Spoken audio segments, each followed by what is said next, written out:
Alright.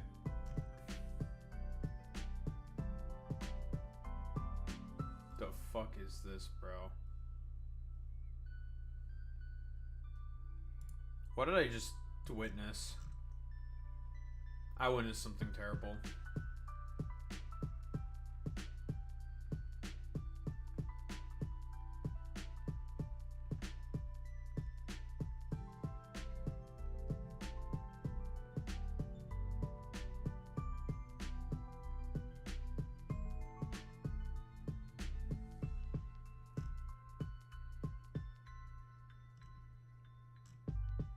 Okay.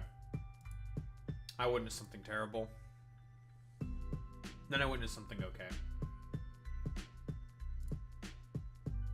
It'd be like that.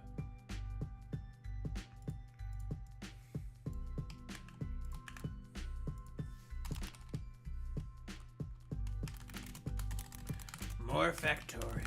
Oh boy.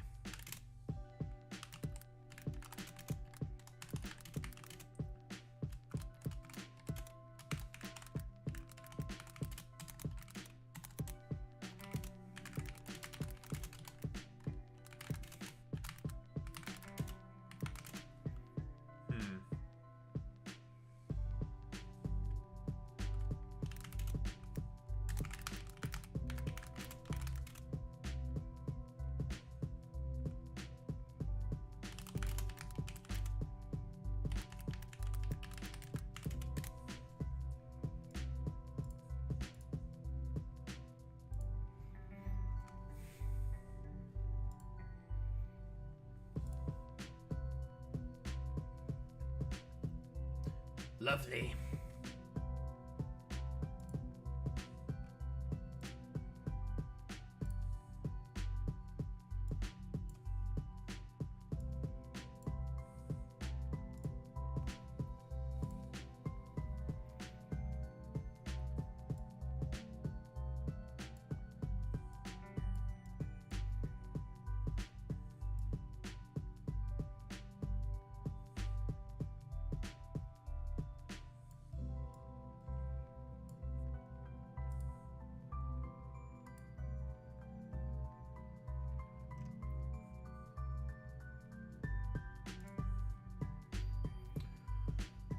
Ay, ay, ay, ay, ay, ay, ay.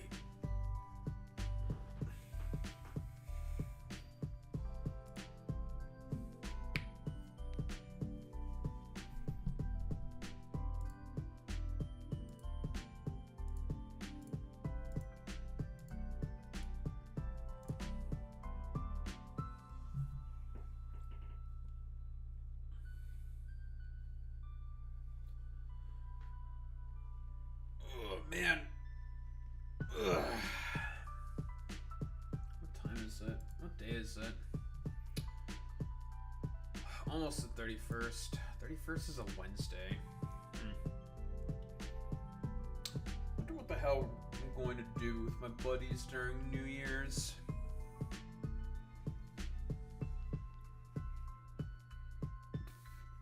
Ugh. That's something that's going to be figured out eventually, I assume. I hate being so curious.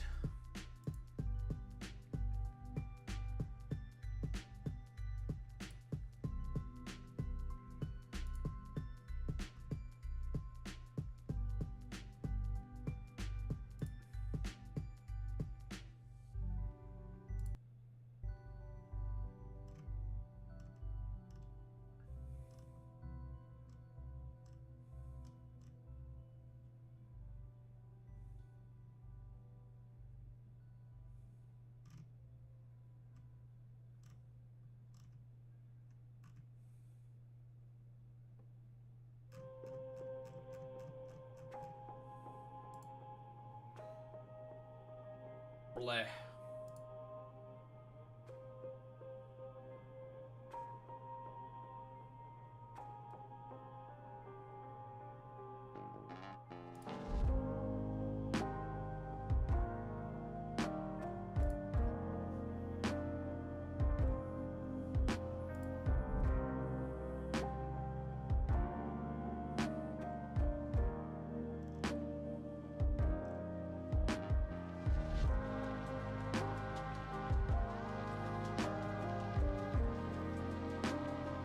Okay, political fucking betting markets have messed up, bro. 69% chance Tim Walz is charged with a federal crime. Like, what? What kind of, like, okay, so I'm trying, like, I want to think about this for, like, 3 seconds. Under what, like, sort of schizophrenic delusion are we operating off of that's, like, justifying, the fact that Tim Walz is going to be charged with a federal crime? Like, what? Because of the fucking Somalis? For a program that was implemented, like, 30 years ago? And he wasn't even governor? Until 20 years later? For, like, it doesn't, like, I'm trying to, like... What, like, what? What exactly is going to lead to the charge? I don't understand. It makes no fucking sense to me. Trolling or mental illness? Like, unironically.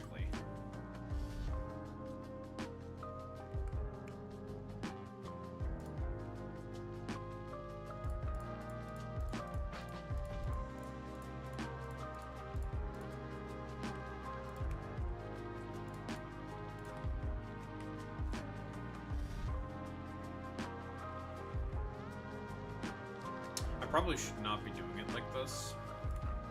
Like, in reality, I should just be cutting these, cutting these, cutting these, cutting these. Just use large electricals instead.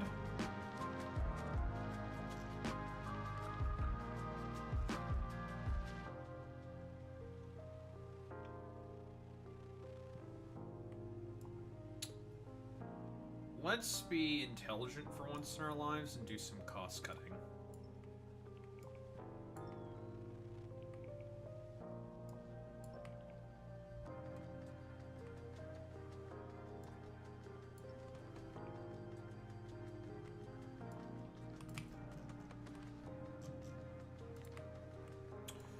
Also, I learned that you can put space platforms down on the,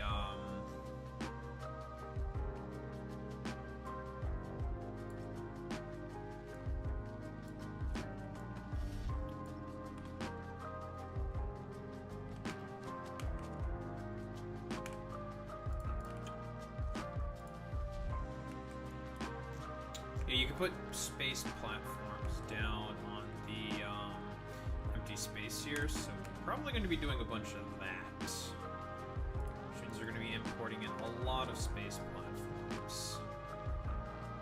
Which is fine.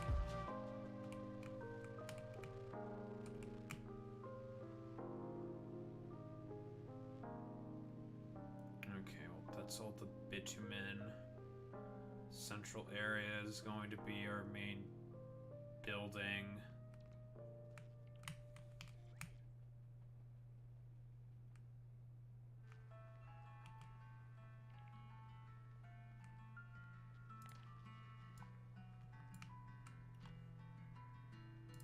Just gonna turn that off.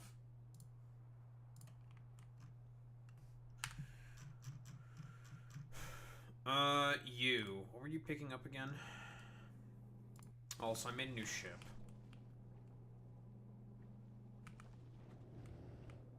Hooray for me.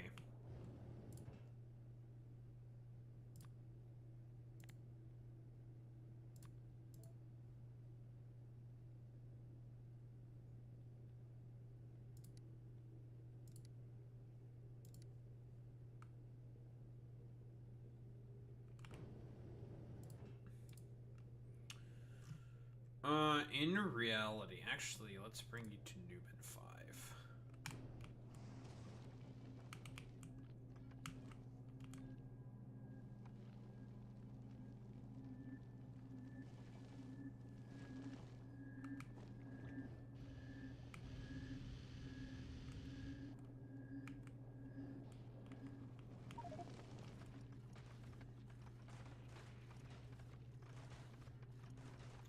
Okay.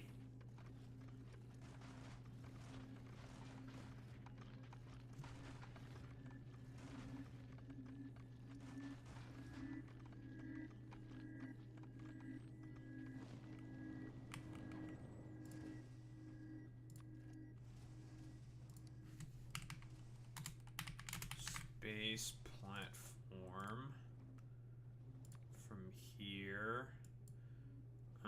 let's go with this much.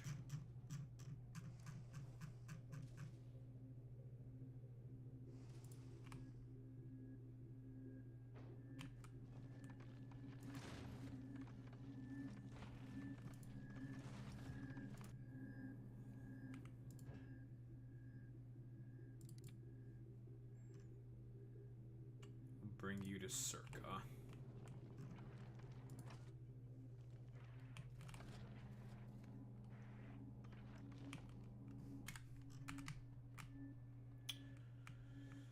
What do I do with all this military scrap? It's a random assortment of stuff you can get from here. Gold sands, the gold ore, and the sand itself.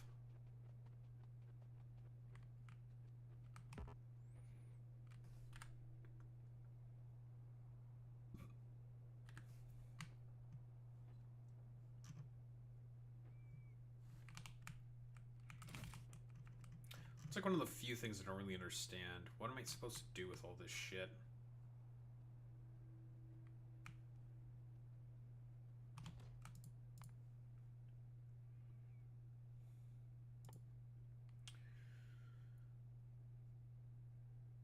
Glass plate. Okay. Bitumen tar. Bitumen processing. So that's for bones. Turn that into calcite. Okay. So that's how I get calcite. So then I can make molten gold. And gold. Water processing. That's how I get water and ore.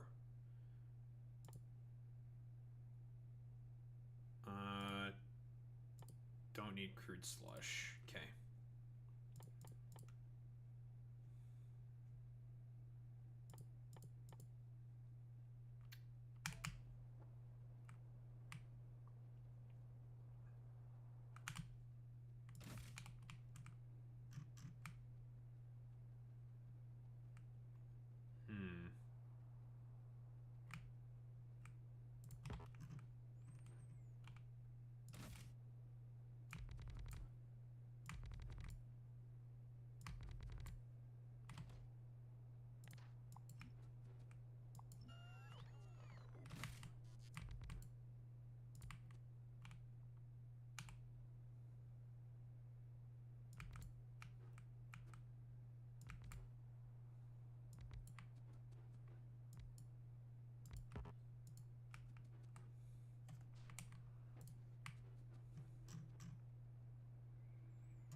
Not the express loaders.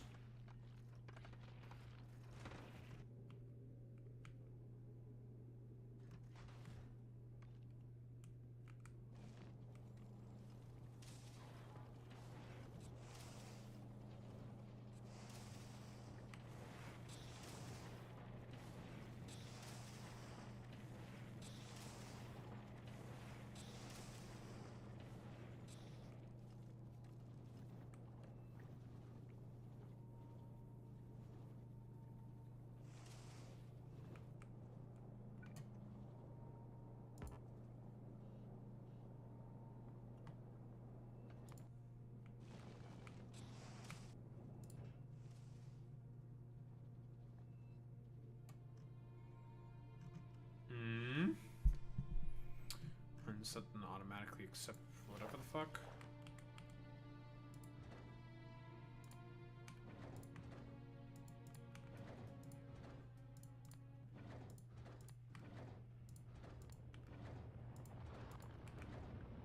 Oh dear, they're not in range.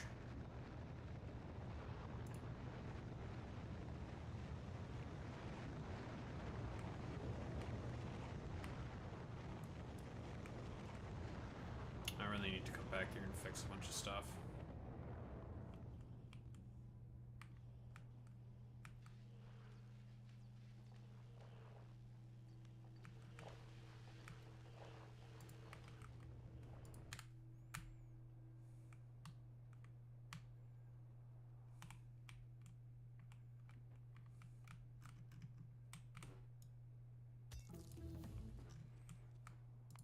Bitumen processing.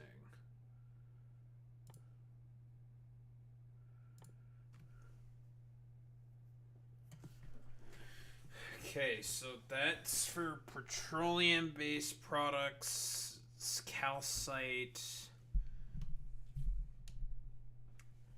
and coal. Okay. Fun.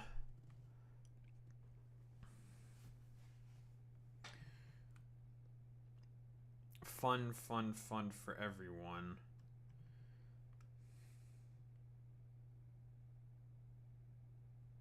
Don't know what we're gonna do with the coal. I mean, that's gonna be plastic, right? Gold sands.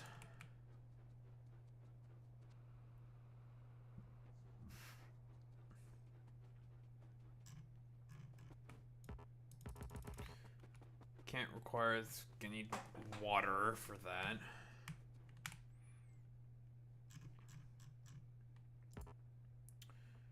Yes, bitumen processing.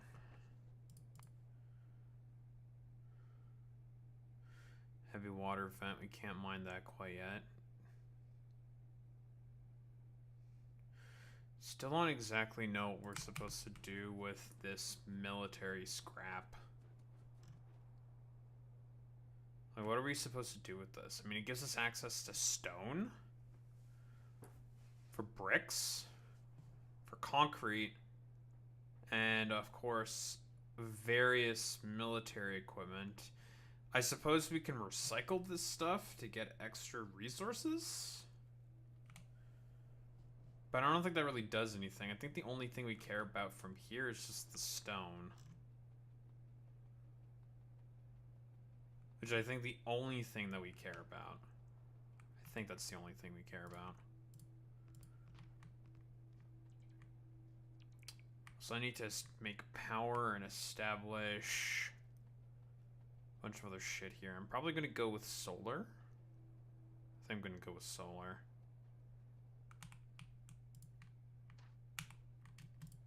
Big ass grid in the back. I mean, solar does seem pretty good on this planet. I don't know if there's a day-night cycle here. No, there isn't. So it's all day. No need for accumulators then. We can just plop down a bunch of solar panels. Solar is pretty much free. Because I'm trying to think. Are there burnable materials? Technically speaking, yes.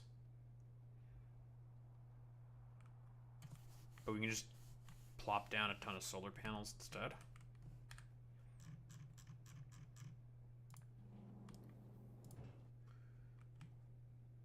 Okay, well, let's start sending down a bunch of bullshit down here.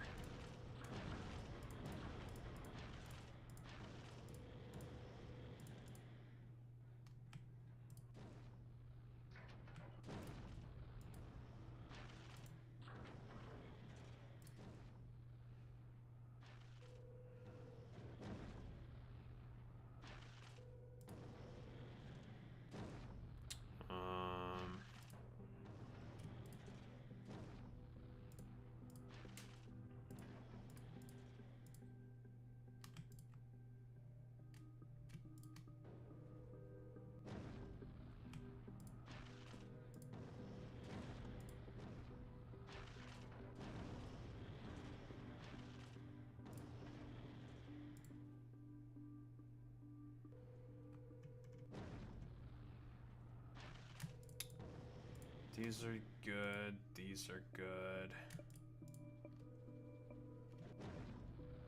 Send down a couple of these things. Obviously these. These.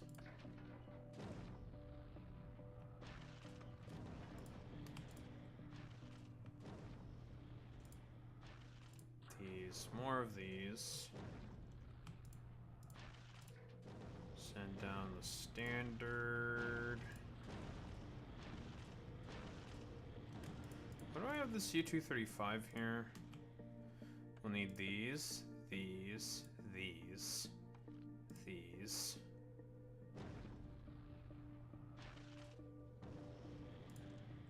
These. So we need some defenses in this area. This. Probably these. Definitely these. These. I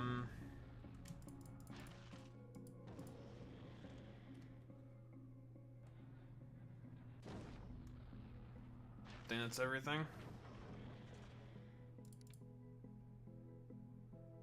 Alright, well, off you go. There's all our supplies.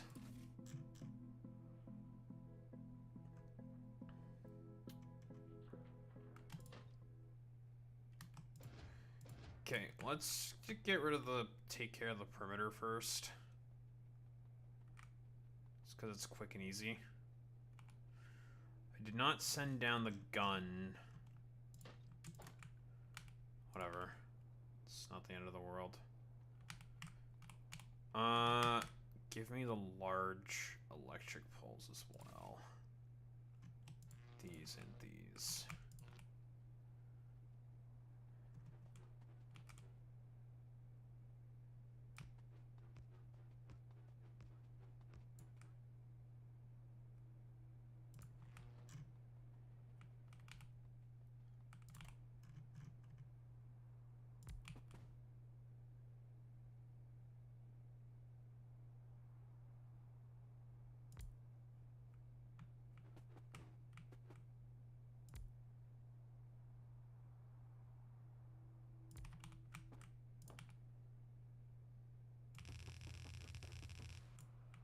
Okay, well, making a wall here is relatively easy at least.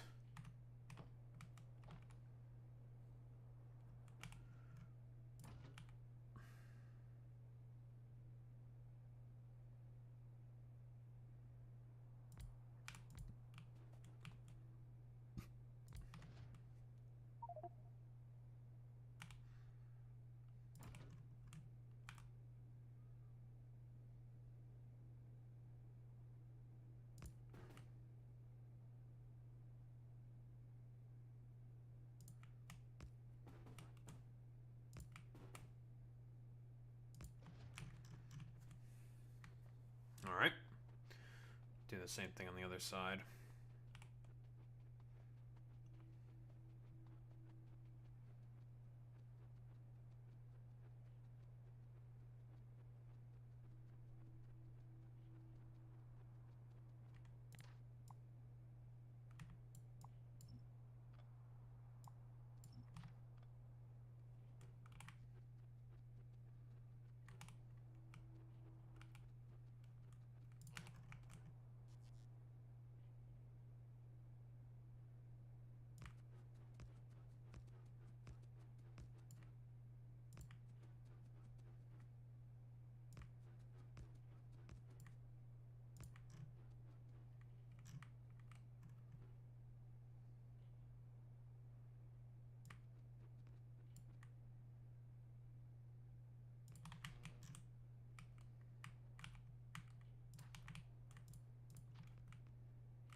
get the rest of the walls soon enough.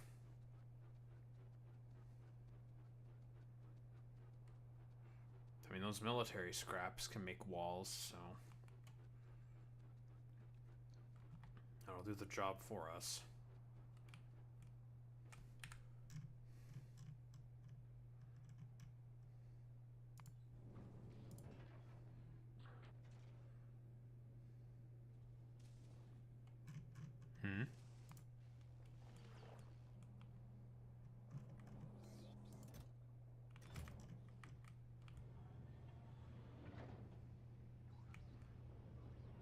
No, we're just waiting for more rockets to be produced. It's fair. No problem.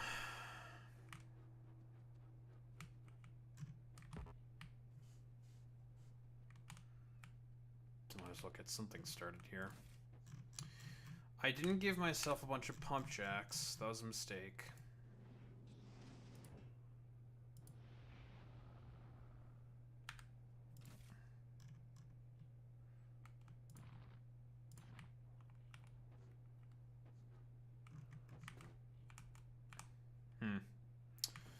Unfortunate.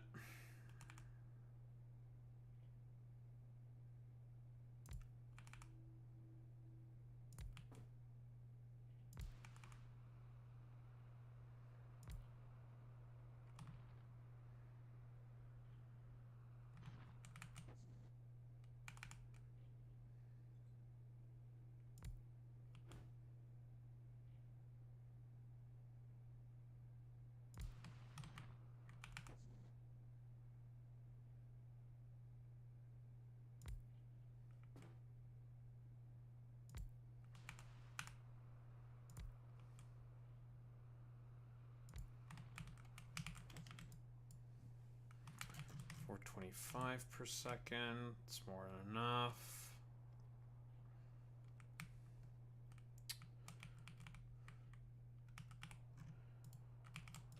Okay, we need the oil refineries.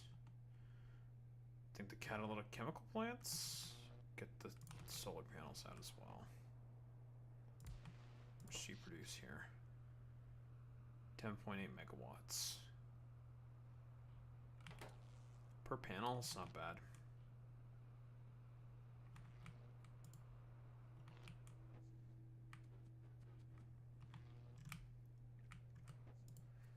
$10.8 per megawatt is definitely not bad. To say 60. We have the electromagnetic waves mechanic here as well. Do we not want a lot of electromagnetic waves? I'm not exactly certain how we're supposed to proceed in terms of pollution. Because there's enemies on this planet. We got the fucking robots. And the biters.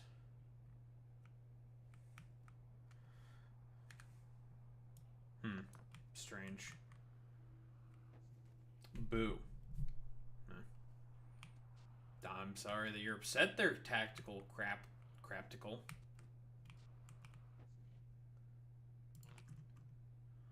What's got you so glum, chum?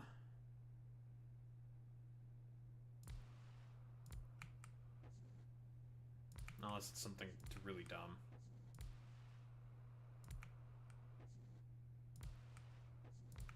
That's up to you.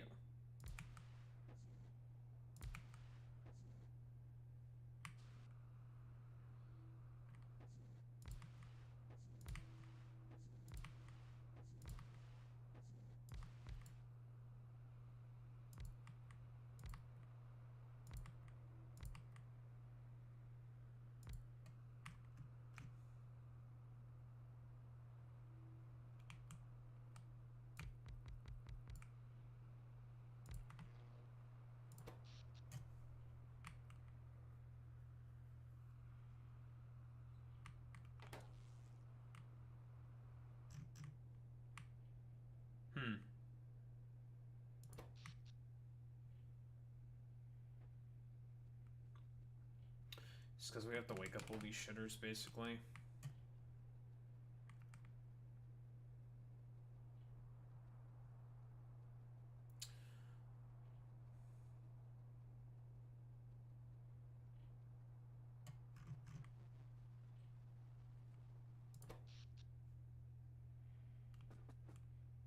Oh, I know. 302 megawatts. It's not bad.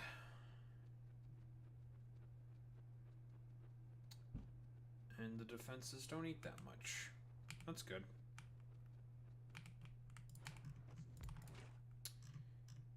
Okay, so now I have to read all these damn recipes.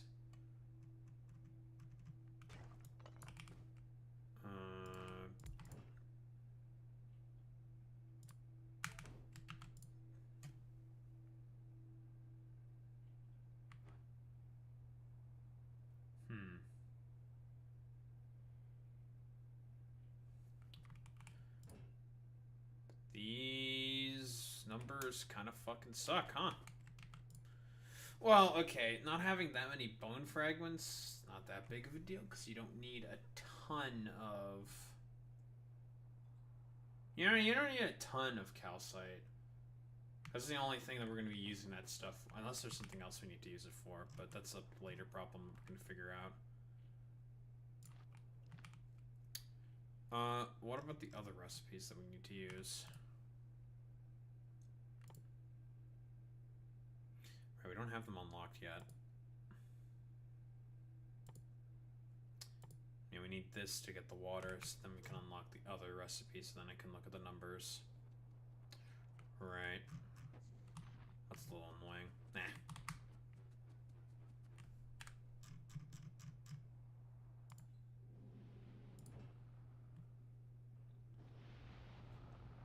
Oh, at least this shitter's almost done loading.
Perfect.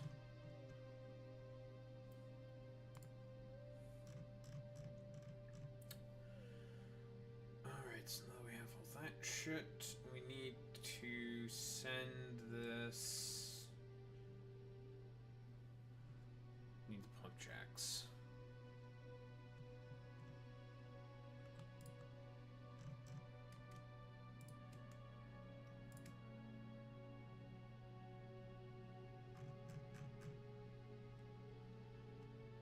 Now we'll go get more stuff.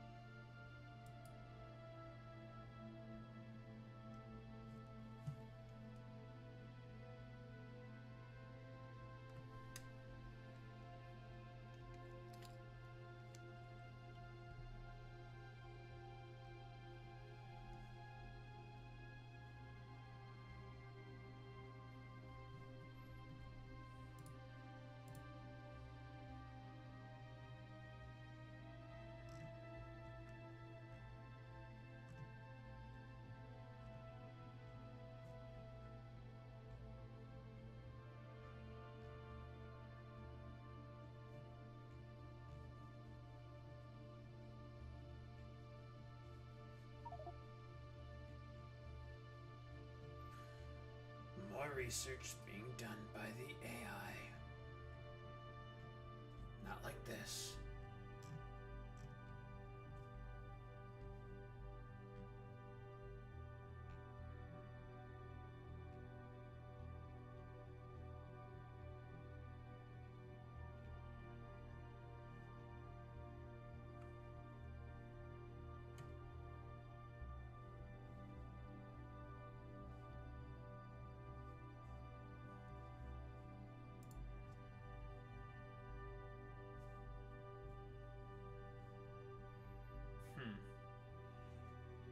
Remote trades have finally been implemented in fucking Pokemon Go. It only took them...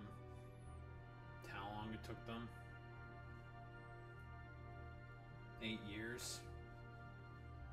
Epic.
All right.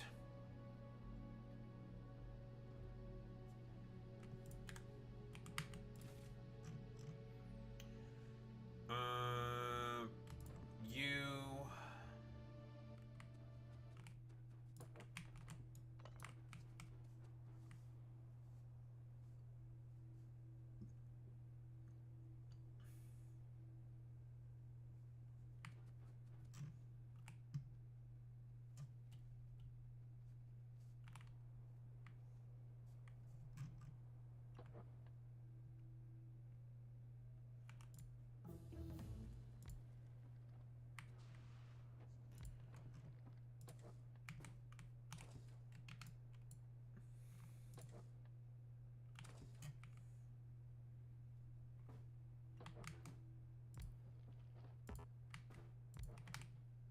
Okay, so now let's see this.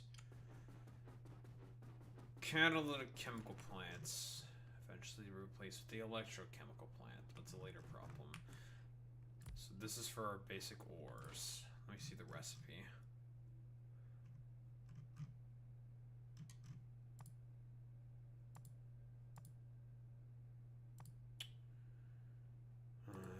Tiberium.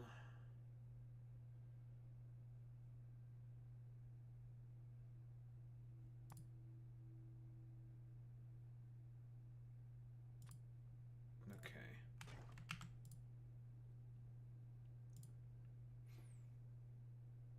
Ah, 2 per second. Okay. That's not as bad as I thought it would be. Alright. Alright, that's not as bad as I thought it would be. Okay. I thought that was going to be way worse in terms of the amount of ores that ship would produce. Okay, that's not that bad. That's not that bad. Let's see if we do the El Clasico. What numbers are you working with here? 5 per second, huh? Plenty of water. Okay. Okay, this recipe isn't actually that bad. Gonna be kind of a pain in the ass to manage all of the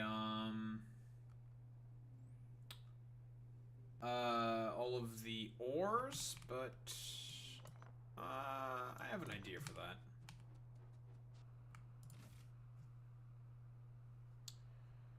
Let's see. Grab these. is. The only thing we'll then need is just all of the calcite and the coal. A lot of coal. And also the oil. But those aren't going to be too difficult to deal with.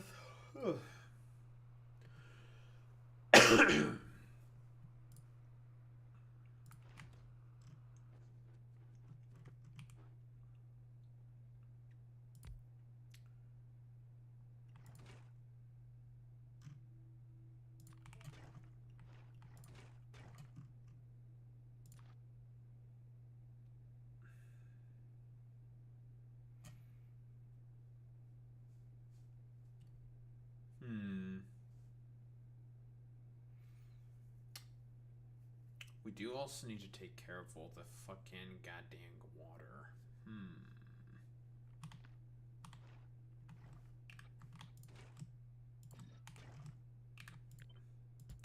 All the gosh dang water.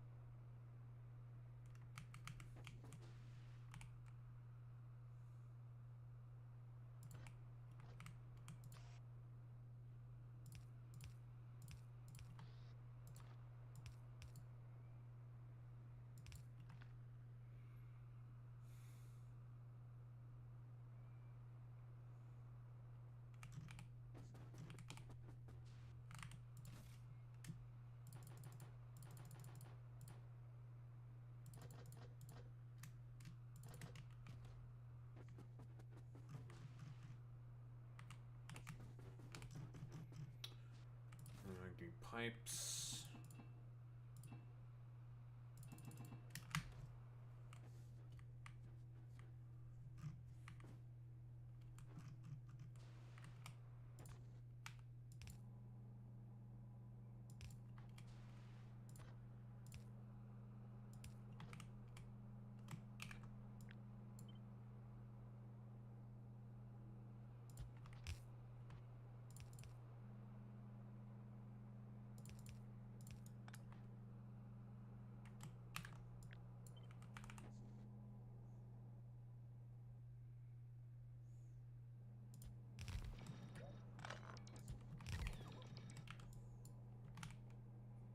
Okay.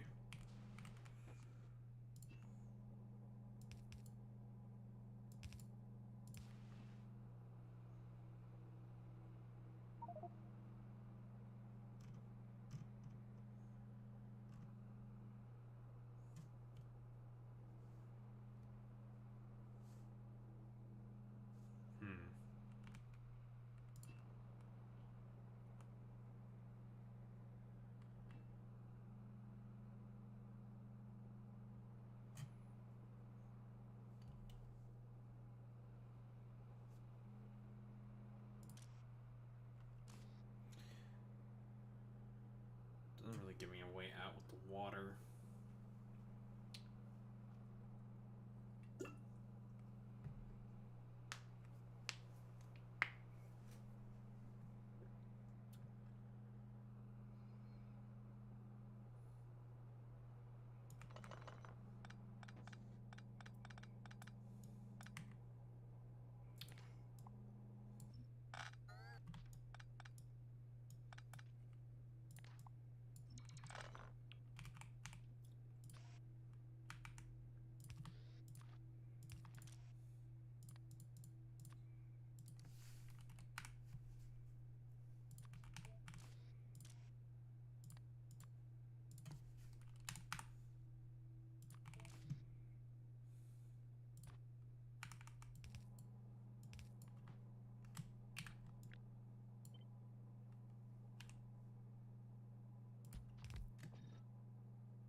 What's up, Sane?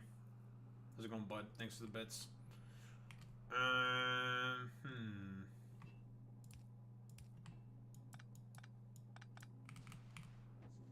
We do be pointing at people.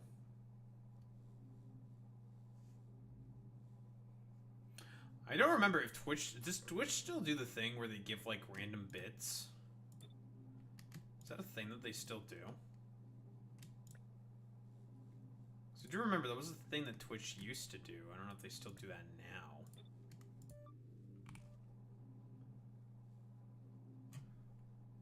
That was an exploit? Really? That was not intended? Really? Huh. I had no idea. Because I remember, like, part of the thing they wanted to do was to allow you to get some free bits. People abuse it hard.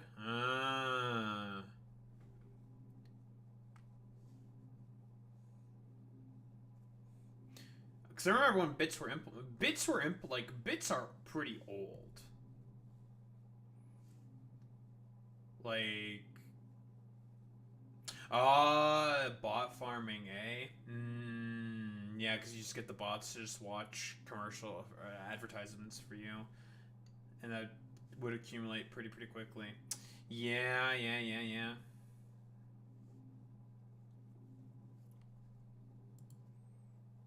Okay, that makes sense.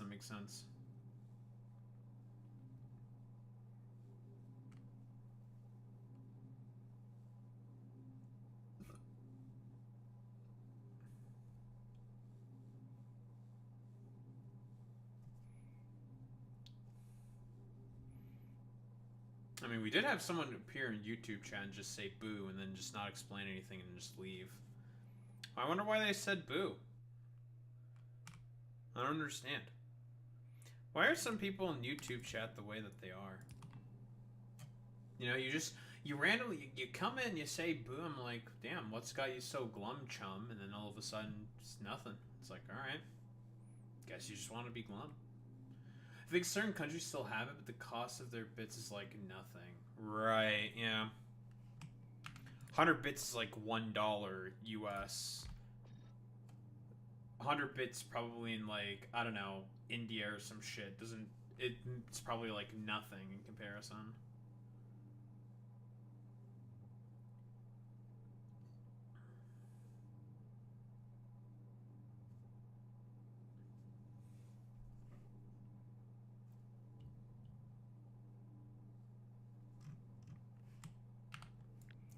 Daha, why are you picking India? Because clearly of Boy Meets Minnie. I blame him. Bastard.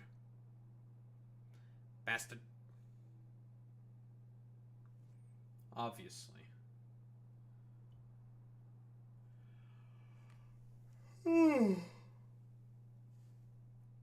Rude scale gold is more profitable. That's true.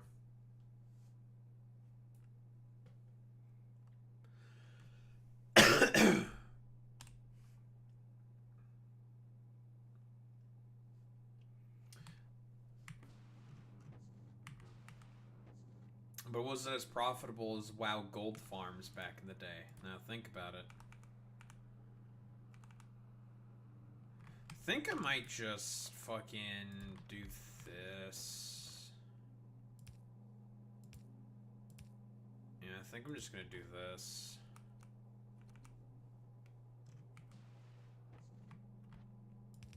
Have the exit for the ore come out like something like this.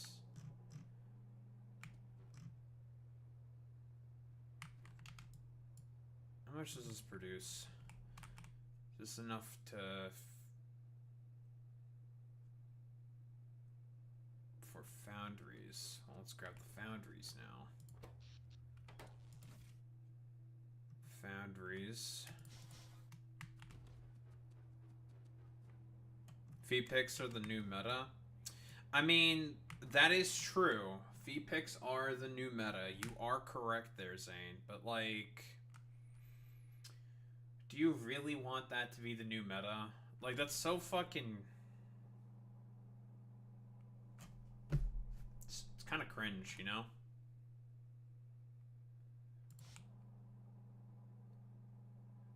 Like, those feet pick guys are fucking fiends. Like, unironically, though. They're a little psychotic. With it. Let's, like... We'll keep it a buck, right? Like... They fiend for it.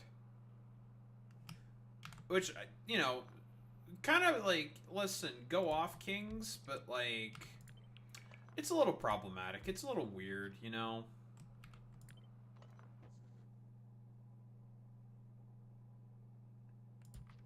I mean, if like, they're so obsessed with, like, feet and shit, like, there's always wiki feet as well, for example, right? Like, you know, I don't know. I always found it kind of strange.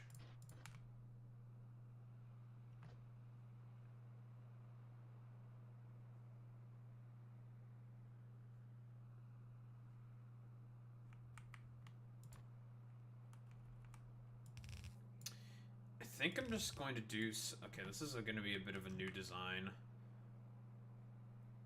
Copper ore here. Iron ore here.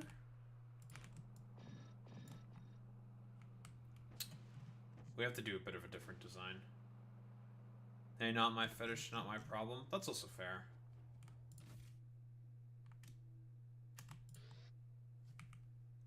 I don't know. I just never, like... I just never really understood it. To me, I just find it kind of weird. Like, why? Why feet of all things? Like, maybe it's because it's like I'm still, like, a turbo virgin or whatever. And that's why I just don't get it.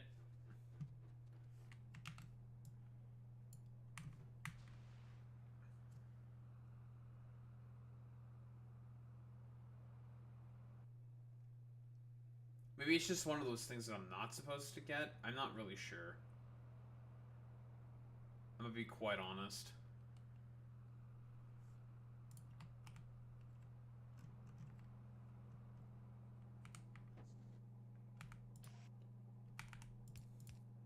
Yeah, like, that's like the same question I find myself asking as well. Like, why the feet, man? It has to be like a weird brain chemistry thing.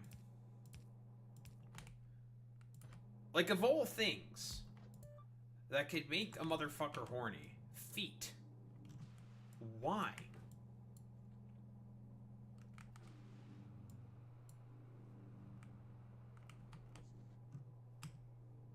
It's just strange.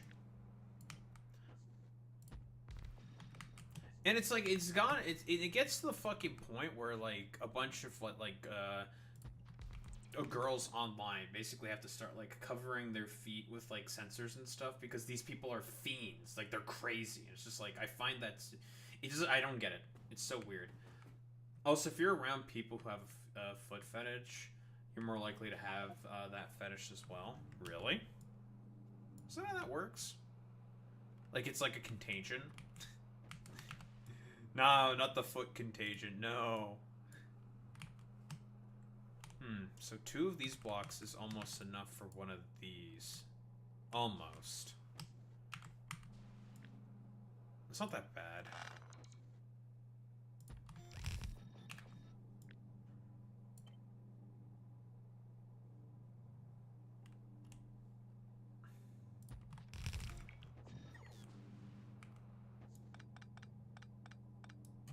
Right, now figuring out how to integrate these with the rest of the fucking goddamn... Okay, so this is the copper.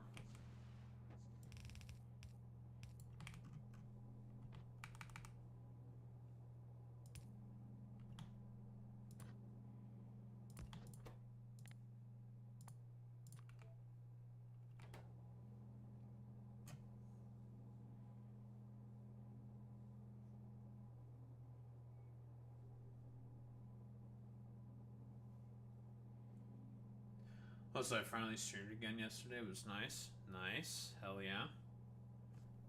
Wicked.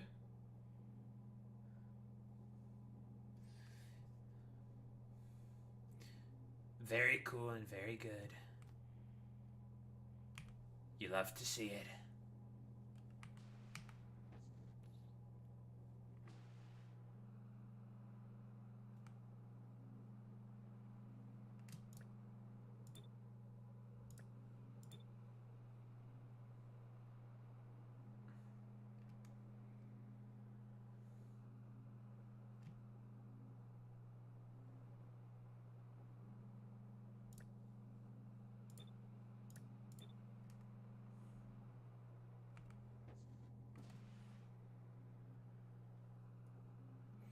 Well, that's the power of parasociality right there, right?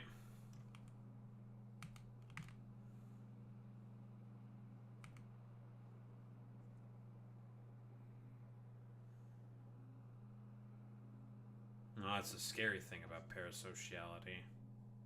Sometimes. I mean, I've talked about it before, but I do not like parasociality. Really don't. One should try to avoid it as much as possible. Broader problems with stan culture as well. Plenty of unhealthy outcomes and shit from that.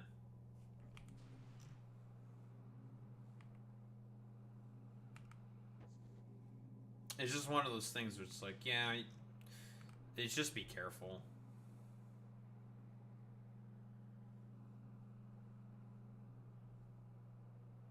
I despise the whole chat thing, but I understand why people do that for that reason. Yeah, exactly. You know, they'll like talk to their chat isn't like, yo, chat, check out this fucking thing, right?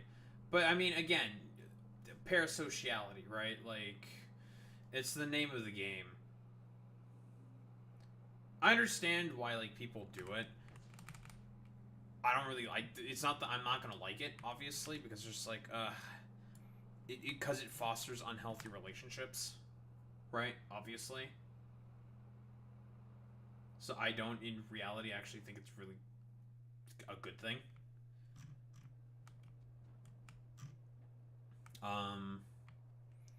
Because of the unhealthy relationships that these sort of interactions can foster amongst people, I think it's fundamentally unhealthy. Right? But listen, given economic circumstances that we find ourselves under, and if you're a streamer, like, I understand it. Like, it makes sense to me. I'm still going to criticize. I'm still going to have overall problems with it. I don't think it's a healthy environment. But, like, if it's what you gotta do in order to be able to survive and get your bag, then I get it. Like, I'm not gonna knock it. I just really do not like parasocial interaction. Like, I just think it's so unhealthy. I've definitely had weird experiences with online interactions, especially because I teach so many people. Yeah, like, what, you do a lot of tutorial shit, right? You also, like, you'll get into I don't know if you get into calls with people, but, like, you'll help people with, like, I don't know if they call it raids or, like, missions in Warframe, specifically, if I recall correctly. You do calls as well. Yeah, you have to be careful there, right? Very, very careful. Because that's the... Like, you're basically, like, 1 degree removed from the streamer.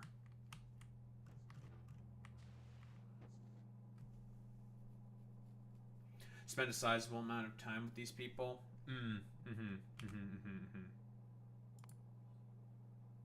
Yeah, that's just like a cautionary tale. Like, that's like, yeah, like, it makes sense, right?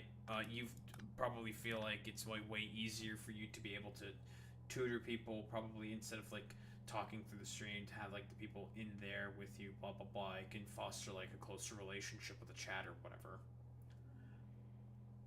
But there's a big but.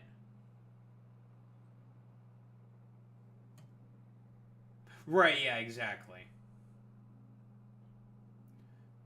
But it's one of those situations where it's like, yeah, the whole degrees of removedness can certainly be very, very problematic.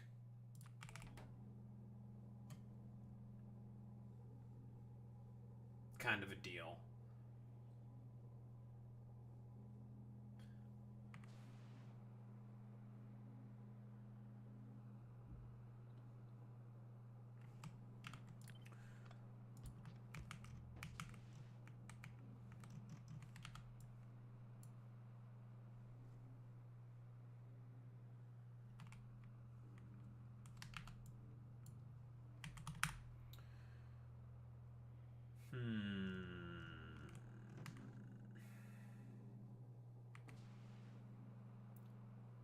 Listen, Zane, think about it. Maybe you'll get big enough in order to tutor Iron Mouse. Think about it, dude. Think about it. The tungsten rat.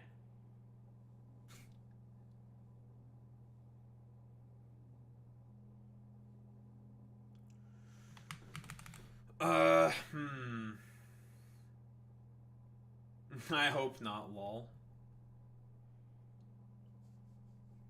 Listen, you never know.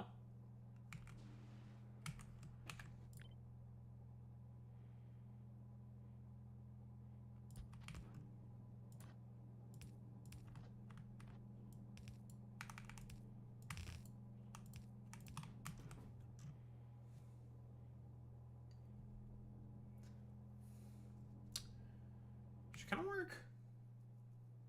It's always in the back of a mind that it can happen, and low-key freaks me out. The internet, like, that's like the wondrous thing about the internet, right? The powerful thing about it as well. That can just, it can just happen. And it's just like, oh, whoa, holy shit. It's like, oh, this is like really cool, but like kind of low-key terrifying at the same time. Because, you know, algorithms, man, right? Like, they're weird, wacky things. It's a weird, wacky thing, right? And someone could just, like, all of a sudden, like, run into a tiny channel. Like, now, but it also, I mean, it depends on the content creator in question. A lot of content creators are going to be more calculated and careful when disclosing a lot of that information, right? Sometimes they will say it, sometimes they won't. It depends on who, right? Like... if they're feeling, of course, magnanimous enough to disclose that they say watch a tiny streamer because they like a particular vibe that they have, or they just like the content and just like chilling and just like being a lurker, a giant streamer or whatever in a tiny person's chat or whatnot. And that's the thing that can happen randomly, right? Like, I don't know. It might have even happened to me or some shit. Whatever, right? I remember searching my old username and seeing my name populate on Google Images and seeing my VR chat avatar in someone's video, like Cal Lamau. The last time I did that, like in like grade 8, because in my English class we had to like write a blog. It was just like an activity we had to do in like English class. We had to like write blogs and shit. And so I would like, you know, Google my fucking own name and shit, and that shit would appear. I don't remember the name now, obviously, because that was like all the way back in grade 8. It would have been like almost 20 years ago at this point. Jesus Christ, I'm old, man. But yeah, I would see like all the random fucking bullshit I'd put on there. It was like, it's one of those things where it's just like, this is just like, I mean, it makes sense, but it's still weird, you know? It's just like, huh. It makes you like take a step back. It's like, huh, it's kind of weird. I mean, if you were to type my name in the YouTube search bar, you know what would mostly appear? My shorts. Because I did that, because I was just like, I wonder what happens, right? You know, curiosity. It always kills me. Always gets the better of me. And the things that would mostly come up were my shorts.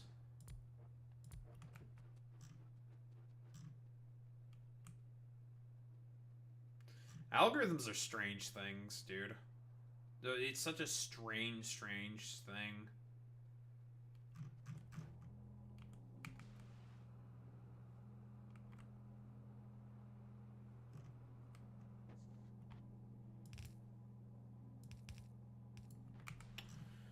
I guess this is what we're going to do.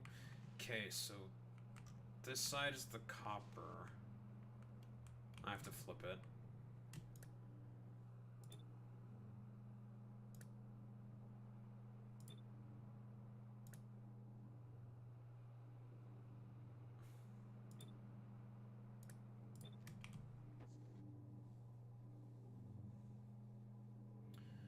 Okay, this side is correct.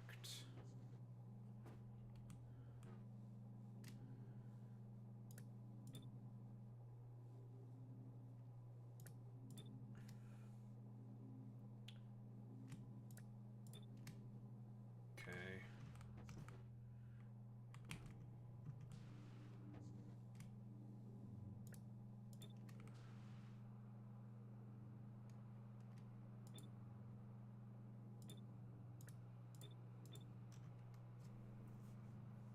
Okay, this should work.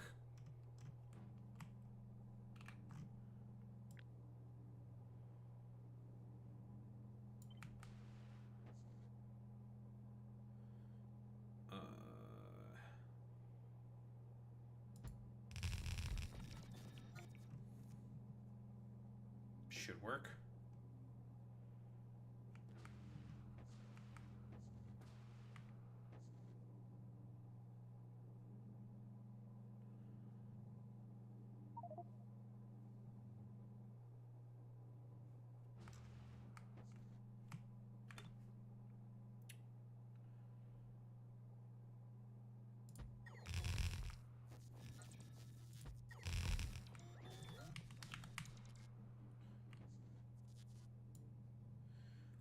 $170. Okay, it's a lot of water as well. That should be more than enough. 160 is fine. Okay, cool. Then the only thing that's left is just the calcite.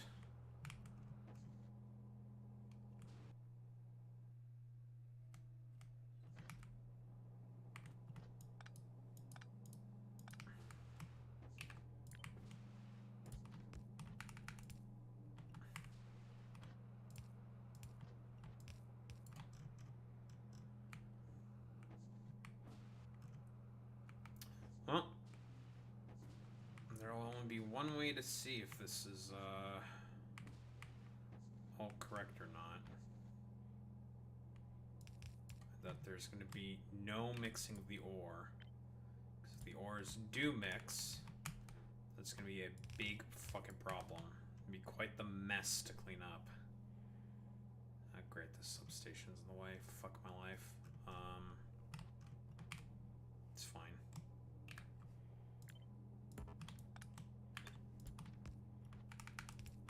There. It's not a big deal.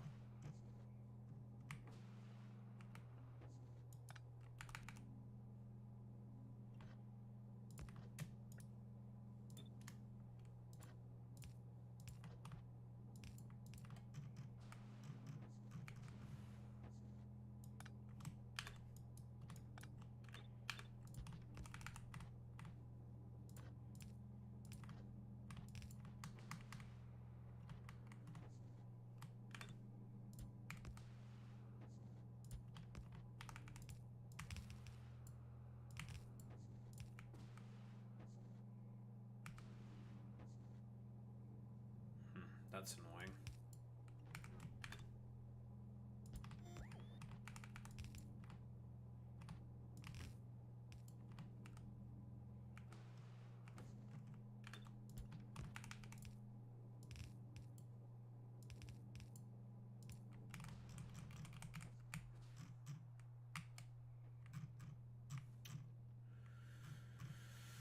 Can't expand this further unless I want to expand it this way. That's fine.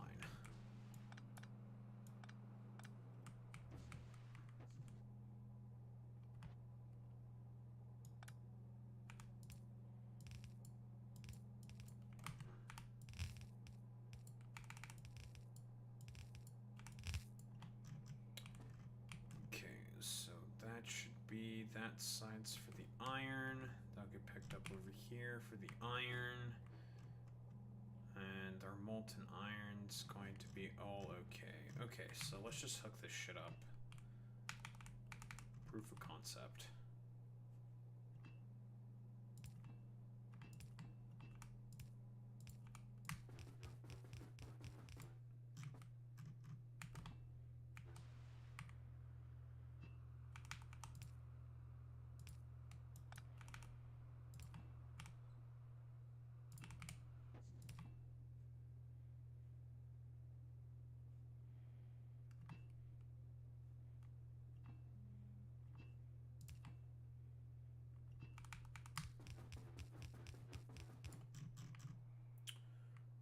We're gonna need a pump.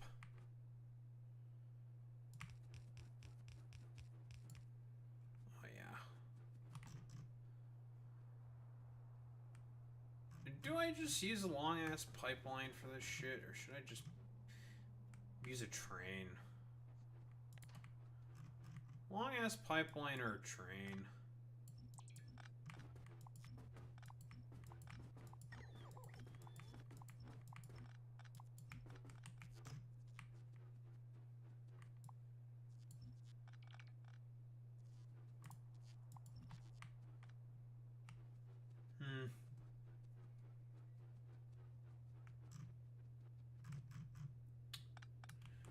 You know what?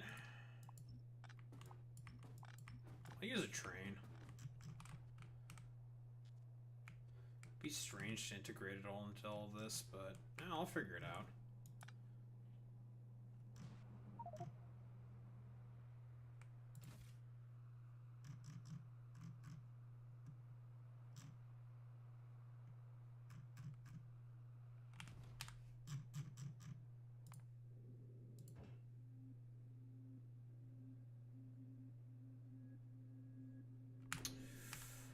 But that means, because I need to pipe the water over to all the way over here. Well, this I'm just going to use a long-ass pipe for.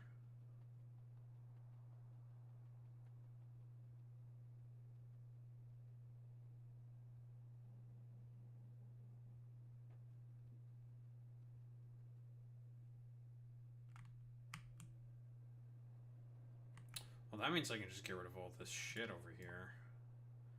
If I'm going to use train.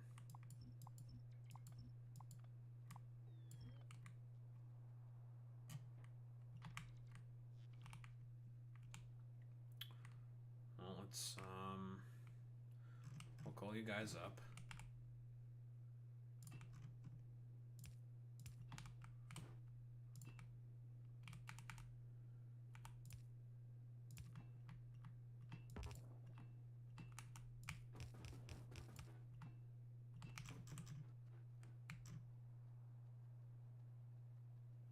Make the stop like around here.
We need pumps, storage tanks.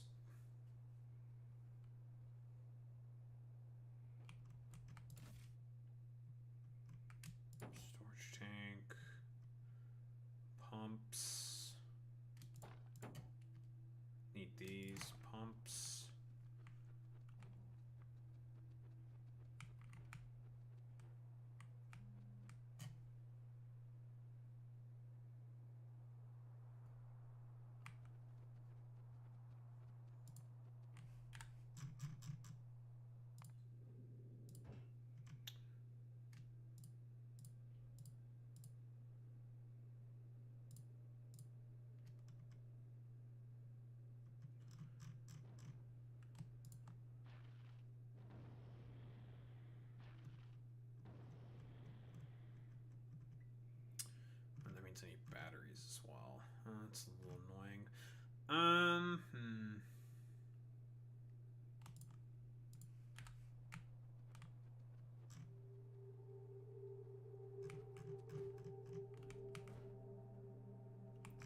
train signals.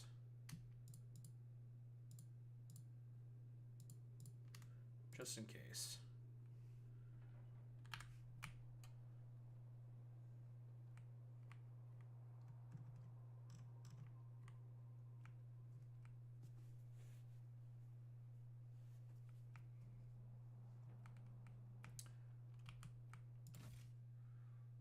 Well, honestly, this stuff's probably not going to be too particularly complicated.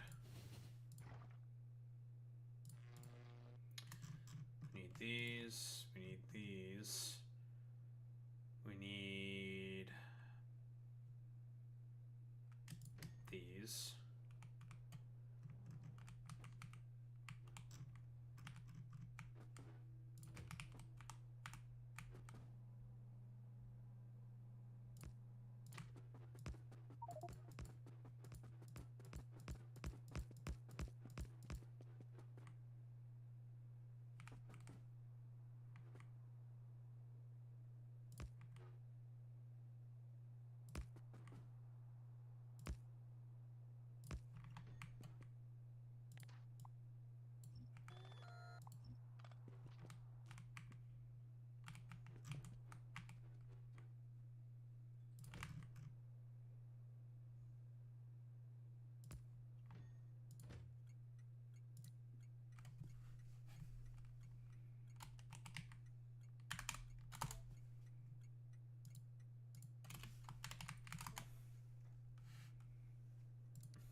Okay, so we do a little this.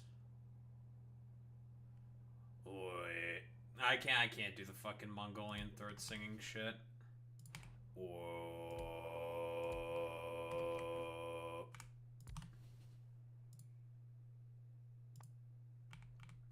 Whoa.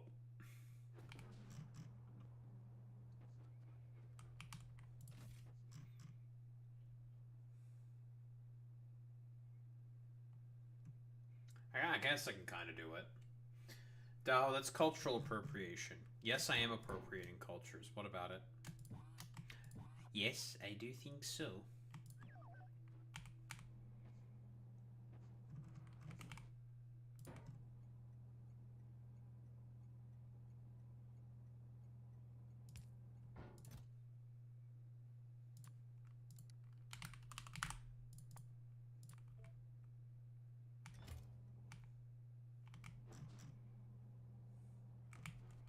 That's true. Yeah, if you're like a British eugenicist, you know, and you just run around like a dickhead, just basically causing a bit of a fuss for everybody else. That's true.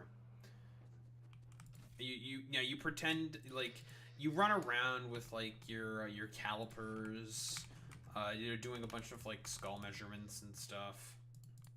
Effectively, every museum is basically, or not museum rather, but like basically everything is yours because fuck it, YOLO swag 420. Who cares? It's all yours. Because the fucking British.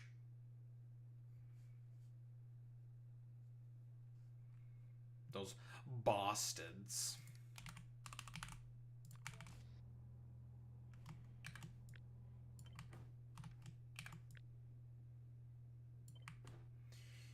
Those bastards. Sebastian Gorka.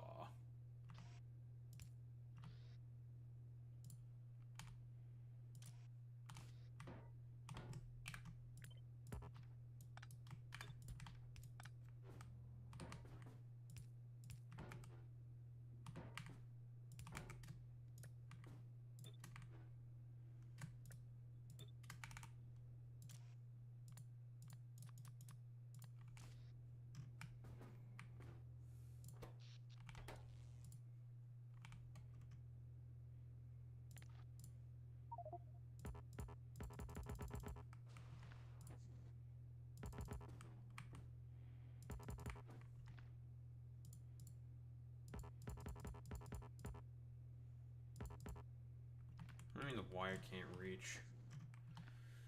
That's extremely cringe.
Oh, what the fucking shit is this?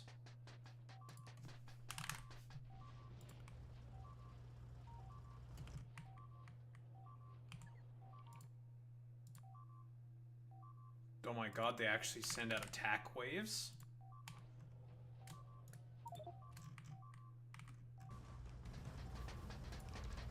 Oh my god, they actually send out attack waves. What the fuck?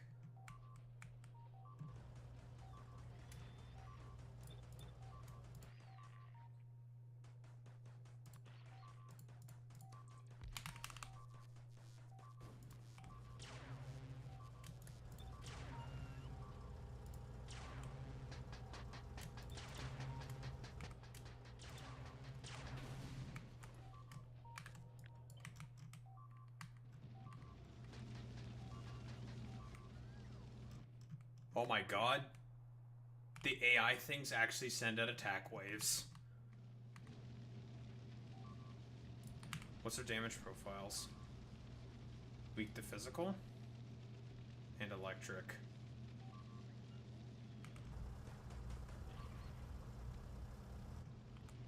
Yeah, that's not allowed.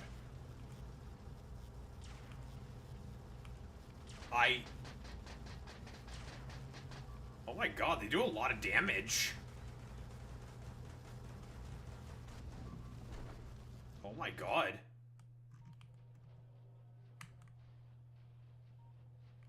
Huh. Oh my god.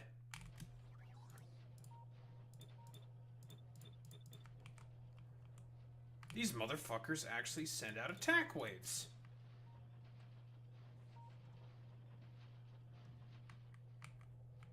Holy shit.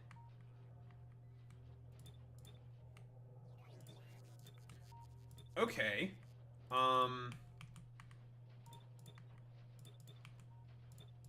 Okay.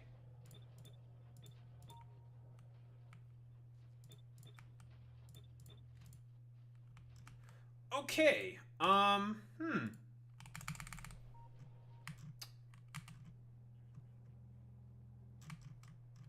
Okay.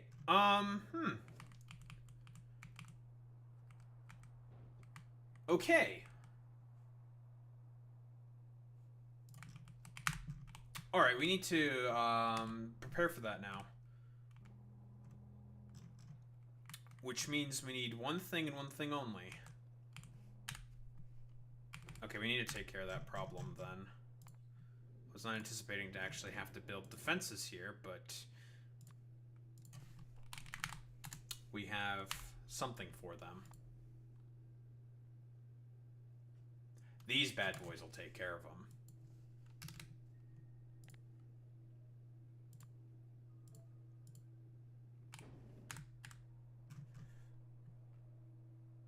Okay. Okay, okay, Castra. I was not anticipating you'd actually research the tank and then start sending out waves of autonomous tanks against my base. I was not anticipating that. And my fucking pollution cloud got to the big areas again, so I have to come back here and nuke everything again. It looks like I'm gonna have to make some defensive hardpoints. Okay.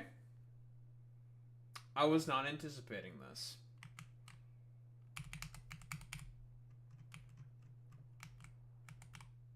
Okay.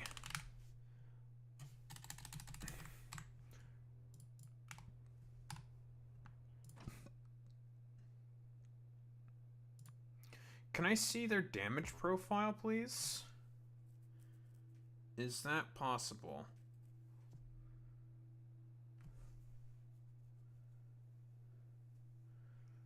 Am I allowed to ascertain this information?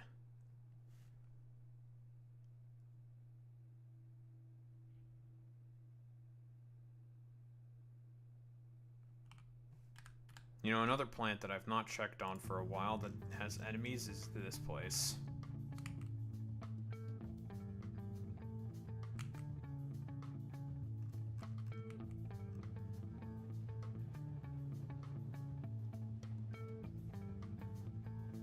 It looks like my campaign of distributing artillery shells as appropriate and shelling the shit out of the enemies out of my pollution cloud range have made it such that there are basically no attacks whatsoever. Except some stuff has gone into my pollution cloud.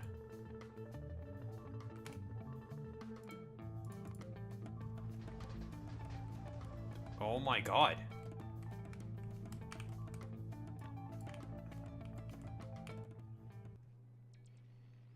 Stop this.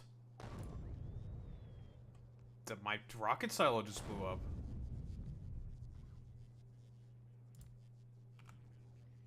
There's 5 of them.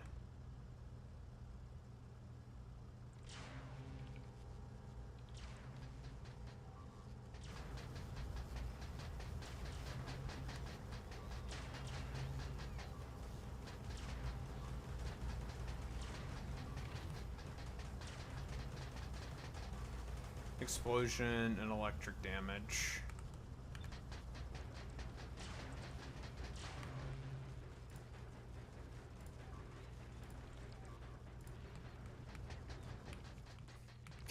Get away from me.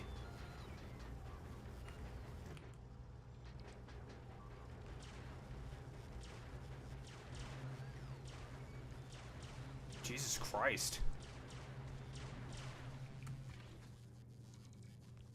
Okay. I need guns. I'm also probably going to need some rockets. Okay. Wow. I was really not anticipating this to have to be the case. I need to get the fuck off this planet, and I need to secure my choke points. Like, now. But I'm kind of stuck here. I didn't think they'd send fucking tanks! Well, I could produce rockets here pretty easily. We have everything that we need. We just have to produce explosives. I just did not think that they would send out attack waves like this. I'm not going to lie.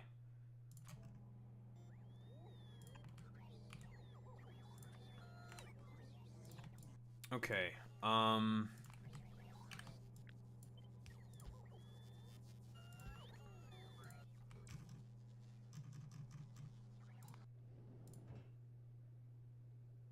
we're still waiting for more rocket launches for over here. This is quite the unexpected wrench, I have to say. I was certainly not expecting this. Holy shit. Like, oh my god. They're fucking up my shit. Like, get away from me. What the fuck? This is insane. Like, oh my god.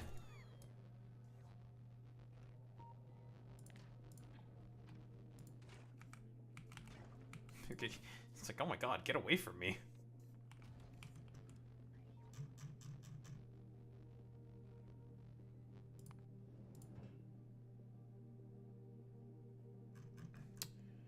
Okay, we're almost done. Oh, for fuck's sake, I hate when this shit happens.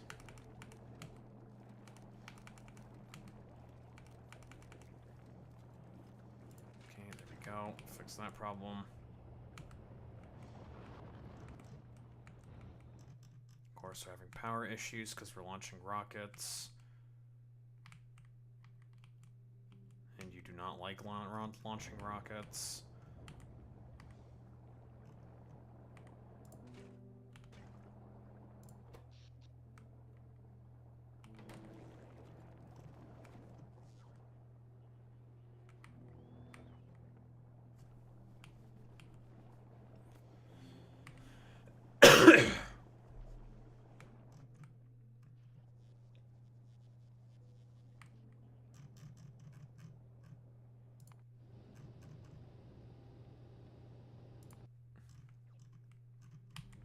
Trying to recall, what exactly is the problem with here? Yeah, we just don't produce enough rocket fuel, if I recall correctly.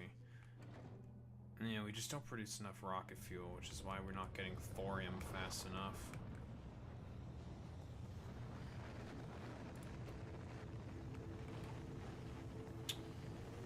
We definitely need some more thorium.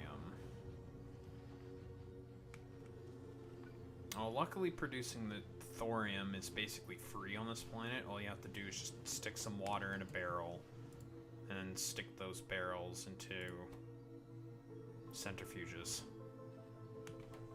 Rinse and repeat.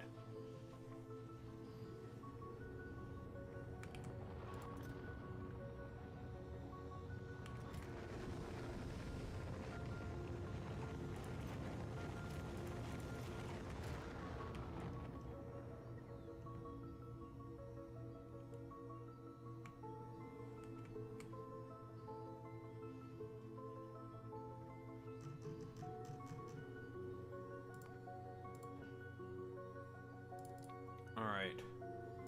Fucking double time, bastard. We're probably going to need more weapons than this. This is probably not enough weapons. We're going to need some more. I can also produce some local gun turrets. The heavy gun turrets is where it's at because they have more range and they shoot way faster. So with the uranium ammo that we have to produce a fuck ton of anyways, that's gonna really pump the damage. The question is I have to think about where the tanks are mostly going to be coming from. So they're gonna be coming from here. They're gonna be coming from... I can fucking see one of them coming now.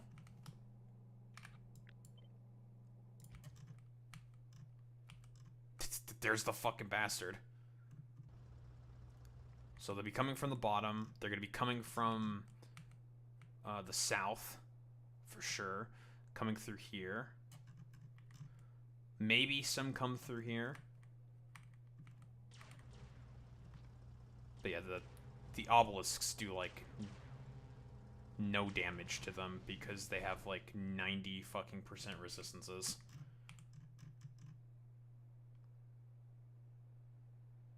Well, that was only one, so that's not that bad.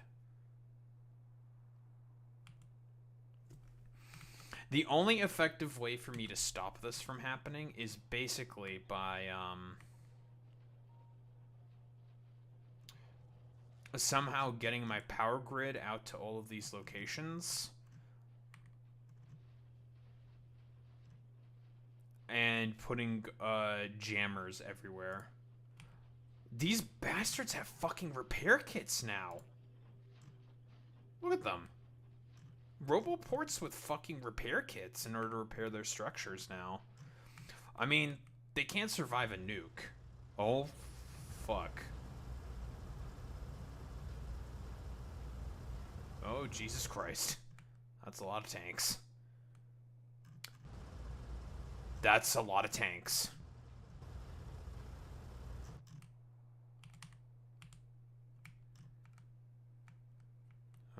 Yeah, we're probably gonna get an attack from here next. Okay.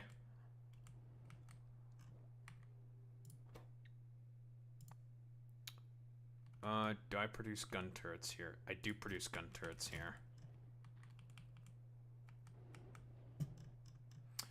So we're probably going to use the big turrets and probably the small turrets as tanks. Because small turrets, those are easy to replace. The big ones, not so much.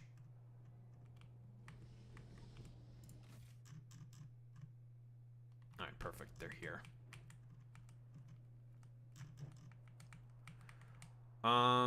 Okay, so we'll start with the south.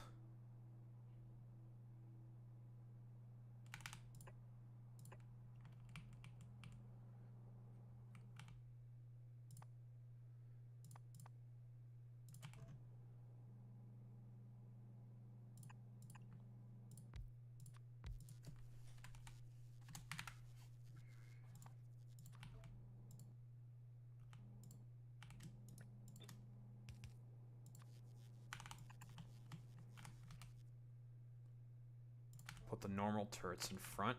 They're going to act as tanks.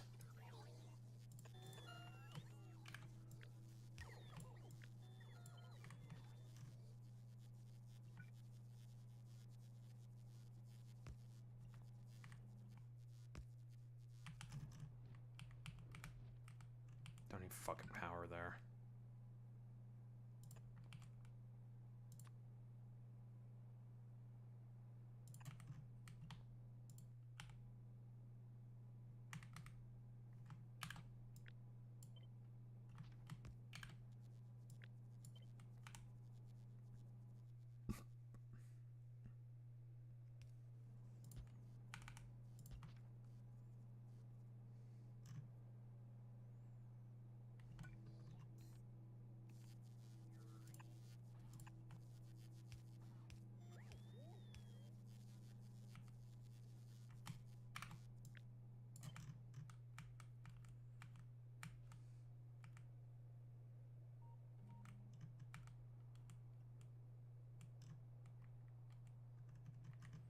Alright, so they can potentially come from over here as well.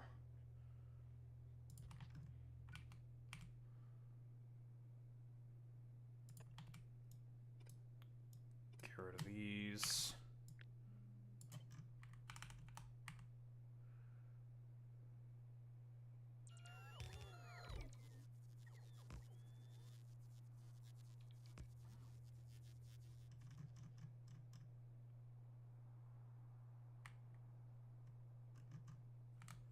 Probably can come in from this angle as well. We have to make sure that we're also in Roboport range to make sure that our areas can get supplied.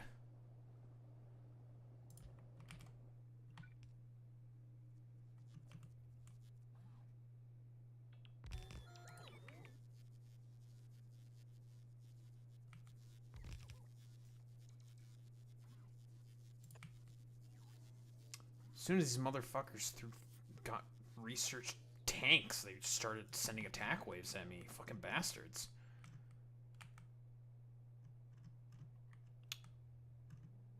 This is another point where they can attack from.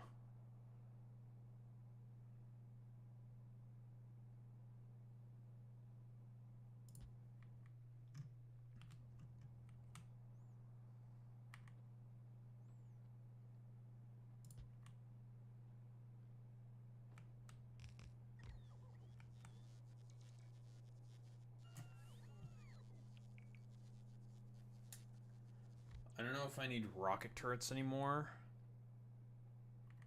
with these guns. Because again, these things, yeah, deal about 300 damage.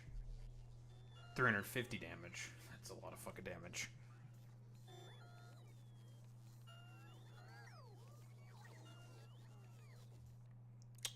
Rockets are probably unnecessary.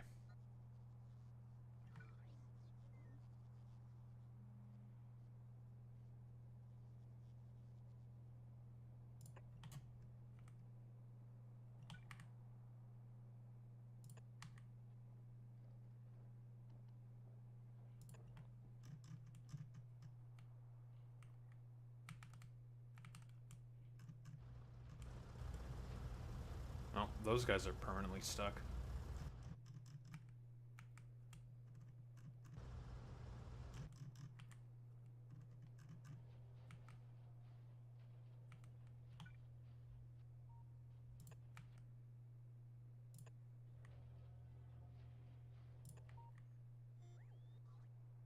Okay, make a few defensive hard points in this area. Should be good enough.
Okay.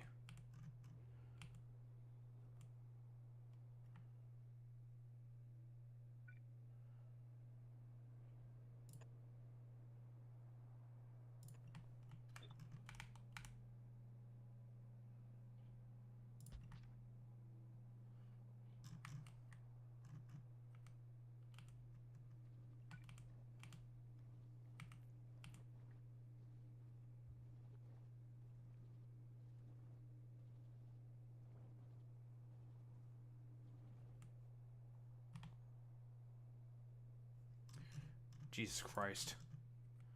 Alright, that was a little bit of a shit show, I have to say. Should be okay now, I think. Trying to think, what other angles could they potentially come from? Like maybe over here. We should be defended now. At least more adequately. They've come in from this angle over here. That's covered. I don't think they're going to come in this way. They could potentially come in from the west. So that's covered.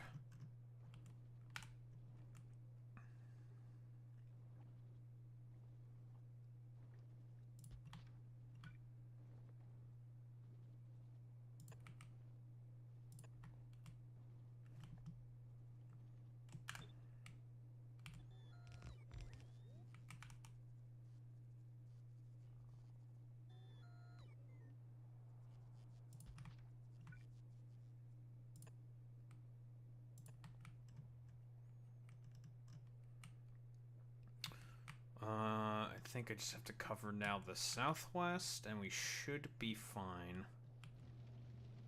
Should be.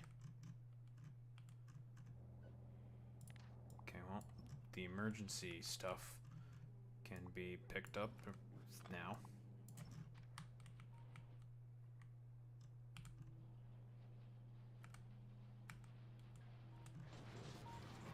Don't exactly want these to be recycled. Stop that.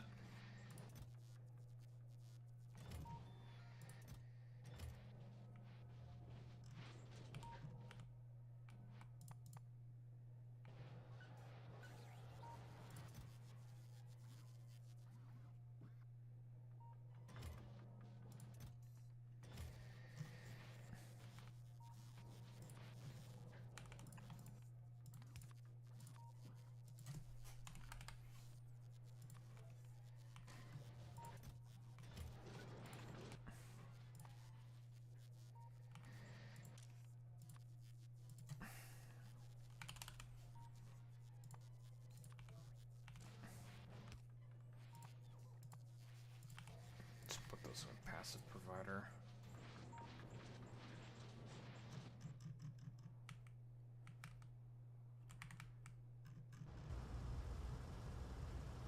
Oh, Jesus Christ.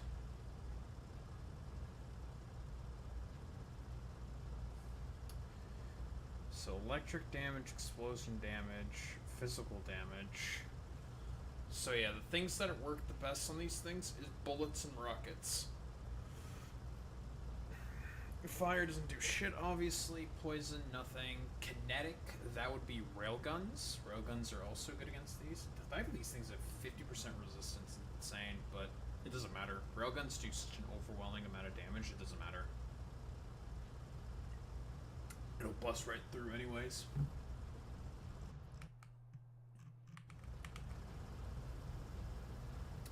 And of course, none of these things can survive a nuke. None of these things can survive a nuke.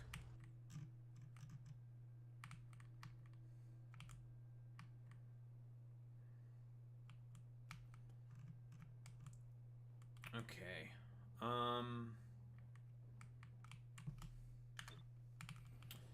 Right, we need to make a couple of other defense points.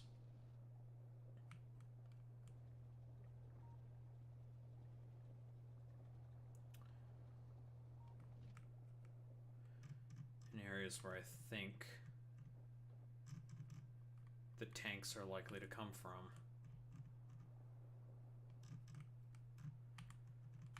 So potentially over here.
Okay. Should be pretty much covered now. I would like to see how the guns perform against the tanks, 'cause I'm just curious. I mean, based off of their damage profile, they should do well. They should. We're not gonna know.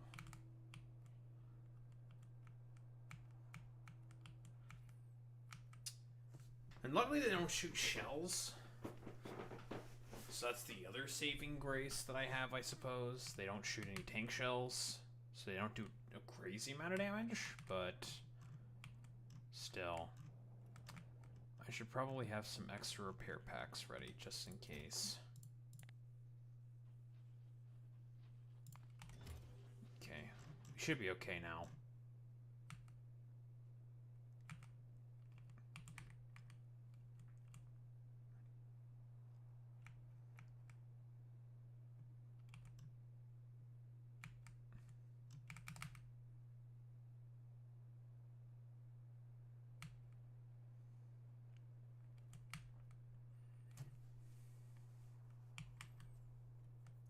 Should be okay. Well, that was An interesting detour that happened there. Fucking dumbass tanks just coming out of fucking nowhere and start attacking me. Alright. Cool. Sir, the enemy has learned how to build vehicles. Oh. Wonderful. Alright. Jesus Christ. Just get away from me.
Mm-hmm.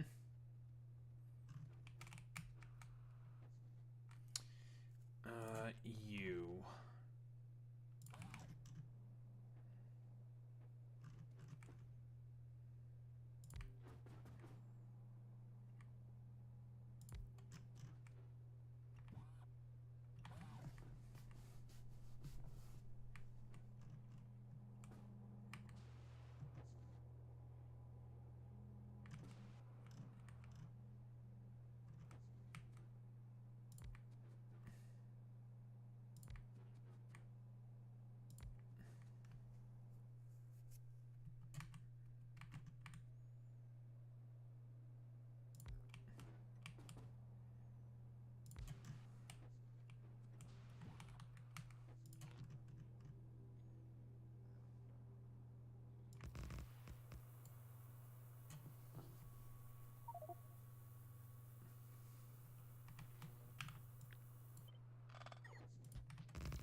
I have to set the recipes on these things now?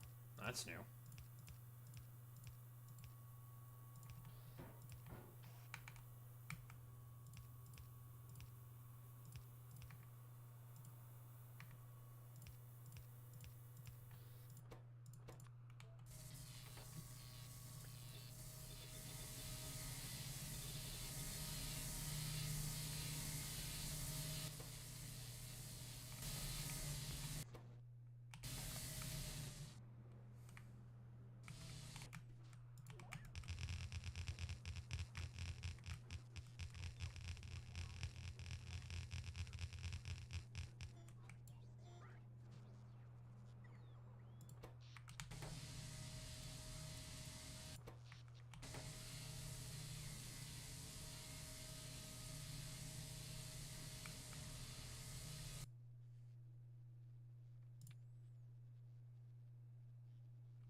lovely.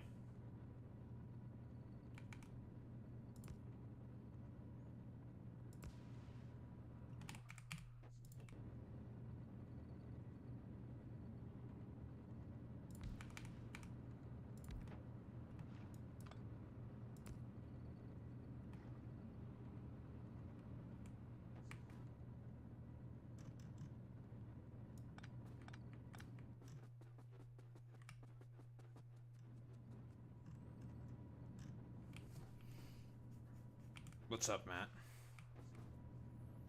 Boy Meets Mini sent you over here to cause trouble. Now, why would Boy Meets Mini do that? That's kind of messed up.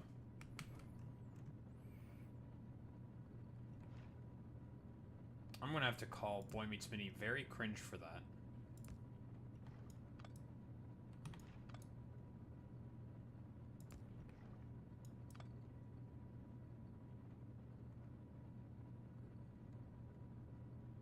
What's up? It's Ruthless.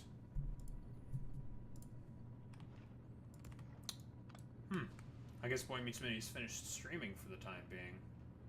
So I know he's been streaming. I guess he decided not to raid out. That's a little peculiar. Meh. Probably has his own reasons. What's up, gamers?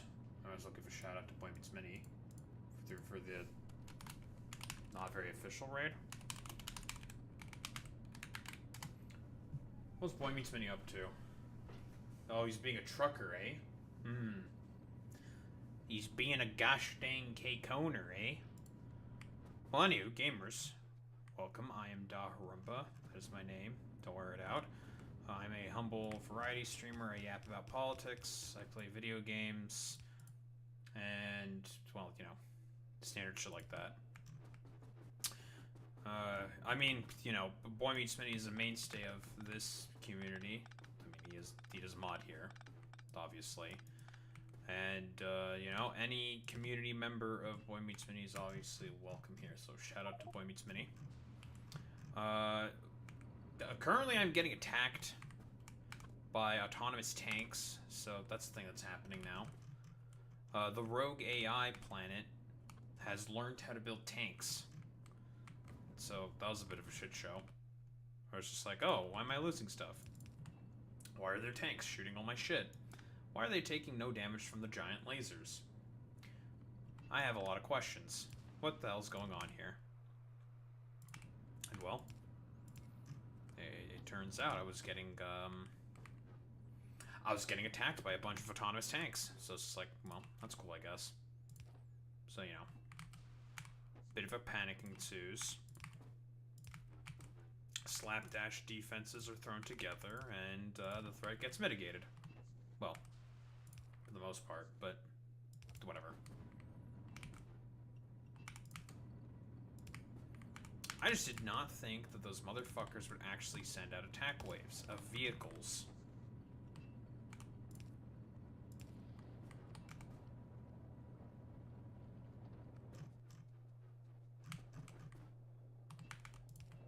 Quite shocking, I have to say.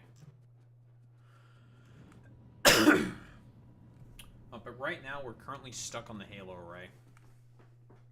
Where on one side there is the kind of flood, and the other side there's a bunch of Sentinel robots. Which may or may not be as terrifying as the tanks, but I have no idea. They haven't really evolved all that much yet, so... Welcome in, gamers. Oh, of course. Also, I have a YouTube. Subscribe to the goddamn YouTube. I do stream there as well.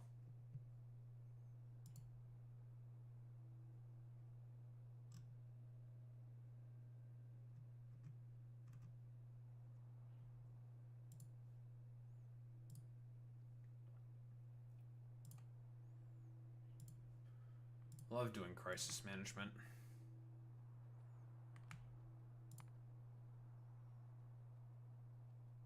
Train can't find path to destination. How?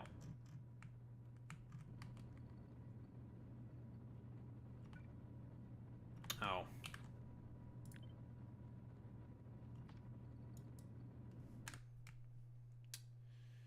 Ugh, that's annoying. It's because it's turned the wrong way. Son of a bitch.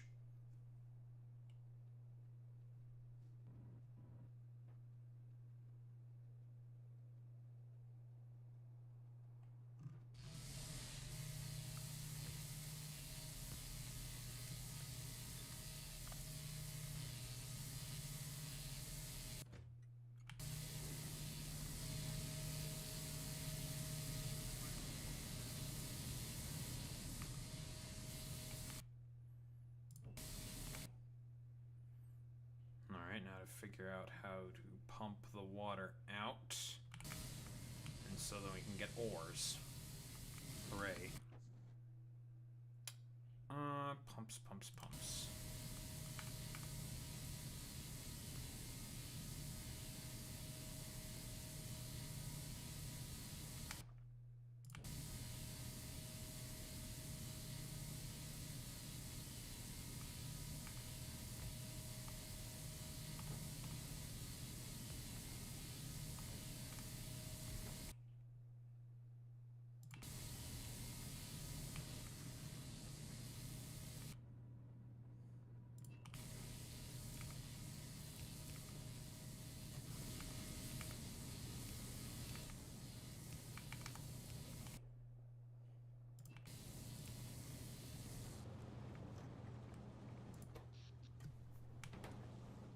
There we go. That is all of those things perfectly oriented and figured out. All that's left to do now is to essentially burn off the excess water, because this is going to produce a lot of water.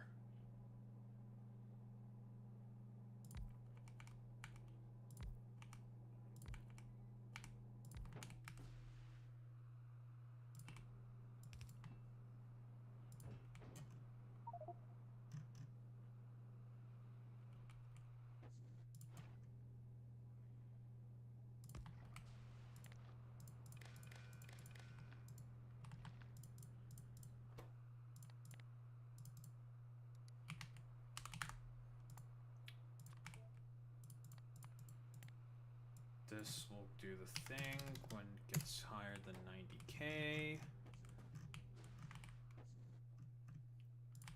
In that case, you guys will have the distinguished responsibility of burning off all the excess.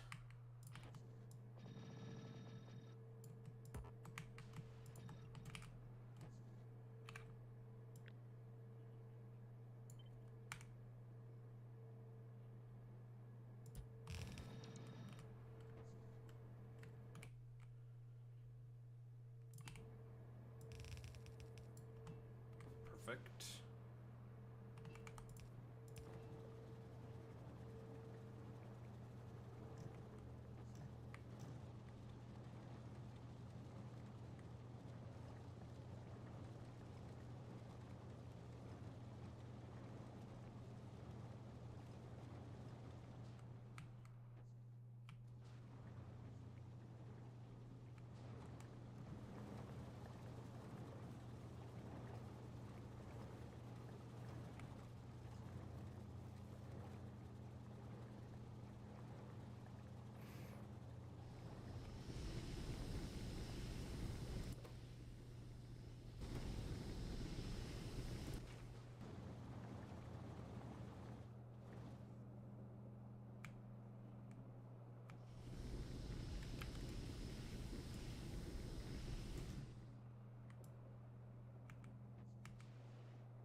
Few thousand.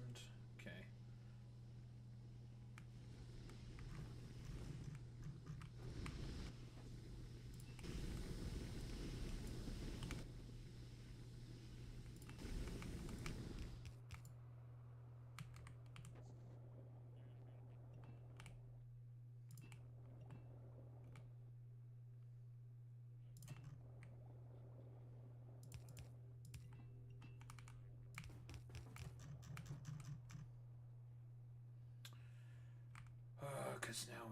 bunch of water to be sent to over here to mine gold.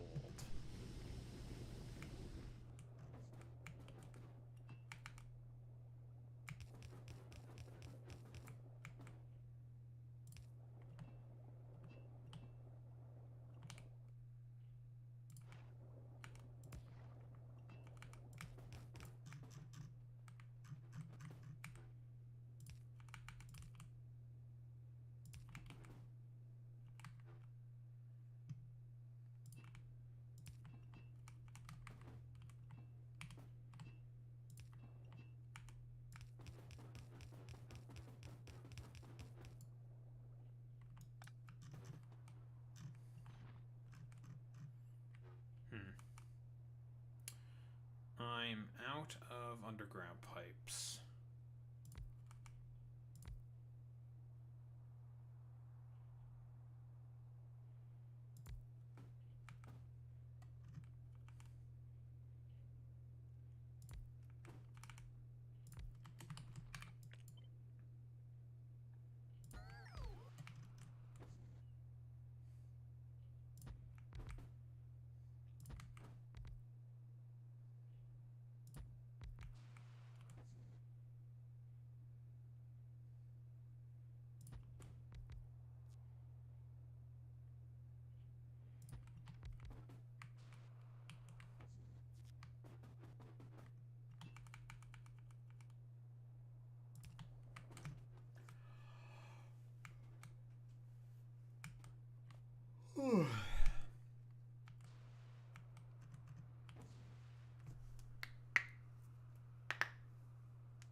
This does not mine as much gold as I thought it would. Interesting.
Put down a couple radars.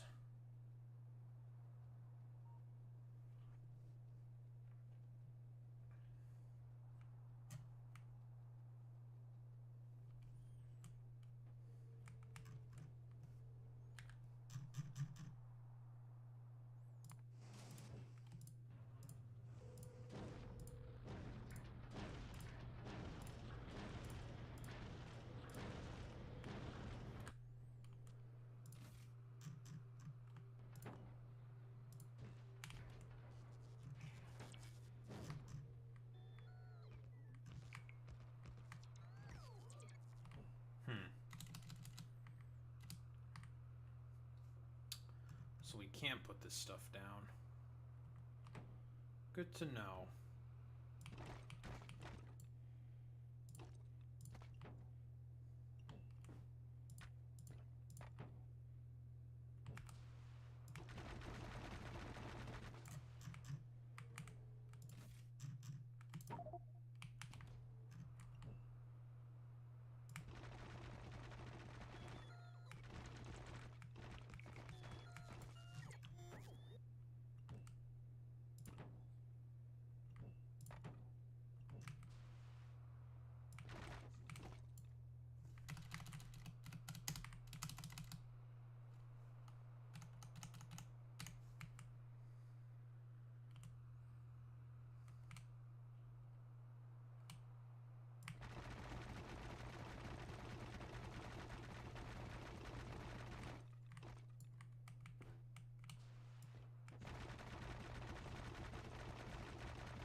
Lovely.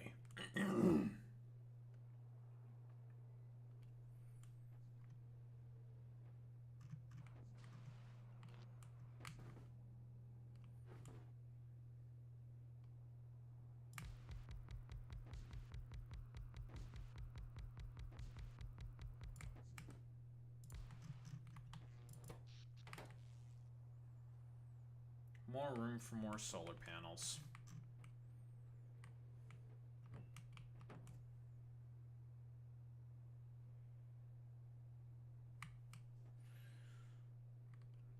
So I guess I can just put down a ton more space foundations because they're pretty much free to produce on Newman 5.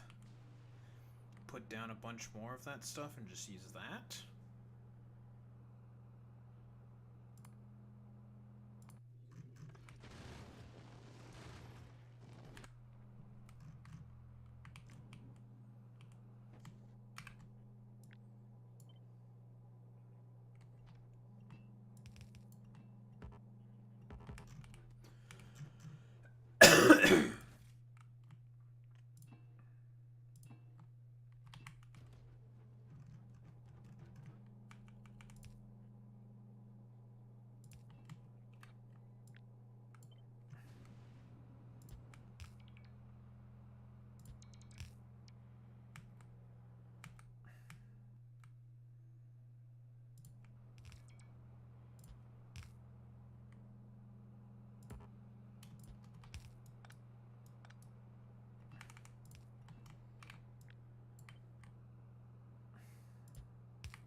Okay, that's molten metals. All that's left is just the calcite. And that's not too difficult to produce. I'll have to move around some of these undergrounds a little bit, but that's not that difficult.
That's intriguing.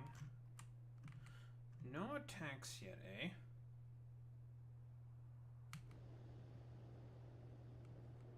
Nope, doesn't look like anything sussy has happened here yet. Guess that's not too big of a deal. That's a lot of fucking tanks, though.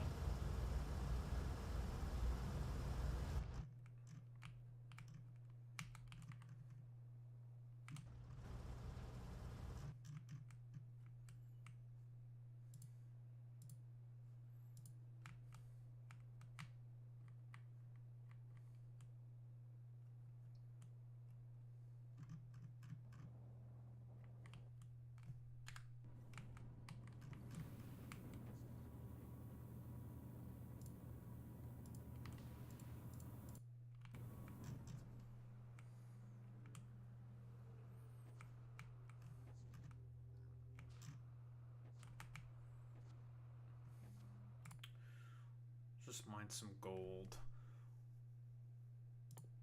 Let me see, what do I need to make this science pack?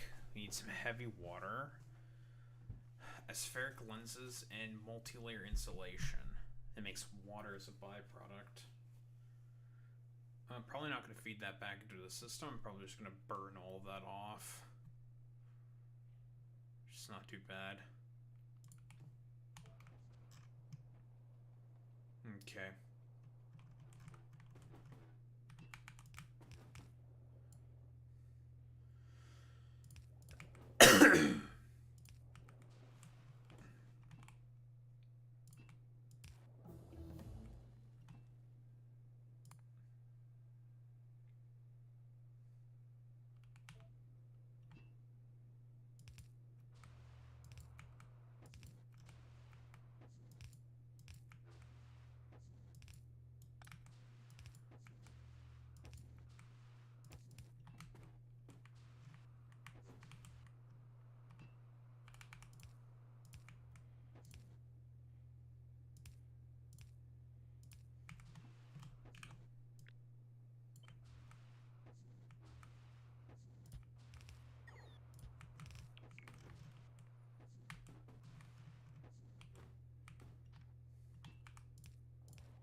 Okay. 1, 2, 3, 4, 5. Okay.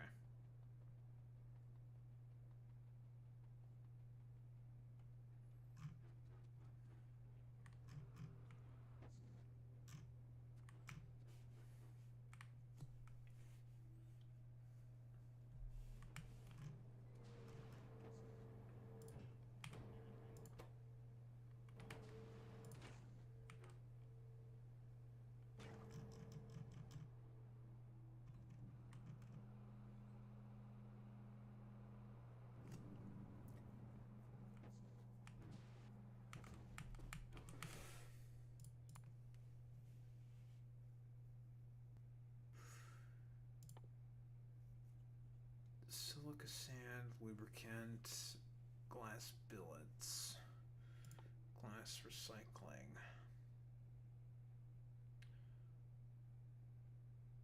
Just make some own glass.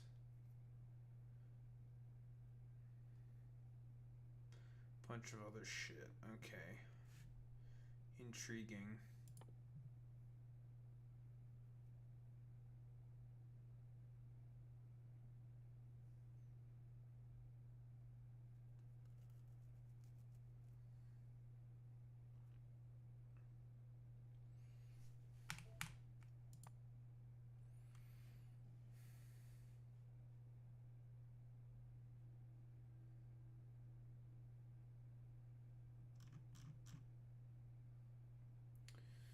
Gold ore, casting gold plate, making molten gold. We'll have to see what's more efficient.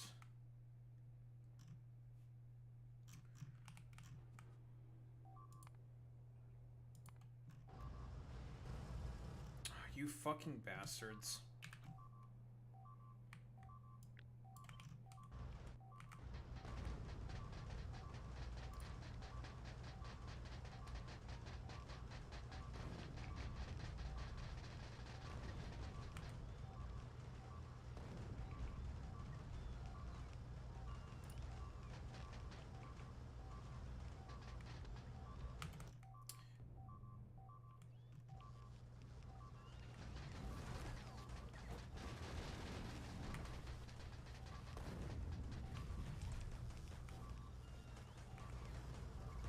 Come closer so I can kill you.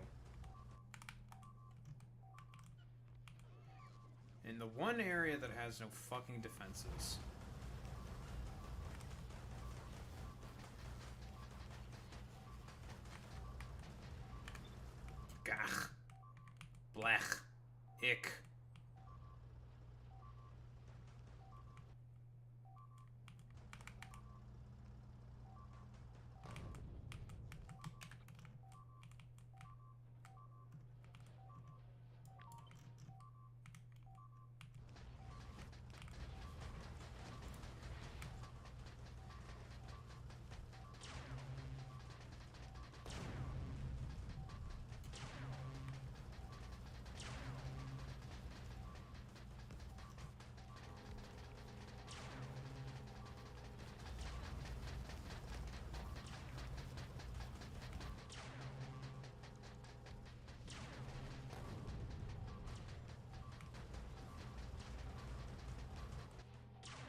was annoying.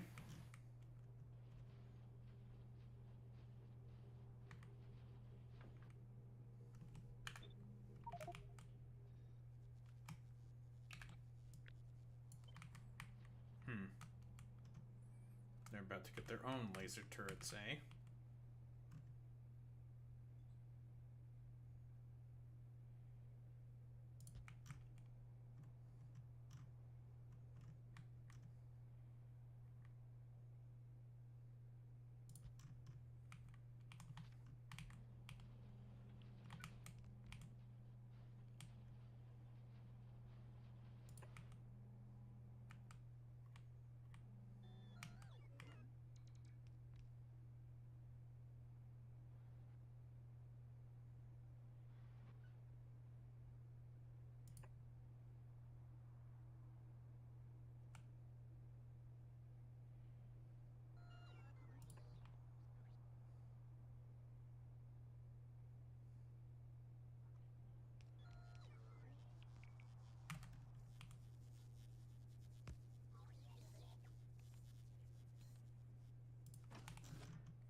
I guess the AI is not as stupid as I thought it would be. I thought it would just be idiots and go to the guns, because it's normally how the AI for the bugs work.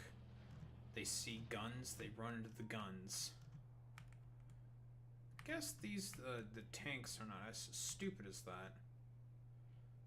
Oh, there's a wreckage of a tank right there, which seemingly got absolutely fucking owned.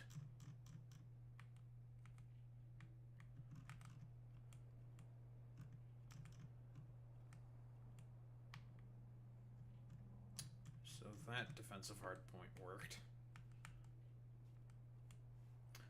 I'm just wondering how they exactly got around. That's just annoying.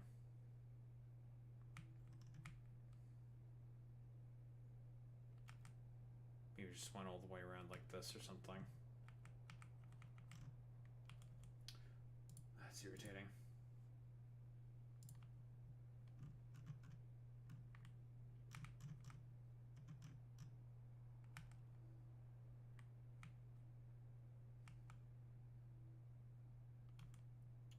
Well, the next thing that they're getting is laser turrets. Laser turrets are not that big of a deal.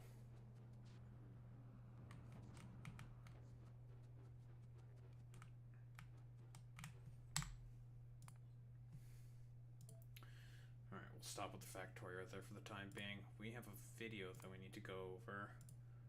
Boop. Well, that was a little hectic.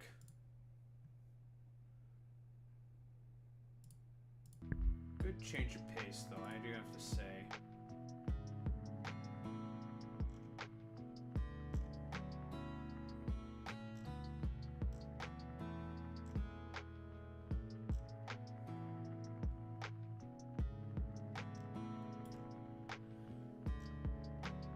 Alright. I'm going to go to the bathroom. I'm going to grab some water, and then we'll yap about the video that I have prepared.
All right.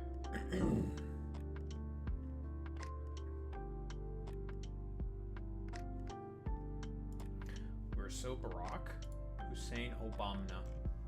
Hussein Obama.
Where's that tab? Thank you, FD.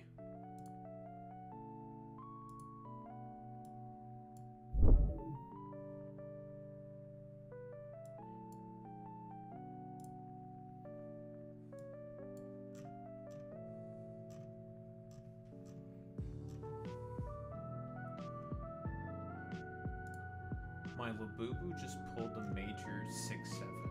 Thank you, Alex. You send this to the Wudius Maximo.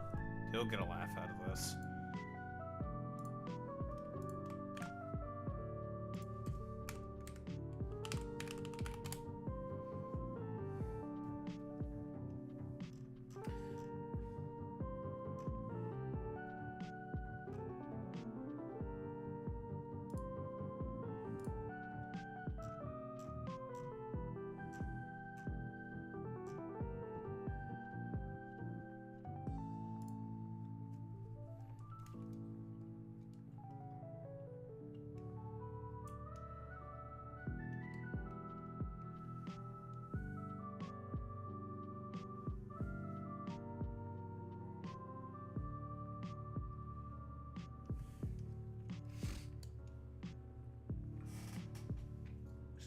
Attacked by the phlegm demons right now, dude. I don't like getting attacked by the phlegm demons. It's the worst. I hate that shit.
Should be okay to go now.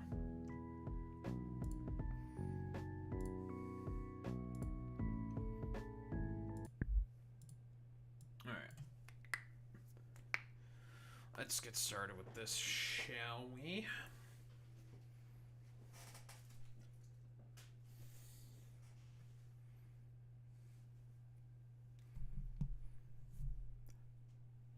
think we're all aware of FD Signifier upon this channel. Yes, of course. A preamble. I came across this video and I was interested, and I did a little bit of a pre-watch, skimming through the video, and what I mostly want to talk about here, and something that I, broadly speaking, criticize a lot of people in the online left specifically.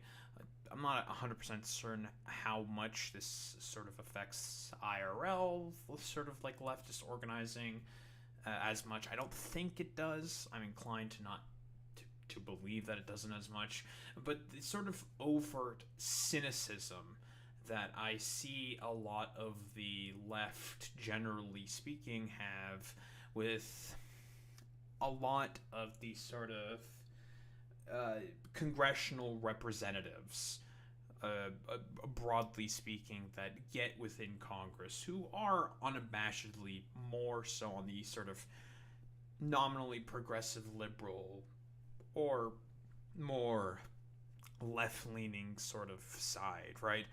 And generally speaking, a lot of the problems that I have with a lot of Western lefties specifically is the fact that seemingly they are just wholeheartedly incapable of being able to compromise on any of their beliefs, right?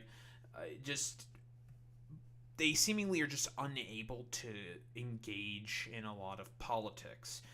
The politics is a game of compromise, seeing what you can maximally sort of get away with, but eventually you have to come to, at some point, to the negotiating table in order to get sort of some form of concession out of the current power structures that be. And every sort of like Marxist revolutionary more or less understood this. Even Lenin understood this, right? For example, he would go ahead and work with more bourgeois liberal parties, such as the Labour Party of the UK, because he understood that, functionally speaking, it's better for them to be in power, for the broader sort of left within Britain, you know, the Marxist left, anarchists, what have you, to have more ability to be able to engage in political action with a bourgeois liberal party being in power in comparison to that of a reactionary bourgeois party, right? Your conservatives, your fascists, what have you, right? And he was willing to make those compromises, even though he acknowledges that, well, there is this party that we're trying to essentially bolster is a bourgeois party, but it is what it is. We have to be able to be willing to make compromises, because not every sort of material condition on the ground is going to be perfect in every sort of society. That's just not how that works, right? We don't live in a utopia yet, I suppose, where we have necessarily the ability to be able to sort of maximally push for everything that we want. We have to be willing and able to compromise on, you know, some of the, not core beliefs, but some of the more fringe stuff that's not going to be obviously implemented in order to be able to gain power, in order to be able to affect change. Because here's the thing with Zohran Mamdani. I see Zohran Mamdani, and I would probably agree with FD's probably overall sort of point here, that Zohran Mamdani can save the left, because I see Zohran as an opportunity. He is he is going to be the mayor of the city of all cities. When people think of a city, they think of New York City. It is the financial capital of the planet, a cultural capital of the planet. And him showing the American people what better looks like, what these more socialist left policies look like after decades upon decades of Red Scare, Cold War, anti-communist propaganda, it can show the American people that left policy is good. Socialist policy is actually good. It is beneficial to the people. And this is an opportunity to show that. And because immediate problems that I have with a lot of these lefties, quote unquote, your socialist MMA types, Brianna Joy Gray types as well, a lot of them immediately had problems and were willing to immediately wheel out all the criticisms of Zohran Mamdani because he was compromising on some positions. For example, I believe FD Signifier does bring this up on Commissioner Jessica Tisch. Now, Jessica Tisch, piece of shit, Zionist fucking freak. However, we have to understand that taking on an institution like the NYPD not going to be easy for a mayor to take on. Unironically, the NYPD kidnapped, I think, Bill de Blasio's fucking daughter because Bill de Blasio did something that the NYPD did not like. They are an incredibly powerful institution, and you have to be very calculated and measured and careful as to how you're going to take them on, because they can fuck with your mayoralship, especially in New York City, where the NYPD has a significant amount of pull. So I'm not 100% certain what sort of backroom deals Zohran Mamdani did with the NYPD or Jessica Tisch and whatnot, because I know that Zohran Mamdani has said that he is quite satisfied with a lot of the anti-corruption work that Jessica Tisch did, removing a lot of Eric Adams's more corrupt Trumpian sort of stooges to sort of help facilitate a lot of the immigration crackdowns that Trump basically wanted to facilitate as a byproduct for Eric Adams to get that pardon for his corruption charges. I feel a lot of lefties don't remember that, especially your Brianna Joy Grays and socialist MMAs or national socialist MMAs of the world, because for these people, fundamentally speaking, being on the left is a cloak to them. It's a facade. It's just a moniker for them. They don't actually care about effective left policy and politics being implemented in positions of power. They don't give a shit about any of that. For them, it's all about getting a bunch more people onto their Substack articles and Patreons and podcasts to listen to them, their general sort of spew and dreck like dog shit propaganda, and effectively neuter left-leaning organizational and political sort of movements.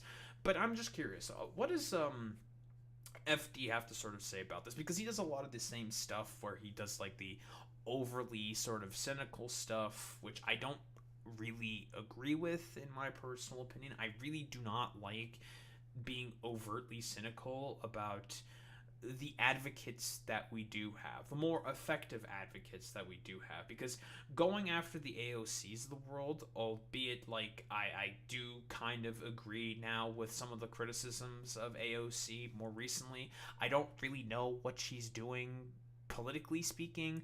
Like, I know she's trying to garner favor within the Democratic Party to be able to do like some form of a Senate run, potentially, or maybe even presidential run. I'm not 100% certain, and she's been willing to compromise very often with the sort of broader establishment Democrats for seemingly nothing. I'm not 100% certain what's going on in the back rooms and the backroom dealings in sort of like inter-party sort of negotiations, but I can assume that she's doing this for the ability to try to run for some form of higher office, whether it be for Senate or for the presidency. Who really knows exactly? My guess, she might be angling for the presidency, which I don't know 100% how to feel for that. I mean, I'm probably going to support AOC because, well, I am a Canadian. So I guess I could just throw my sort of hat behind AOC because she's ostensibly going to be the best candidate out of the potential sort of 2028 roster that the Democrats, generally speaking, have. But, you know, it's still going to be like a tough race and all that stuff. I digress, right? Like, a lot of people sort of like go hard on the current progressive advocates, especially like AOC and Bernie, not so much with like Ilhan Omar or Rashida Tlaib, but they'll like go hard on them for seemingly really terrible reasons, really, really stupid reasons, and are just acting in an overtly, just a very, very cynical manner, I think, for basically no reason whatsoever. It's like, these are the advocates that we have, and we're going after our more further left-leaning, sympathetic to left-leaning people in power. For what exactly? Why are we wasting our energy on that when there are more important people to go after, like your Henry Cuellars of the world? It doesn't really make much sense to me, strategically speaking. Like, if we want to primary, like, blue dog conservative Democrats in very, very blue districts, I think it's significantly more important to go after people like that in comparison to the AOCs of the world instead. Like, it just doesn't really make any sense to me. Despite the fact that, yes, there are, like, some votes and some actions that you can certainly criticize her for, where it doesn't make a lot of sense, where it's just like, oh, that's a little strange why she's doing that. But again, it's one of those situations where some of these actions might be taken simply due to the fact that, what is the point of trying to appease a lot of these more like puritanical rather lefties? What's the point of them? It doesn't matter what I do, they're going to be upset anyways. What is the point of appealing to them? Because again, like, AOC had some of those messages before where a bunch of her votes, mostly on Israel, were just being criticized. I would say rightly so, where she talks about, like, I mean, dog, whatever, I'm voting for, like, all these defensive weapons being sent to Israel because of blah, blah, blah, blah, blah reasonings, or whatever the fuck she was saying. It was really, really poor reasoning for as to why she did a lot of Iron Dome funding voting, but I digress. If a lot of people just keep going after her for, like, no reason, and same with ContraPoints, I also would throw ContraPoints in this as well, there's, like, they're just going to turn on the more further left elements and sort of, like, develop this idea of the left as these incredibly puritanical, unsatiable, I don't think is the correct word, these sort of just unreasonable individuals. There's no point in talking to these people. Fuck these people. Why should I appeal to them? I'm just going to become more reactionary on certain positions just to spite these people, which I don't think is incredibly fucking effective. What I'm basically saying here is compromise within politics is important. Being able to appeal to liberals is very important, because left-leaning ideas should appeal specifically to liberals over neoliberal ideas, which are just outright conservative, right-leaning ideas, right?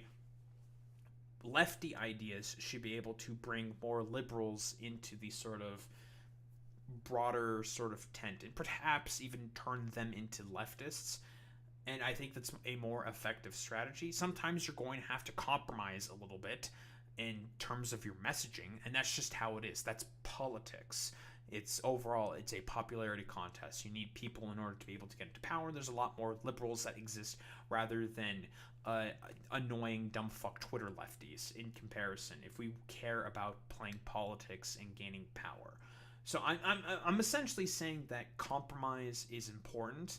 Lenin also recognized that compromise is important. Every socialist and communist within history recognize that compromise is important for the express purpose of being able to defeat more reactionary bourgeois elements of the current society that we live in, which I think is significantly more important to be focusing on, rather than just constantly going after the current progressive advocates and more left of liberal advocates and politicians that we currently have in power. Because unfortunately, we are in a sort of position where we kind of have to rely on politicians within power because of, well, class consciousness being in a position where it's really, really terrible, and left organizing, albeit say it is an emergent force, but it's not going to really take the United States by storm. right? DSA, relatively speaking, is still a tiny fish in a big pool of the predators in comparison to the broader sort of Democratic and Republican establishment, sort of like donor structures and the whatnot in comparison to DSA. Not to say that DSA doesn't have influence, right? They have a ton of influence over local elections and have been doing obviously very, very good organizational and political work in order to be able to get people in power to be able to improve local politics, which is good. It's where you should start. Show the people that better is possible, and then carry that momentum into more national and statewide victories. Like, I'm like, really, like, in reality, the mayoralship of New York is it's a monumental victory, because if Zohran Mamdani is able to get into office and is successful with his policies, that it will show the American people that better is possible, that people are going to be more galvanized and willing and able to be able to go out there and organize. And it's a flashpoint, basically. It's basically, it's a show of, I was going to say will or force. It's not exactly correct. It's basically a way to basically show that better is possible. And I think it's very important to show to people that, yeah, better is possible. And I think that's just probably one of the most important things to be able to show, well, not only the American people, but everybody in general, to be like, listen, like, shit's terrible right now, but better is possible, right? And these people are pushing for better, so we should give our support to them, help them out in order for them to be able to be successful with their policies and show the world that, yes, left of, well, conservatism is significantly fucking better in comparison to the complete dreck that we find ourselves under right now and have found ourselves under for the latter part of about 40 fucking years. I'm going. This is a very, very long preamble. I'm going on a bit of a tangent here. Why don't we just get into the video? I want to see what FD specifically says about a lot of this stuff. I got my cloth, y'all, but I can't find my glasses. I think they're in the car, and the car's in the shop, so we're just gonna unlucky. Just feel a little different this time. I can still see fine. I might have a headache when this is all done. We're gonna make it happen. Speaking of things happening, there's something happening in American politics right now that should scare a lot of people, but maybe not people watching this particular video. It should scare our ops, so to speak. Despite how ugly things are right now, and things are very much ugly, if you're looking at public sentiment in the last few years up to now, you'll notice that there are a lot of new trains of thought, or really I should say old trains of thought, returning to the public discourse, or the public imagination for the first time in decades. The way people are talking about what we should expect from our government and our economy and how all these things should be organized, all of that is shifting. It's not a fever pitch, it's not fully saturated, it's definitely not perfect, but it is happening. I definitely agree with this 1000% with FD Signifier. 1000%, and it's a good thing. It's showing that the sort of like McCarthyite propaganda is a failure. It's over now, right? Okay, bit of an anecdote. I have a normie friend, right? It's one of my best friends, childhood friend of mine.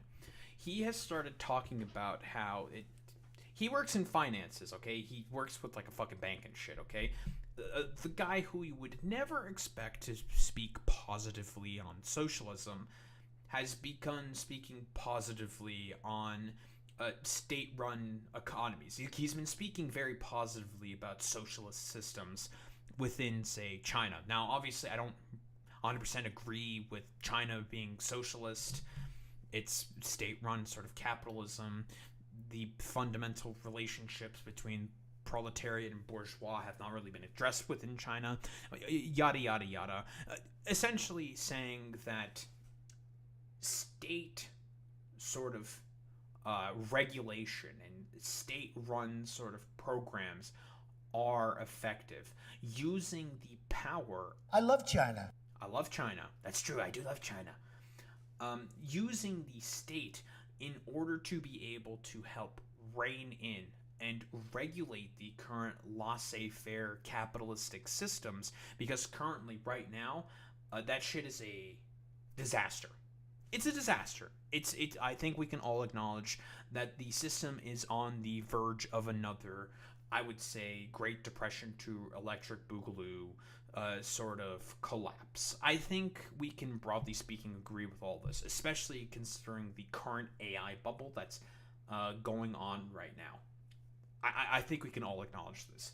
And my buddy was saying, like, yeah, like, I think the Chinese system, how they run things, I think is, like, way significantly better than what we are currently running, what we currently have right now in the West. I'm like, I agree with this. I do agree, right? Like, in terms of the, like, I don't call it socialism. He calls it socialism because he thinks that he unfortunately operates off of the definition that socialism is when the government does stuff. It's like, that's not what it is, but sure, whatever. I do think that the state using its power in order to be able to help significantly rein in corporations and implement a lot of regulation is obviously a good thing. It's social democracy, although with, like, China, it's more like social autocracy. But that's why I prefer talking about the more Nordic systems. But, you know, whatever. Yeah, communism is when the government does all the stuff. Yeah. Like, you know, Richard Wolff meme inserted here, obviously. But seeing this attitude change happening, broadly speaking, to a lot of, like, more normie liberals acknowledging that the current system that is in place right now is a failure. And even, like, a lot of the more Democrat, liberal leaning sort of, like, content creators, normie content and politics content creators are acknowledging, saying, like, yeah, what we currently have is a complete fucking failure. It's not working. We need, like, in some instances they've said, like, we need, like, a New Deal type sort of system, New Deal 2 Electric Boogaloo, in order to be able to fix these problems. We need something radical. And this is something that can be harnessed, this can be captured and sort of channeled into positive political change. A lot of lefties online are just, generally speaking, not very interested in any of that, because they don't really give a shit about it, because if they don't get to LARP like revolutionaries, none of these motherfuckers are actually going to care about what is effective sort of, like, political change. One example of this comes from the story of a legitimate socialist running for mayor in New York, Buffalo, New York, back in 2021. You may have missed this because it was relatively niche at the time and it was at the height of the pandemic, but in Buffalo, New York, a black woman named India Walton ran as a Democratic socialist and won her primary race against a long-standing establishment candidate named Byron Brown, who had been entrenched in... From what I understood, like, I know someone who's in Buffalo. He's talked about this race before, and he generally had some, like, criticisms of, like, India Walton, right? I don't know, like, overtly sort of, like, cynical stuff, but this is, yeah, I know what FD is going to mention here, talking about how Byron Brown essentially just ran a write-in campaign as an independent fucking candidate, and in the general, and managed to defeat India Walton, right? Like, some real fucking Democrat tomfoolery is going on here, because we all know what the purpose of the Democratic Party is, basically, at this point, is to effectively try to be a stopgap, a sort of disruptor of more populist, left-leaning fervor within the country. In the role of mayor of that city for almost 20 years at that point. Like most major cities, the Democratic nominee race was the only real election that mattered, and by winning the nominee, India Walton was all but guaranteed to become the city's next mayor, or so it was thought. See, the Democratic Party, surprise, surprise, showed its true colors and its allegiance to power and the status quo by helping Byron Brown mount a massive independent campaign in Buffalo as a write-in candidate, even helping him mass-produce stamps to give out to voters that they could use to write his... Yeah, similar to Andrew Cuomo, but honestly, I think, like, with Andrew Cuomo, that was more of, like, a disaster, I'll be honest. I don't even know if Andrew Cuomo did any of that shit. But I mean, like, Andrew Cuomo was more of a known factor, probably in comparison to Byron Brown. I don't think a lot of people knew as much about, like, Byron Brown in comparison to how much of a, like, an ostensible piece of shit Andrew Cuomo is. name in for mayor by just stamping the name on the page, which sounds illegal, but I don't know. Despite the fact that Brown had been mayor for going on 20 years and had seen the city decline in numerous ways that entire time, this was presented as a win for the people, but in reality, the Democratic establishment in New York just refused the people's will and did not get behind the candidate chosen for their party. Furthermore, Brown received significant support and donations from New York City Republicans that fueled him to victory. Hilariously, Brown would then abandon his role as mayor 2 years later after he accepted a role as a CEO of a horse betting organization or something in New York. That was when that definitely needed to happen for the Oh yeah, honestly, this sounds like classic New York fucking corruption in politics constantly. I don't know, bro's got the horses in the fucking back or something. Like, okay, bro, horse betting fucking... Is horse betting even that prominent in fucking Buffalo? Like, you hear about it in, like, commercials around Niagara, and I mean, Buffalo is relatively close to Niagara Falls? I don't know, it's a little fucking weird. For the people of Buffalo. I don't know too much about the city of Buffalo, nor do I know how the end result of that mayoral race affected local politics, but I know some folks that do. Shout out to the Mamdanis. Shout out to all the socialist mayors. I do believe that if it wasn't for India Walton, I don't know if y'all be around. I'm just saying. The way he did it was so insidious too. I'm not gonna lie. I think the stamps just killed me. There is a part of Buffalo, we call it, it's South Buffalo, that is, at the time, not necessarily now, but at the time, predominantly conservative, and still to this day, predominantly white. And even though they didn't like the incumbent mayor, Byron Brown, they really didn't like the black woman socialist. I worry less about Mamdani and... So it's, so more like reactionary bourgeois sort of backlash from an insurgent sort of, socialist mayoral candidate. It's, I don't know, it's like, it's about as classic gets, right? I'm gonna sneeze.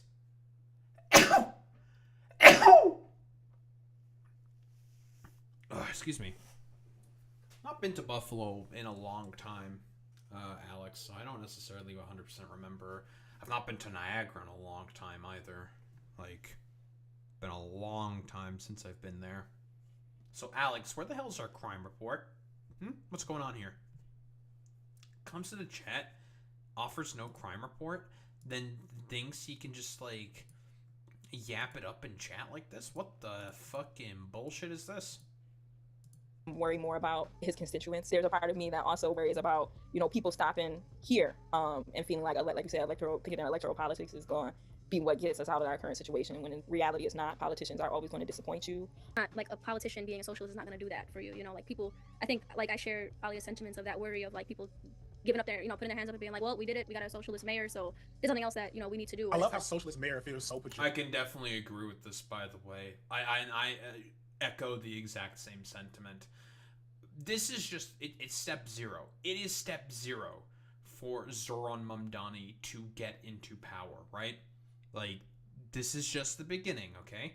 Now the real work begins, because there will be bourgeois, there will be reactionary elements, not only within the city council, which, again, Eric Adams has said himself that he will try to stack in order to fuck over Zohran Mamdani.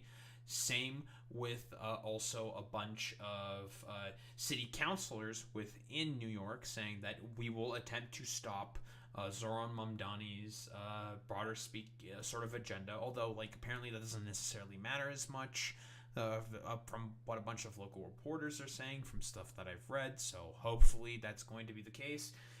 To also elements within Albany, because he needs Kathy Hochul's support in order to be able to do a lot of his sort of agenda. He needs a funding from Albany, from the governor, in order to be able to get a lot of that stuff. Now, for the time being, Kathy Hochul is seemingly capitulating is on the side of Zohran Mamdani, even though she is rather seemingly feeling uneasy about the fact that when Zohran Mamdani had his campaign rally on the day before the elections, a lot of people were chanting "Eat the Rich." Kathy Hochul was not very comfortable with a lot of those chants. It was very, very clear and obvious, and given Zohran Mamdani's sort of prominence and popularity, she kind of has to go significantly along with a lot of not with like Zohran Mamdani's tune in particular, because of the fact that she herself also has a governor primary with a progressive challenger, something Delgado, right? And she's probably going to need Zohran Mamdani's help in order to be able to win that primary. Now, Zohran hasn't endorsed anyone quite yet in that primary. He's not thrown his weight behind anyone because he knows that he has leverage in this particular case. If Kathy Hochul doesn't give him what he wants, he's going to throw his weight behind Delgado. If Kathy Hochul does give him what he wants, again, this is politics, people. This is how it fucking works, lefties. Very important that you remember this. He can be like, oh, okay, so Kathy Hochul is giving me all the funding that I want for me to be able to sort of do my general sort of policy goals and agenda, and I can basically enact my sort of, I guess for lack of a better term, will here in order to be able to do the free busing, freeze the rent, do the pilot program for the free groceries and the public grocery stores within New York, tax the rich significantly more with the increase in corporate sort of tax rate and the wealth tax that I'm also looking to implement in order to be able to fund for a lot of my programs. Have City Hall be significantly more responsive to a lot of the complaints of the people, and actually have local government be seen as a force to help improve the lives of New Yorkers across the 5 boroughs, right?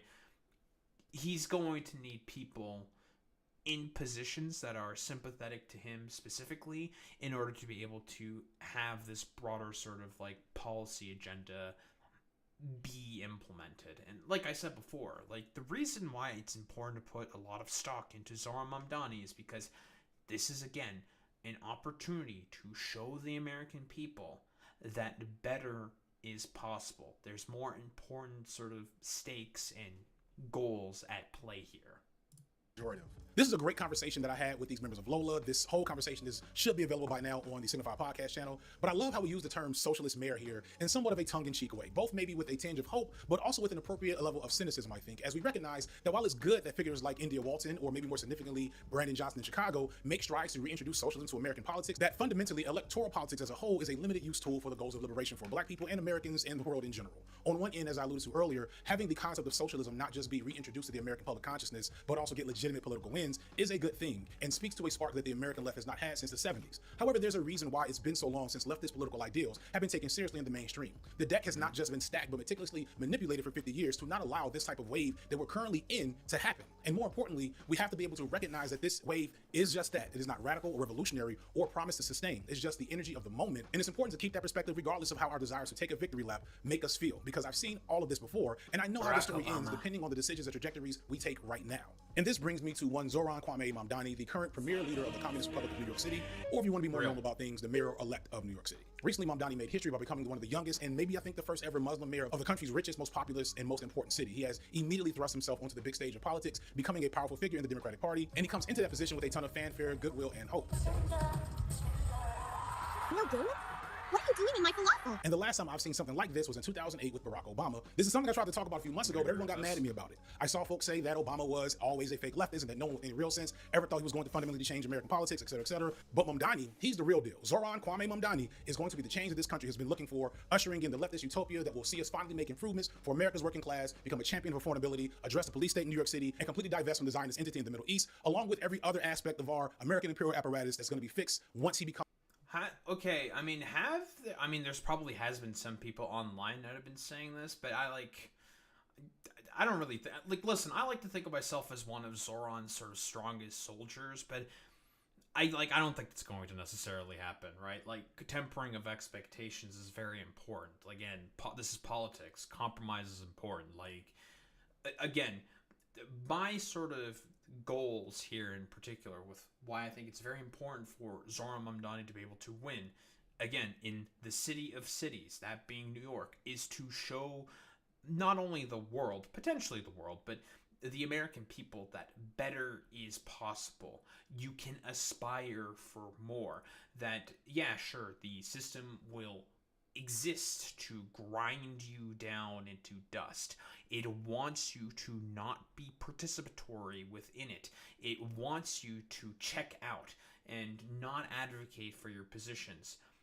But Zohran Mamdani basically shows that there is a more positive path forward, and that there can be a better path forward. The, politics of like joy and whimsy, which has only been replaced with a lot of, I would say, overt sort of cynicism and like calculations, where it's just like, well, no, like, the point of politics is to get people energized and excited and aspirational for something in the future, that it is okay to put your stock into someone, to believe in something, like to have aspirations for something better in the future. Because again, the overt cynicism that a lot of lefties like to immediately jump into. Now, obviously, should you criticize politicians and power, yada yada? Yeah, of course, obviously. I'm not going to like be against criticizing those in power. I'm not stupid, right? Like, you should expect better from those in power.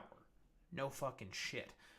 But the overt sort of cynicism and just inner desire for a lot of these people to immediately just like shoot down everything, like every possible proposal, every possible position, and anything that a lot of these people in power try to do to improve the general lives. Well, if it doesn't neatly fit into like the sort of like lunch table politics like group that I've decided to basically start hanging around in, it's fucked.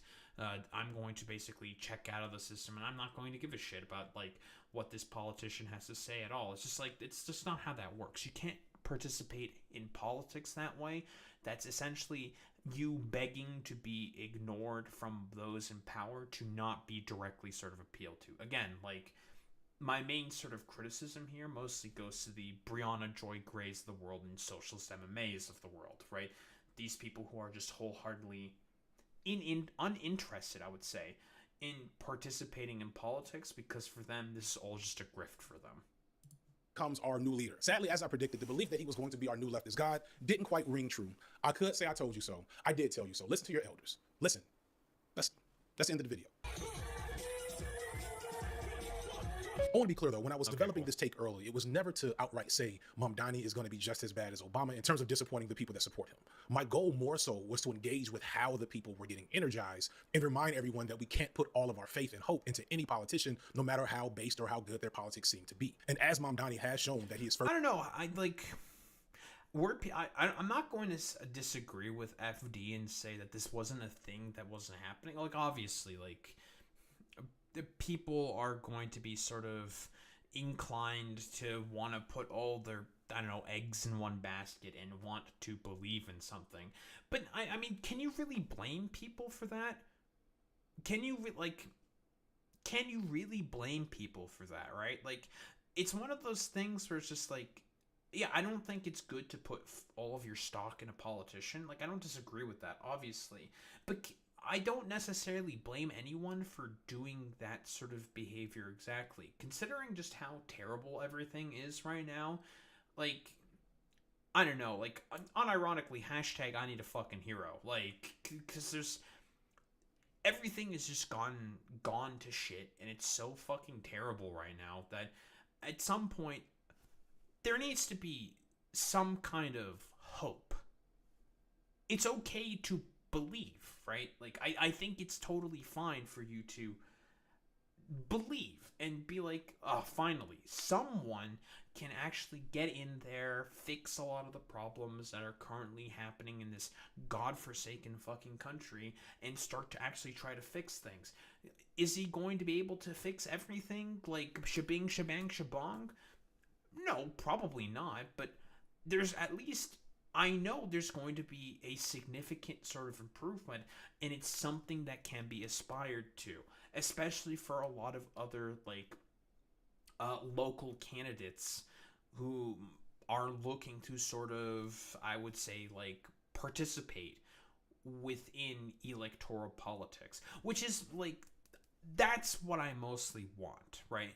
Like, more and more, like, I want the Zohran Mamdani fucking printer machine. Like, get more Zorans out there in order to be able to have some form of, like, good happen within the broader world of politics. Because right now, it's pretty fucking bleak. It's not looking great. The economy is obviously in the complete shitter.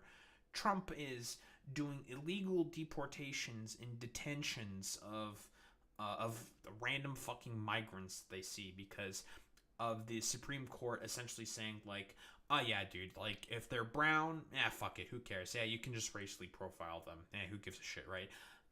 I think it's okay for people to have hope and put some form of stock to be able to have, like, I don't know, belief in someone out there being able to significantly improve things. Because everything right now is just so bleak.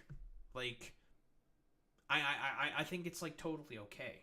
First and foremost, a politician, my goal still is not to just simply point and say Mamdani is bad, actually, but to remind people that regardless of how good or bad Mamdani's politics are, it's our work and our energy that we put into him that is the actual real value and real lesson that we need to be paying attention to. But now that Mamdani's actually won and I got the bit of shade out the way, we can stop crafting a narrative around Mamdani that he is our Marxist-Leninist brown king by way of Africa and say that regardless of his many flaws that we'll get to, Mamdani good, actually. There's some serious criticisms to engage with around Mamdani that I will get to in a moment. But what I really want to do here is try to model a type of pluralism. Try to show that you can embody two truths at once, something that so many of us active online refuse to see as possible. Ironically, for the left, we struggle mightily with non-binary thinking. And we also have a rather causal mentality on whether or not someone's political project is of any use or value to the people as a whole. And on the flip side, many of us can't take it when our faves are criticized. Even with the most good faith and legitimate criticism, it's met with the energy of a K-pop fan arguing with one of the barbs. I'm inclined to believe that somewhere in there is a man... There are legitimate criticisms that you can have of AOC, like that Iron Dome vote, like votes, those are fucking pretty dog shit. Although, to be honest, like, a lot of the stuff that a lot of these more sort of, I don't know, force the vote types, again, like Socialist MMA and Brianna Joy Gray bring up, are just complete fucking dog shit. Stupid criticisms that need to be, like, thrown out of the window immediately because they're just stupid. Really dumb, bad fucking criticisms. Like, again, with the force to vote stuff specifically, like, because that shit was just never gonna fucking work. Like, trying to force the vote on some necessary state funding in order to force a vote on Medicare for all when that's not going to be brought on the floor of the House for a vote, because why would anyone bring a vote for, like, Medicare for all to the floor of the House to know who would support it or not support it when we already have that information based off of the co-sponsors of the Medicare for all bills that exist. It's incredibly fucking stupid, and it's just a waste of political capital and time for no reason. That's a dumb criticism of AOC, right? Just a random sort of example. That's like stuff that your Jackson Hinkle types would bring up. Because again, those are people that are broadly speaking not interested in engaging in politics. They just have their own sort of grifts that they're doing, right? Same with Jimmy Dore. Same with, again, Brianna Joy Gray and also Socialist MMA and a bunch of these other sort of, like, weirdo puritanical MLs, dipshits, grifters. They're grifters, who are just not, broadly speaking, interested in engaging in politics. They don't give a shit about any of that stuff. It's one of these situations where it's just like, there are criticisms that can be had, obviously. Just don't make them fucking stupid. Don't make, like, really, really just stupid, inaccurate, like, criticisms. Actually, like, engage. I'm trying to think of, like, what the best way of exactly putting this is.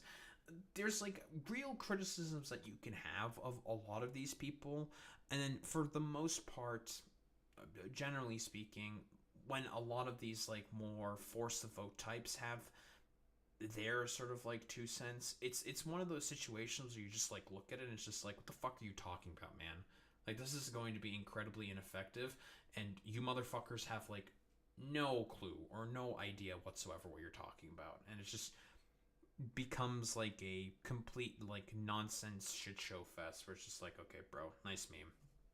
Who had a degree in black studies and read all the same shit I've read, who was far more sincere than Barack Obama ever was with his leftist ideal. But I also know at some point that Zohran Mamdani and Barack Obama had at least 2 conversations, and that regardless of how I and others want to imagine Zohran Mamdani, he is still a literal card-carrying member of the Democratic Party at this point. So, and regardless of the fact that Democrats aren't as bad as Republicans, they're still very, very bad, and anyone who is a member of their crew is inherently an op.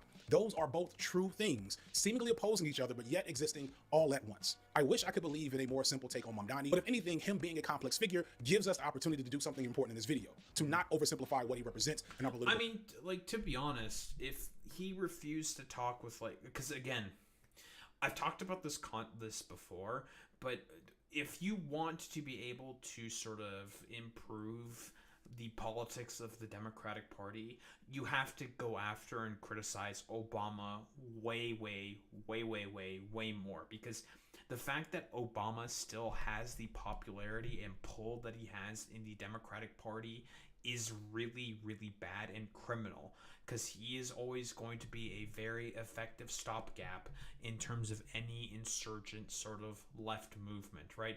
We all know about the centrist Voltron that Obama helped assemble for Joe Biden during the 2020 election.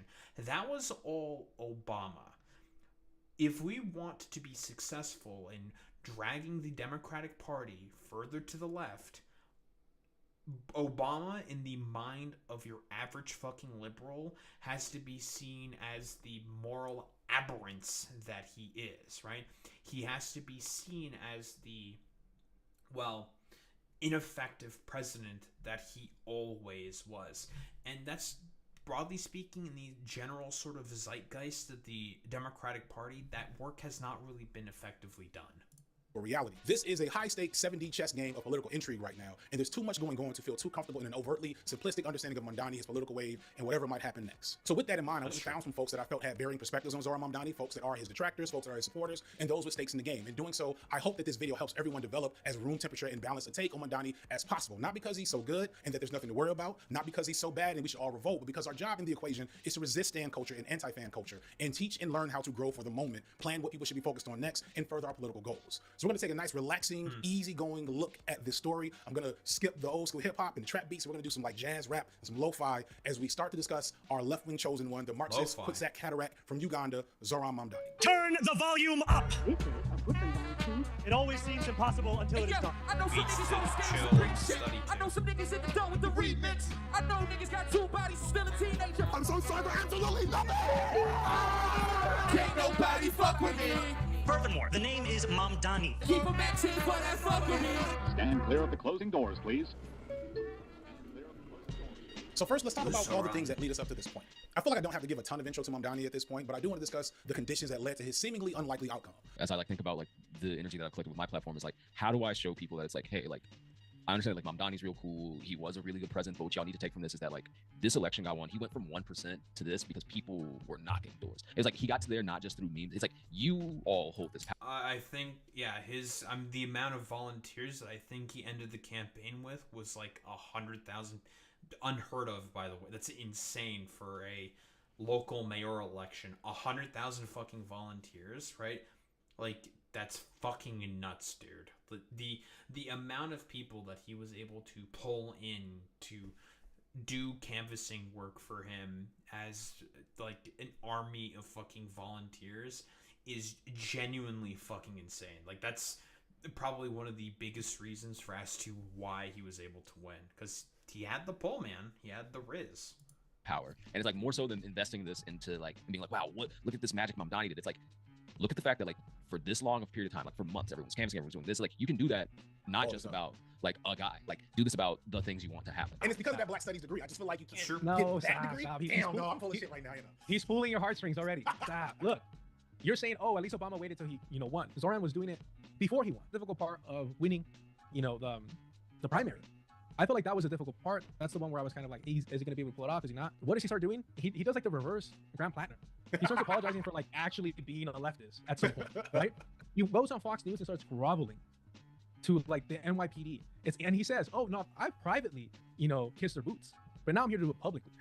And to that level, I'm like, bro, like you're acting like if you haven't won the primary yet. Like, stop. Who are you catering to? What are you doing here? It's not for vote. Okay, well, the problem again, it's one of those situations where it's like, yeah, obviously having to grovel at the feet of the NYPD is obviously not a very good fucking look.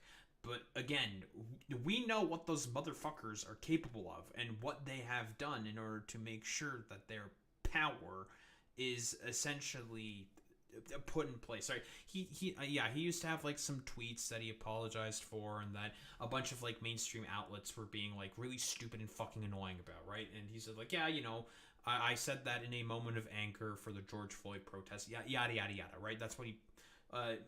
That's not 100% what he said, out of context arena, blah, blah, blah, blah, blah. The NYPD is basically a small military. It's an army. Taking on those guys is going to be really fucking difficult. And Zohran Mamdani, sure, he has like some policies talking about how he wants to do the real goals of defund the police, saying that there needs to be like a reallocation of resources from the police department into essentially from not only just doing like police work and enforcing, I don't know, like whatever dipshittery and having like a bunch of thugs going around and just beating homeless people. How about instead we have them focus on what they're supposed to actually do, and that is, well, dealing with violent fucking crime, which is the purpose of what the police is supposed to do. Yeah, exactly, Zane. Biggest gang in New York, the NYPD. And they're like equipped like a small fucking military. Taking on that organization, it's not an easy task. That's really fucking difficult. And we can quibble about what exactly Zohran Mamdani would prefer to do. And it is entirely possible that he's probably way more focused on trying to get his agenda through, his affordability agenda through, in comparison to trying to take down the NYPD. Because he has said before that he is okay with keeping Commissioner Jessica Tisch on because of a lot of the anti-corruption work that I mentioned earlier that she did, removing a bunch of Eric Adams's stooges who were put in positions of power within the NYPD at the behest of Donald Trump, as a part of Eric Adams trying to get his pardon from Donald Trump for the fact that he's a corrupt fucking shithead. He is one of Turkey's strongest soldiers, right? We all know this, right? And the sort of issue becomes then, it's like, you need to pick your fucking battles. What Zohran Mamdani wants to do is ultimately, I would say, quite ambitious in terms of the affordability agenda that he is fighting for. You need to really, really pick your battles, right? And fighting off the NYPD, who are going to be a force who will fuck with you. Like, I believe I've said this before, but they unironically, I think, kidnapped Bill de Blasio's fucking daughter because, again, Bill de Blasio decided to implement some form of regulations that the NYPD did not fucking agree with.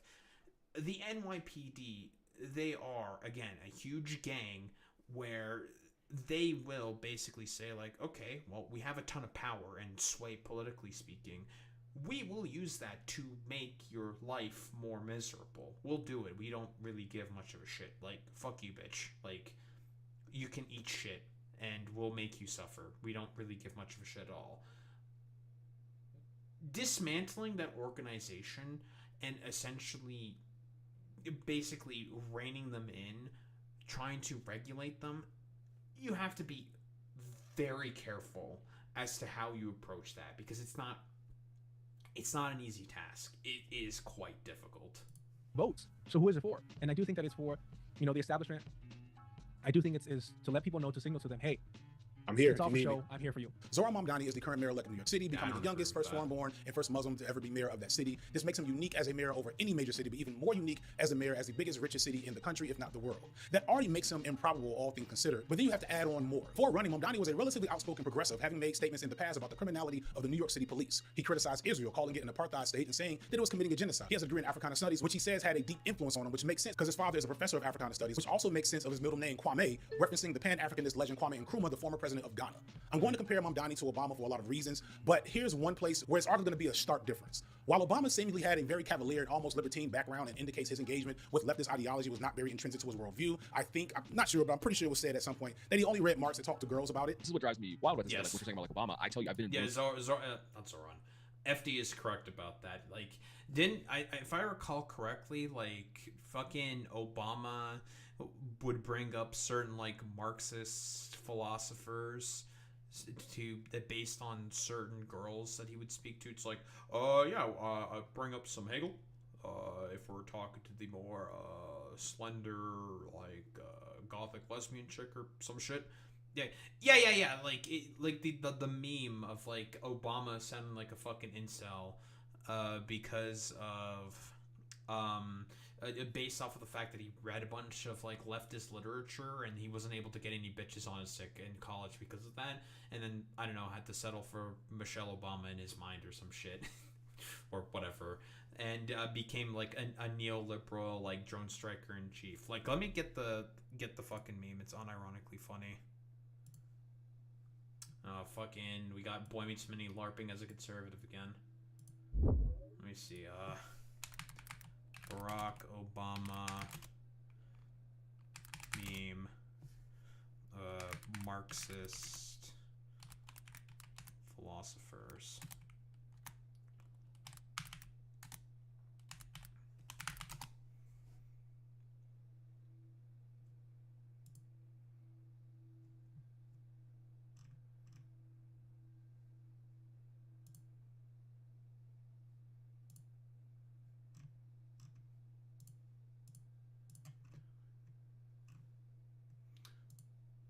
It's like a fucking Wojak.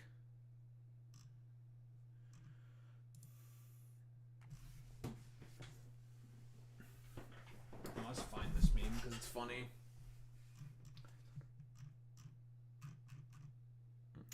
Barack Obama, Marxist philosophers to date checks.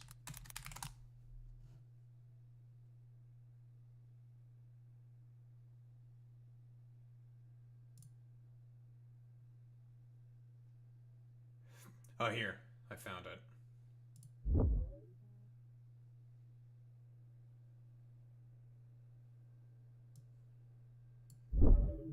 Okay, I didn't find the meme version of this, but I found the unironic like excerpt about this. Like what? Looking, I think this is like a biography of Obama, of how he discovered Marx and Foucault in college as the way to pick up chicks.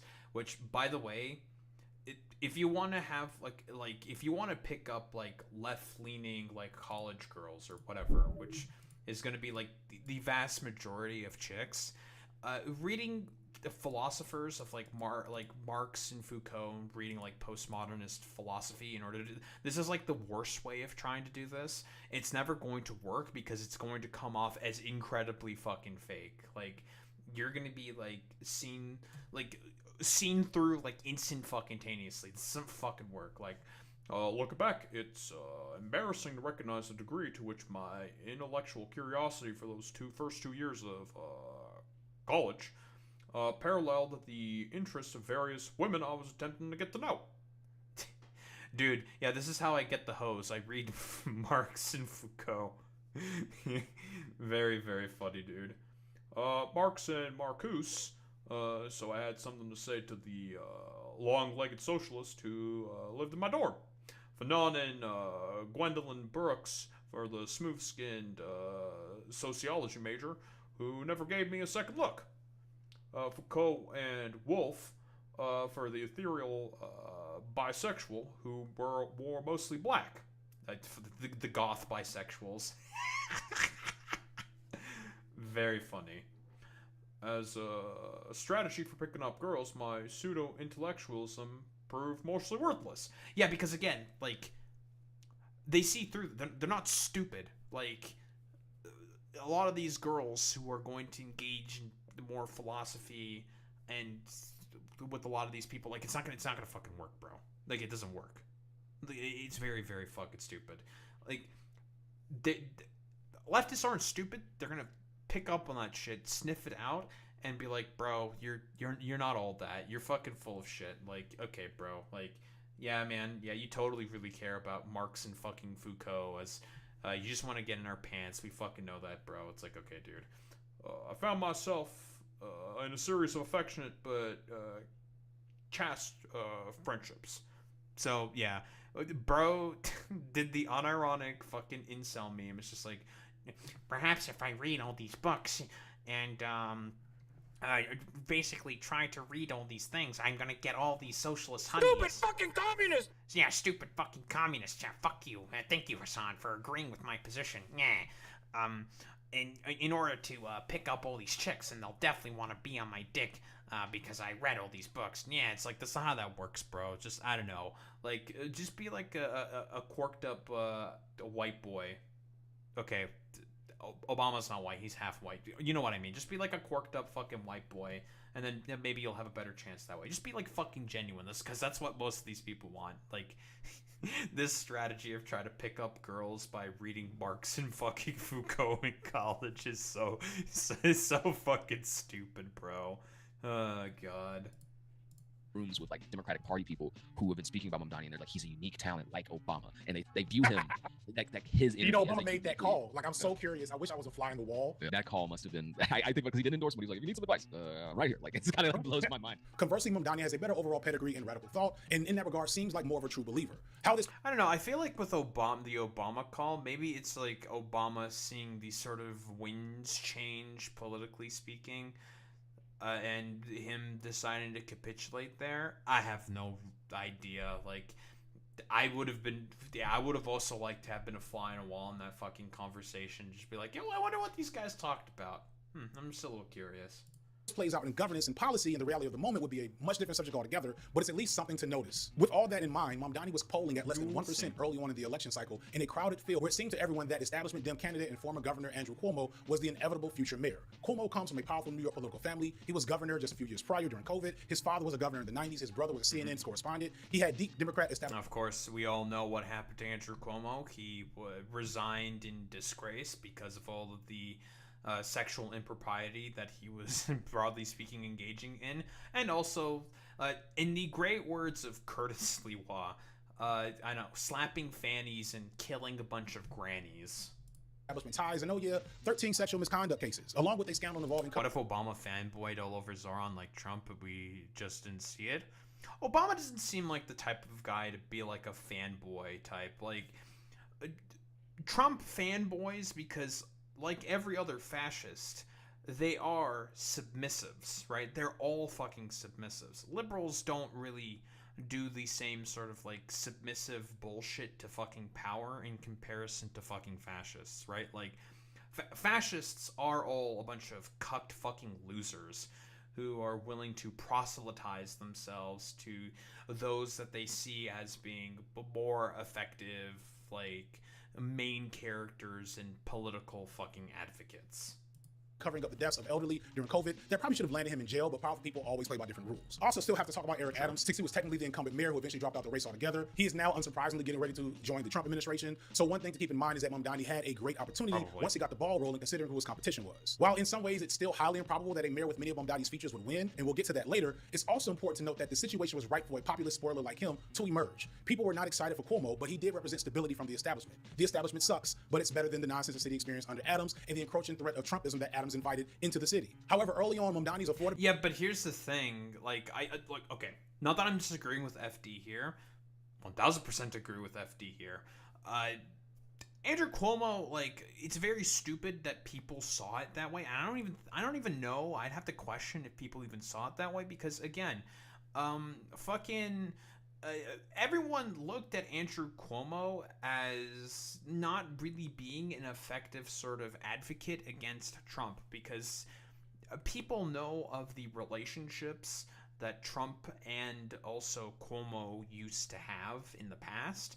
And generally speaking, most people would see that as like, ugh, this is not going to be very, very effective in terms of pushing back against Trump.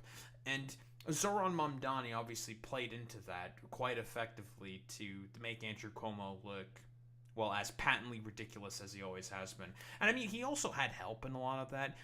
Brad Lander did nothing more besides just constantly hammer Cuomo over and over and over and over and over and over and over and over and over and over and over again. And I feel like that's a factor that's also being kind of ignored here, was the role that Brad Lander played as basically being a kamikaze dive bomber going after fucking Andrew Cuomo's stupid looking head ass, saying consistently that, yeah, he's a rapist, he has these COVID scandals. You think he's going to fight against Trump? Fuck no, he's not going to fight against Trump. And I mean, literally, even on the campaign trail, fucking Andrew Cuomo was saying, like, you know, maybe we should reintroduce Trump. Maybe he's going to leave us alone if we not treat him as, like, this moral aberrance that we currently treat him as.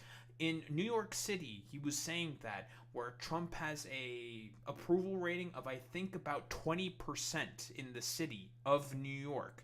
And he's saying that in New York. Like, what the fuck are you doing? Like, strategically speaking, it just doesn't make any fucking sense. It's nonsensical why he was doing that. No, he was saying that specifically for himself because he wanted to capitulate up front to Trump. Ability platform, his progressive inclinations, and his natural charisma set him apart, and he began to shine through and quickly became the front runner. Habibi, could I get an egg and cheese on a roll with jalapeno? When's the Zohran special coming up? And this is, again, very similar to the rise of Obama. Obama won his federal Senate race in Chicago after his opponent dropped out due to a sex scandal himself. Here's some hilarious deep lore for non-Chicagoans who may not remember this story, but Obama's original opponent was this guy named Jack Ryan. Jack Ryan's ex is Jerry Ryan, aka the... Yeah, Jack Ryan, from what I recall correctly, I don't know, we do have a resident Chicagoan here. Jack Ryan, from what I understand, Alex, real fucking piece of work. And what fucking actress from Star Trek? That's pretty fucking cool. I'm not gonna lie. Actress that played 7 of 9 on Star Trek Voyager. They had divorced years before he ran for office, but it came out during the campaign that one of the reasons for that divorce was that Jack was into being cuckolded, and he would take Jerry to sex clubs and pressure her to have sex with other men, to which she would always decline, but that didn't stop him from... Totally. Okay. Dude, he's a cuck. That's so fucking... It's Sneeko before Sneeko. It's white Sneeko. Jesus Christ. Bro was sitting in the fucking hotel cuck chair before it was even popular to sit in the hotel fucking cuck chair, dude. Asking over and over and over again. What further answer do you require? Or maybe some kind of justification for what you did? A little sense of guilt? Guilt is irrelevant. This, of course, makes perfect sense if you actually understand Republicans and their sex practices, but it's not supposed to be out like that. So the Illinois Republicans replaced Jack Ryan with the OG of Republican Alan Keyes, who was destroyed by Obama to become one of only a few black senators in American history. But the similarities don't stop there. There's the exoticism of Mamdani's race and ethnic lineage, along with Obama's. Even their names give them this unique appeal to stereotypical liberals weaned on fetishistic identity politics. They were both highly charismatic, great speakers, charming smile. Oh god, yeah, I fucking hate that shit when liberals do that. It's so stupid and annoying. It's like,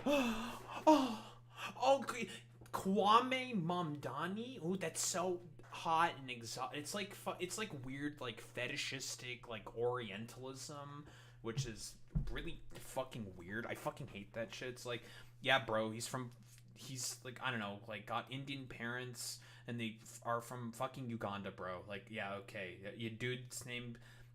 He's got like a fucking African last name, okay, because he's from there, okay, like whatever, dude. Like, don't cream your pants over that. That's fucking weird, bro. Have impressive wives that add a ton to their resources. It's a well-known thing at this point that Michelle Obama was the more talented and dynamic figure in that family, but Barack is the one that craved the power and attention. And Zohran Mamdani's wife, Rama Duwaji, played the back for most of his campaign. She's been getting a lot more attention since he's won, and she herself is a creative and illustrator, and the grapevine tells me that she was a guiding force behind his highly effective online campaign. Most significantly, though, is at least the veneer of progressive politics and left-wing populism that both Zohran and Obama ran on. When Obama ran for president, much like Zohran, his opponents were an establishment Dem with deep political ties and a moderate Republican in the general election. But also he was dealing with the specter of George Bush Jr., for whom time time seems to want to rewrite history for. But please remember, George W. Bush was awful in so many ways. Do not let him recoup his image. Mr. President, are you up there? Go wait. Sir, there's a disaster in New Orleans. I'm reading Super Fudge. So like Mamdani, Obama seemed like what the left was looking for at the time. But in retrospect, if we're honest, Obama's campaign was not the progressive populist wave that we were imagining in the moment. Obama ran on some populist positions, yes, such as figuring out free healthcare, ending wars, and fixing our financial systems. But overall, a lot. Yeah. By the way, something which Obama admitted in a fucking podcast that he could have passed Medicare for all, but he just didn't for some reason because again, he's just a stooge for broader establishment fucking politics. Mamdani, we'll get to this. He very much signaled a more moderate politics than we like to acknowledge in the moment because the vibes were so good that we didn't care. Obama on numerous occasions even compared himself to Ronald Reagan of all people. So that should have been an indication of how things would go. The main thing to consider about Obama as it pertains to Mamdani is that regardless of how he might have been perceived going into his presidency, Obama very quickly showed his cards once he was in. He very publicly filled his entire cabinet with establishment figures, people with significant ties to the financial industry, and lobbyists, along with any other type of narrative you can think of. More significantly is that he also very that is the problem with Obama. So far, fucking Zohran Mamdani hasn't really done that with a lot of his transition team. Didn't he recently appoint like Miss Rachel to be a part of his fucking transition team? Miss Rachel, a very well known sort of like establishment sort of politician, right? Like I remember like the New York Post and a bunch of like these other like complete fucking freaks were having like a schizophrenic conniption about Miss Rachel being like appointed as part of Zohran Mamdani's fucking transition team. Like he also has fucking Lena Khan, who's a part of that and a part of his like transition team. And Lena Khan is, as we all know, a very, very particularly effective advocate for antitrust, who got pushed into the position as FTC chair by Elizabeth Warren. Forcing Joe Biden to adopt some of the, more progressive advocates for effective, like, sort of political policy. Quietly killed the progressive elements of his coalition that got him to that point. In an interview I did with Maurice Mitchell of the Working Families Party, he spoke to how there were a lot of legitimate progressives and organizers who worked with Obama and felt like there was a possibility for progressive action in his presidency, but recognized almost immediately that Obama set things in motion to neutralize their power within his administration. With Barack Obama, I think it was what was the name of the organization that Obama had, which organized a bunch of these more like these more like progressive sort of advocates. It was like a change or some shit, right? I don't remember exactly. I don't know, like the Americans in chat can fucking remind me, but Obama had this basically, in the Majority Report has also talked about this as well, but Obama basically had this like political organization that he used as with a bunch of progressive advocates for fucking change, that basically were one of the main reasons as to why he was able to win the fucking presidency to begin with. And essentially, like, when he got into power, he completely snubbed them and let that progressive momentum completely fucking die off and dissipate into nothing, because as we all know, Obama was never particularly interested in progressive advocacy in politics. He's always just been like a corporate stooge to power. He always has been. The thing that I want people to note is that I take in critiques and they're helpful to me. I think I offer critiques. I actually think it's healthy if you actually care about a political project, a political actor, that you provide them with critiques. So I'm not hating. I'm not hating on the Obamas. Look, I felt that thing in my heart. I wanted him to be the organizer because I'm an organizer that was able to, achieve this status. But we should account for what happened, especially because there may be another opportunity for somebody else who has a relationship to our movement or another Black person to be in those positions, and we want them to build on good things and not make the same mistakes, right? He put in people like Rahm Emanuel, whose main job was to beat back the movement. Shut up, sit in your place. Yeah, exactly. This is the thing I was mentioning earlier. Fuck it. If you want to talk about like particularly odious fucking figures from, I believe from also Illinois, Alex, if you can correct me if I'm wrong, fucking Rahm Emanuel. I like the most recent thing that I remember from Rahm Emanuel is that he's one of like the little fucking freaks who is trying to throw trans people under the bus, saying that they're the main reason for as to why the fucking Democrats lost 2024. Just a complete fucking corrupt little creature of the swamp that exists from general sort of like democratic establishment politics. Rahm Emanuel is a piece of fucking shit.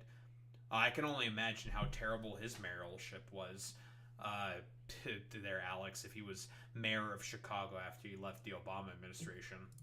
Right. Don't We got it from here. We got it. We got it. Thank Are you a racist? right. You Are you a racist? How dare you? Our nation's first black president. How could you, right? But to be fair to Obama, he was always very clear that he fundamentally believed in the American project and neoliberalism, and his presidency illustrated this signaling. We were in denial when he was running, and I think we are even more in denial about his presidency now. But the question is, should we expect a similar hill? I don't disagree with what FD is saying. The fact that Obama still has a broader sort of popularity within the Democratic Party is an indictment of the Democratic Party. Term from Mamdani, whose sudden populist rise so closely mimics Obama's that Obama called him to offer him advice. But more importantly, not an endorsement. Let's track the same process with Mamdani. I don't think so. I already don't really think so.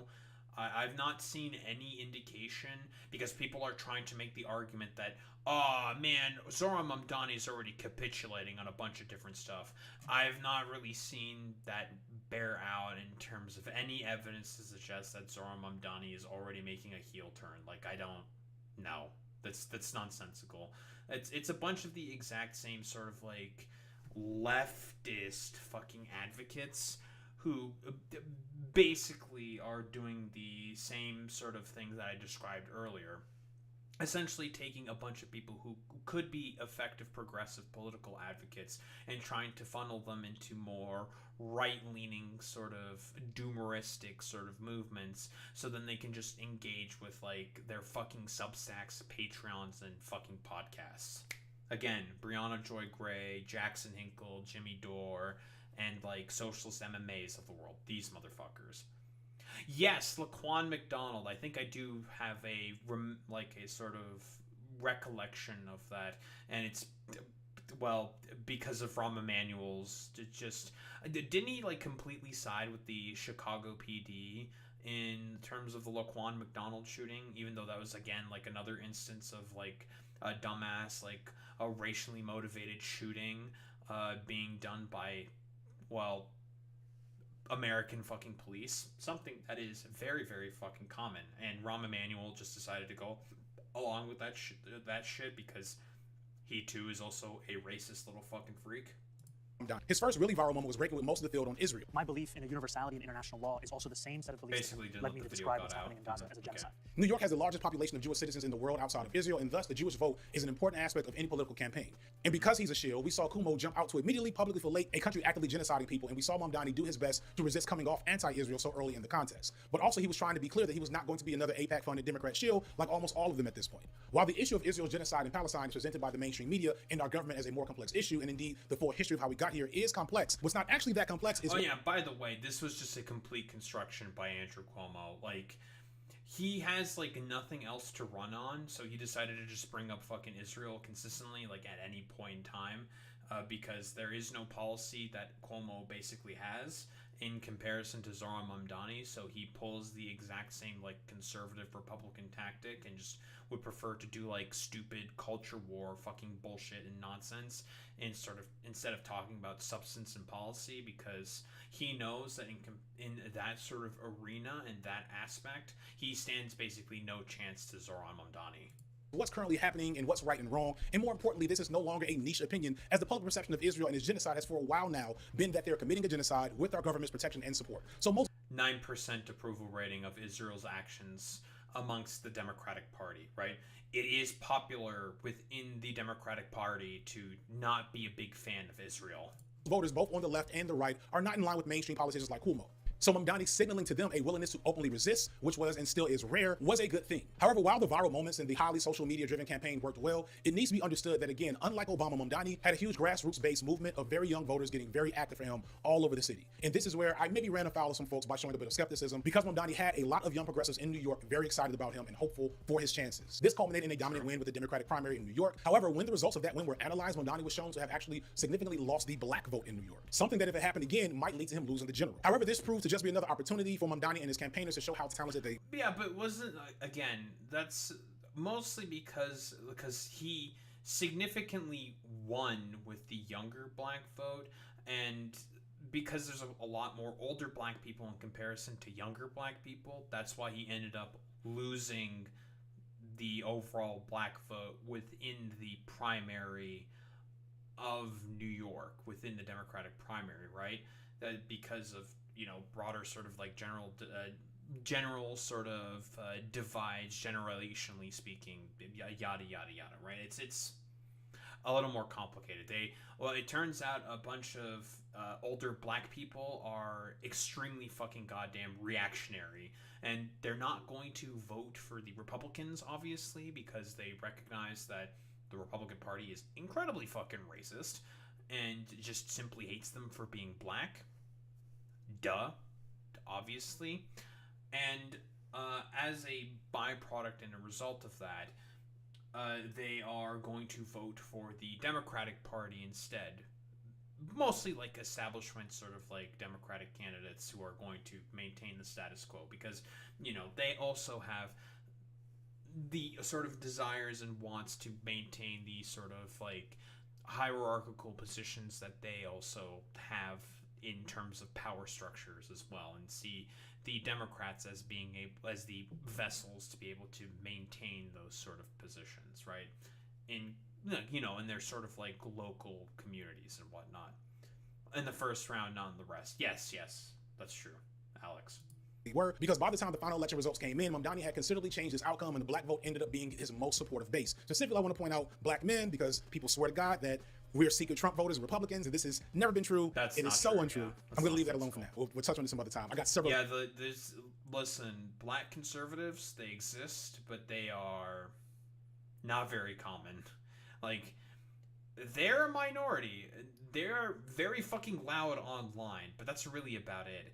In terms of the most reliable sort of constituency that votes for the Democrats, it's always fucking black people. Why?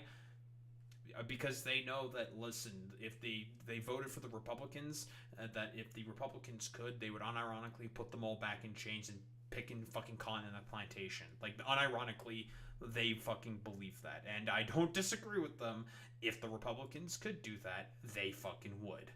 The video's talking about it.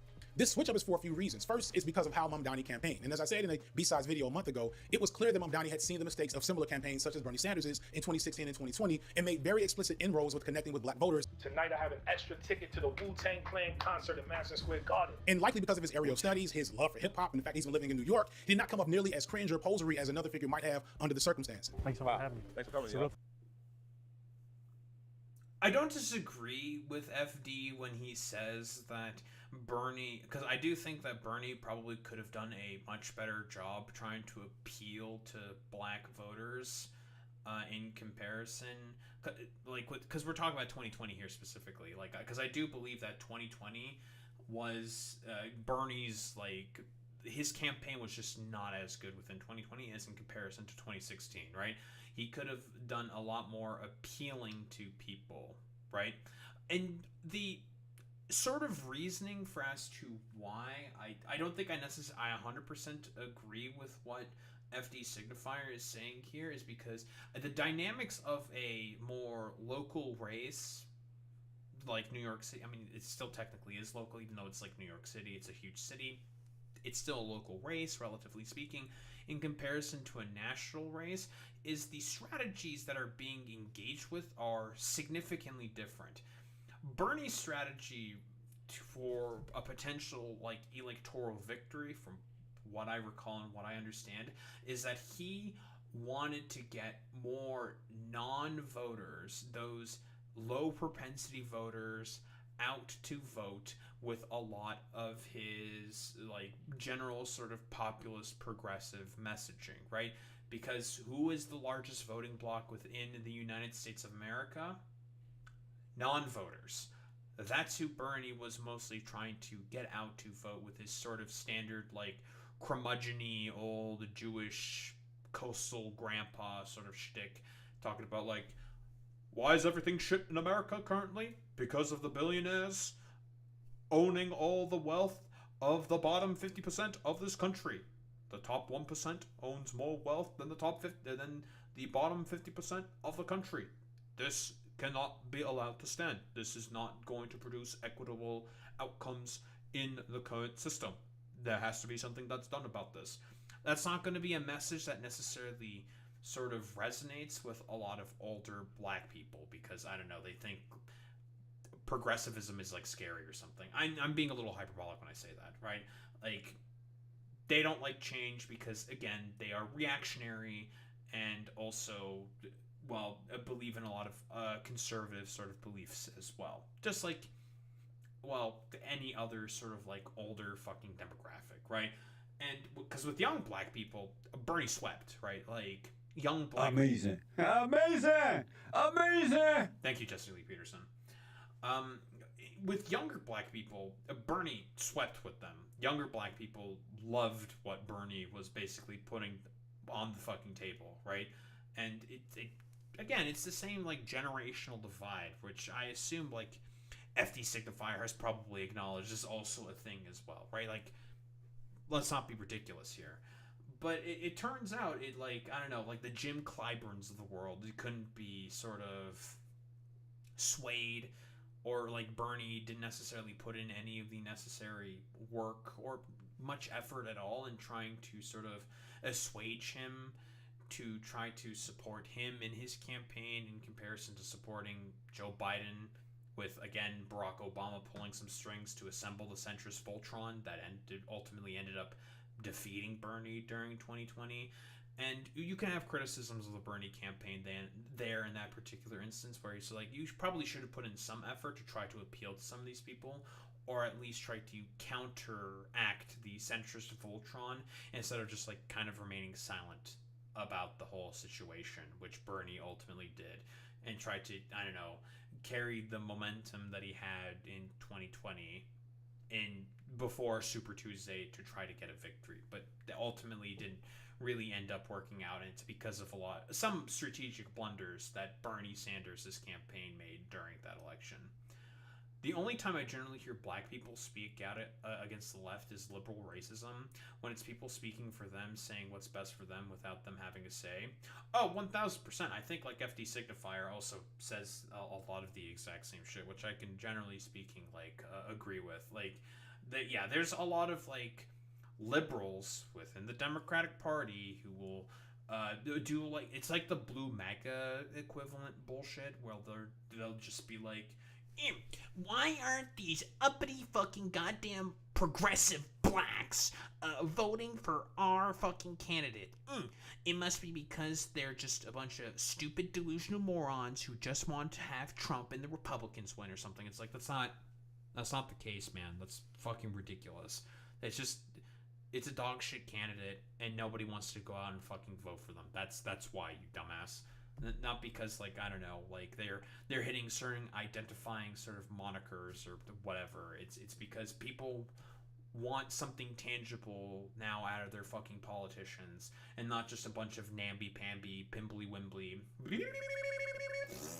nonsense from a bunch of people, and they want, like, something real and tangible to latch onto, to, I don't know, have some kind of aspiration and belief and hope towards. Because again, the biggest problem with the Democrats is the fact that they just believe in absolutely nothing. Pleasure. Wow. It's a real pleasure. At a Wu-Tang show. But I think what it really comes down to is the fact that he ran on a platform of affordability and being focused on providing actual solutions to normal Americans, which is something that neither of the major parties seem to want to do these days. And lastly, it didn't help that Kumo and to a lesser extent, Eric Adams both ran what amounts to racist fear-mongering campaigns, where they spent more time calling Mamdani an anti-Semitic evil communist than presenting any type of attractive plan for what they were going to do. This shit was fucking psychotic, by the way. The fact that fucking Cuomo did this shit was actually fucking crazy. To do for the city. The only thing they were banking on, much like Kamala Harris in the 2024 election, was maintenance of the status quo, which most people understood was awful. But this brings us to the more concerning areas that we need to talk about with Mamdani, how him being labeled and seen as this progressive figure is ultimately dangerous for real leftists and progressive movements, but at the same time is an opportunity we really can't pass up. Part 2, what should we expect from Mamdani? while Mamdani is a democratic socialist and has been smeared by mainstream media as a communist and some type of scary radical, and at the same time, a lot of leftists, especially more moderate leftists, have adopted Mamdani as a symbol of progress and a legitimate win for the actual left in this country and not the Democrat or liberal left. So oddly, what we have is two very different political factions saying almost the same thing about a politician, which is rare. Obama, Biden, and Kamala Harris were also smeared as too far left and communists, etc. But no halfway knowledgeable leftists looked at Biden, Obama, or Kamala as one of their own, which makes sense. But yeah, it's the standard fucking Republican tactic. Like, if you're slightly left of, like, I don't know, fucking Mussolini or whatever, they're just gonna call you a communist, which is obviously fucking ridiculous. But then again, you shouldn't really listen to a lot of those fucking criticisms, but the Democrats take those criticisms to heart, specifically neoliberal. The Democrats take those criticisms to heart for some reason, because, again, for them, it's all about maintenance of the exact same sort of hierarchies and systems of control and power, because they accept a lot of the same money from those exact same, well, bourgeois donors who want to also maintain that exact same status quo.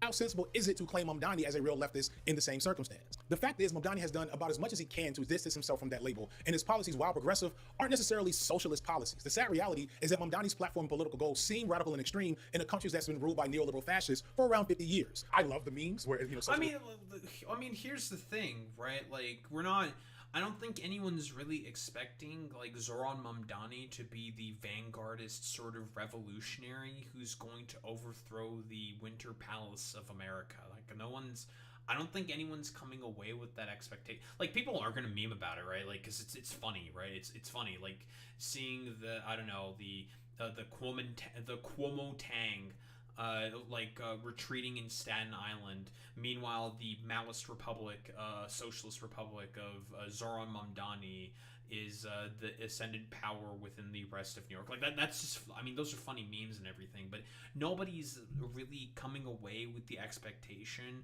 of saying that, yeah, Zohran Mamdani is, like, he's the guy who's going to, I don't know, overthrow the current bourgeois capitalist system that we find ourselves under, in order to basically, I don't know, usher in a socialist fucking utopia. I don't think nobody's fucking saying that. Like, I've not really seen anyone say that. Wins memes. Yeah. I love the memes, but I also have come to understand that memes are just, some people don't get the joke. Yeah, part of the reason that I was writing so hard for was because New York City is one of the cities where, like, it's like, okay, like, directly depending on who you put in as mayor, they have so much real power. And it's like, there's a very real impact to who gets in there. So it's like, I can't even pretend to be anti-electoral in this sense, because it's going to be so direct in so many, like, little ways. I kept reiterating, and people get mad at me where they're like, oh, well, isn't it great that, like, he's like at least putting the name of socialism out there? I'm like, well, this isn't socialism. Like, none of this is socialism. And it's like, I have to, like, clarify, it's like, this is, like, at best, like, a social, he's just running some, like, I kept saying, like, good municipal policies. Like, it's all rebranding. That's all it is. It's just a branding exercise. I mean, the joke of having all these options, right? The luxury of, I mean, like, again, it's one of those things where it really depends, right, on how it's done. Like, with the anecdote that I mentioned earlier with my good childhood friend, he unironically, like, has talked about how he likes a lot of China's policies in terms of how China utilizes state power in order to rein in a lot of the more so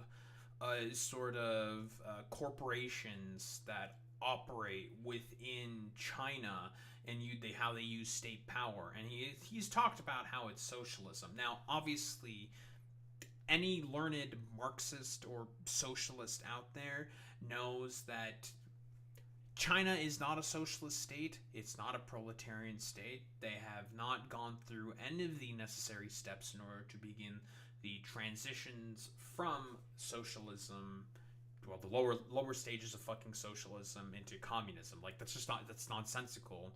Like, essentially, China is also a social democracy, but I like the sort of term of social autocracy, right?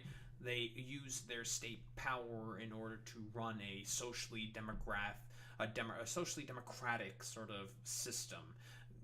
The welfare state's not exactly 100% the same, but you know, it's kind of basically like that, using a lot of state power in order to implement regulations upon a lot of the corporations in order to make sure that they stay in line with the goals of the state, right? Like, that's why I say it's more of a social autocracy, right? It's inherently authoritarian, the power structure there. Like anything truly gets voted for in China, 100% vote poll for the same president each time. I mean, it's an obvious authoritarian fucking structure, Zane. Like, we can all definitely agree on that, right? But to talk about, like, if we're talking about, like, social and material conditions on the ground, it is a significant improvement, of course, in comparison to America, right? Obviously, right? But my buddy has talked about how he sees that as a socialist system. So you have to be, like, very careful with that, because unironically, a lot of people within America and the West in general, in terms of political education, are basically on the bottom floor. Like, there is very little political education and civic education, because that's more or less by design from a lot of these nation states in power, because unfortunately, if you make the proletariat aware of the current civic structures that they are currently being governed by, they're going to have a lot of problems and criticisms, and that's not going to be necessarily conducive to the nation state to be able to maintain its inherent sort of power structure. It can be socialist, depends on the base that it stands on. Without the sort of proletarian sort of control with the dictatorship of the proletariat, I would say, generally speaking, no. I guess this is me sort of more being an orthodox Marxist in this particular instance, saying, but the main distinction for what makes a socialist state is control and ownership of the means of production by the proletariat, specifically. It's all about addressing that main fundamental sort of hierarchy. And a lot of these states that are socially democratic or pretend to be democratic socialist or socialist in general don't address those particular issues, which is why I say they're like, they're not really socialist. They're more so like Dem-Soc in particular, which is still fine. Like, the outcomes there are still preferable in comparison to the laissez-faire capitalistic systems that we find ourselves under right now, with a basically collapsing economy, but I digress. To say that it is socialist is not exactly accurate, right? Like, Marx would just be like, this is not like socialist whatsoever. But we're going on a little bit of a tangent here. Right. I was talking about the sort of like dangers of calling these things like socialist, because I do agree there is a certain danger in calling these things socialist, because it's not addressing the fundamental relationships between the bourgeois and the proletariat, but also like kind of getting these ideas into the main cultural zeitgeist of your sort of politically class unconscious sort of Americans. It's a step. It's a good step. It's a way sort of forward. That's what I'm talking about as the base. The base of China's system is not a democracy, right? But to say that it's an inherently that the taking over of the means of production within the transitionary steps from socialism to communism is done democratically is not exactly sort of accurate. Not 100%, because I mean, depending on how it's done, through generally speaking, it's going to have to be through sort of like a revolutionary sort of uprising, because again, the bourgeois is not going to let go of power quietly in the night, because currently the hierarchy, the system of self-control that they currently have the levers of power on, is essentially beneficial to them specifically. Like, it's obviously it's dependent, it's a little complicated, yada yada yada. Again, like, we could talk about the sort of like minutia and sort of details how these systems basically work, in terms of like these sort of like orthodox like sort of Marxist systems. But if we want to like, I don't know, put this in like purely sort of like democratic means, yes, if we're talking about the majority will of the people, the dictatorship of the proletariat, I guess technically speaking, can be democratic in that sort of like sense, even though like an authoritarian system is technically speaking being implemented in order to take power away from the current minority, that being, well, the bourgeois, the rich, the politicians, which also help maintain the power structures of the rich, is essentially being taken away from that minority and is being given into the hands of the majority, kind of a deal, right? Like, if people could vote out rich people, they probably would, right? Like, it would happen, which is why it doesn't really happen, right? It's a little silly, right? Not silly. It's a little complicated, right? But we're kind of going off on a tangent here. Right. Getting these sort of like cultural idea of what socialism is supposed to mean, and that is like more effective like municipal sort of governance, and equating that might not necessarily, it just really depends on how it's done. These sort of like democratic majority and will of the people is essentially being acted upon, and is the sort of main thing that's being agreed to, is something that can be, it's a bit of a double-edged sword. I do agree with this, where it can be basically seen as like, oh, it's a good thing that people are seeing this, even though it's like not 100% like actual sort of socialism or whatever.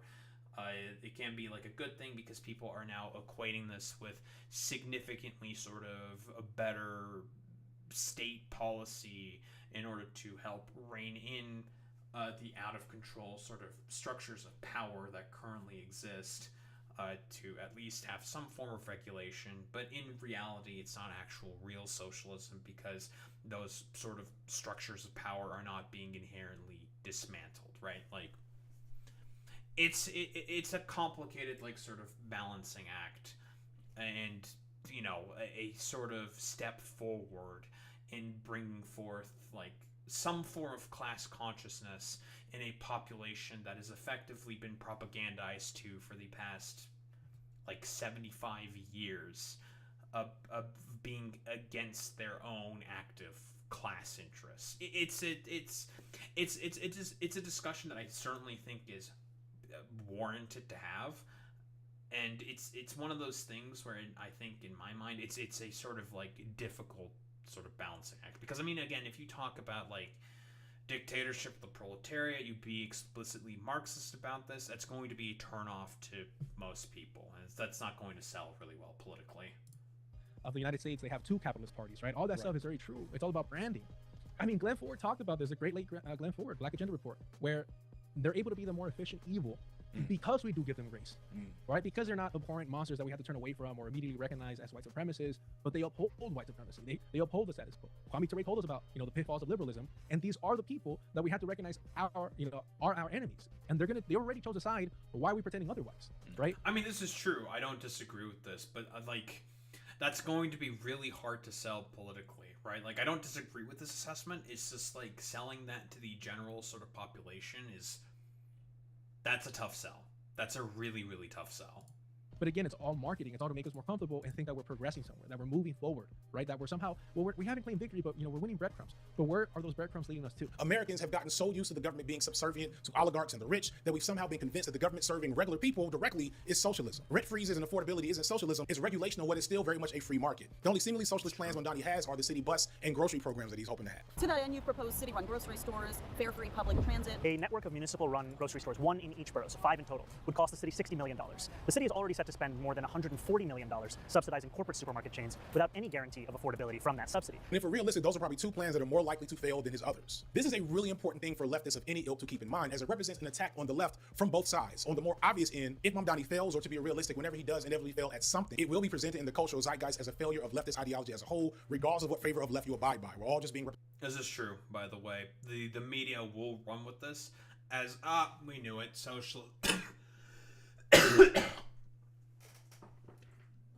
getting fucking... I'm getting snuck up by fucking Phlegm Nation right there. Jesus Christ. But yeah, like, FD is 1000% correct on this. The media will 1000% run on this and see, like, look at this fucking complete failure here by Zohran Mamdani. This is just not socialism working whatsoever. Now, even though, like you're saying, Boy Meets Mini, like, Bill Ackman and his buddies are going to spend millions of dollars in order to basically cause as many disruptions as possible to Zoran's sort of, well, not effective, but like a policy platform. Presented by Mamdani on the main stage right now. Whatever he does is a reflection on us. It's hard enough to have folks differentiate the left from liberals. Now that someone is ostensibly a leftist is in office, that differentiation is going to be even harder for people. However, more insidiously is the fact that Mamdani represents the left while not actually needing to govern as a socialist or a Marxist, etc. This gives Mamdani a lot of power that can be used to ultimately further marginalize actual leftist ideology in this country, whether accidentally or purposely. For example, among many red flags that have popped up around him thus far, the biggest has been his capitulation to the NYPD. Police have a critical role to play in creating public safety. And the maintenance of Jessica Tisch, who was... So this is where I'm probably going to not 100% agree with FD here. Again, I've talked about this before, but picking a fight with the NYPD, you need to have a very concrete fucking plan to go after the NYPD. Yeah, this is a bit of a reach here by FD Signifier, right? Like I mentioned earlier before, in this video specifically, to basically keep Jessica Tisch is a compromise. This is a compromise. This is how politics work. Even Lenin agreed that that if you're a fucking socialist within the United Kingdom, you should support the fucking Labour Party despite the fact that they are a bourgeois liberal party, right? So, at this point, it becomes like a sort of compromise sort of position. Zohran Mamdani has talked about before how he likes Jessica Tisch currently being in power because of a lot of the anti-corruption work that she did to remove a lot of Eric Adams' stooges that were currently put in places of power within the NYPD as a sort of demand from Donald Trump specifically to keep them in power for the sort of desire that Eric Adams had to basically have the pardon for his corruption charges basically be given to him by the President of the United States, or whenever Trump would basically get back into power, right? It's a sort of play there by Eric Adams to essentially get some form of benefit politically for himself. That's why Zohran Mamdani likes Jessica Tisch being in power, despite the fact that, yes, Jessica Tisch is a insane fucking Zionist and is really, really fucking bad. She is not a good fucking person, right? Like, generally speaking, she has said some insane shit in the fucking past about the left, about Palestinian emancipation, about like anti-Zionists, yada yada yada. She is a fucking psychopath, right? I totally fucking agree with that. If you're going after the NYPD, which, like I said before, kidnapped fucking Bill de Blasio's fucking daughter after Bill de Blasio did something that they didn't fucking like, to go after and regulate them specifically, you need to be very calculated and incredibly fucking careful, right? And you have to stay within their good graces very often because of just the ridiculous amount of power that has been given to them throughout the past 30 years. Yeah, unironically, Boy Meets Mini, the NYPD could potentially try to fucking deport him, right? They are sympathetic to the Trump administration, right? They do not enforce the city sanctuary laws and just let ICE sort of gallivant about and just randomly arrest people illegally, mind you, and just let the federal government and ICE just do whatever they want. This is what compromise within politics looks like. Because, again, Zohran Mamdani is focusing more on his affordability agenda, more so than the NYPD. He has, like, again, the sort of actual goals of what defund the police was supposed to be, and that is, again, a reallocation of resources from, parts of police departments to basically work on other stuff besides just, well, jailing a bunch of fucking people who are, generally speaking, innocent of, well, a bunch of differing crimes, right? Like, that's the sort of goal that Zohran Mamdani is essentially having here, instead of just doing the sort of raw lefty thing of just being like, yeah, just, you know, completely defund and destroy the NYPD.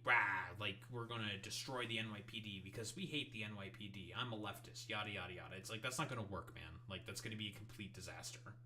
An open Zionist and has Zionist ties as a chief of police. Now, I don't personally reasonably expect, based on the reality of the situation, that Mamdani is going to purge the entire New York government of Zionist elements in a city like New York. That's just not a realistic outcome. But this particular role is something he could have had more control over, and his decision not to remove her is concerning. Also, while the NYPD is incredibly powerful, I don't think he had to apologize to him on the way to winning the election. I don't think it was necessary. My statements in 2020. I mean, that can be quibbled about. Like, yeah, like, capitulating there is, sure. Like, I don't think he probably should have apologized either for a lot of the statements. But, again, like, he really wants to stay in the good graces of the NYPD because they can really fuck with him in really fucking terrible ways, right? Yeah, like, I don't disagree with you there, Boy Meets Man. Yeah, he doesn't have that leverage right now.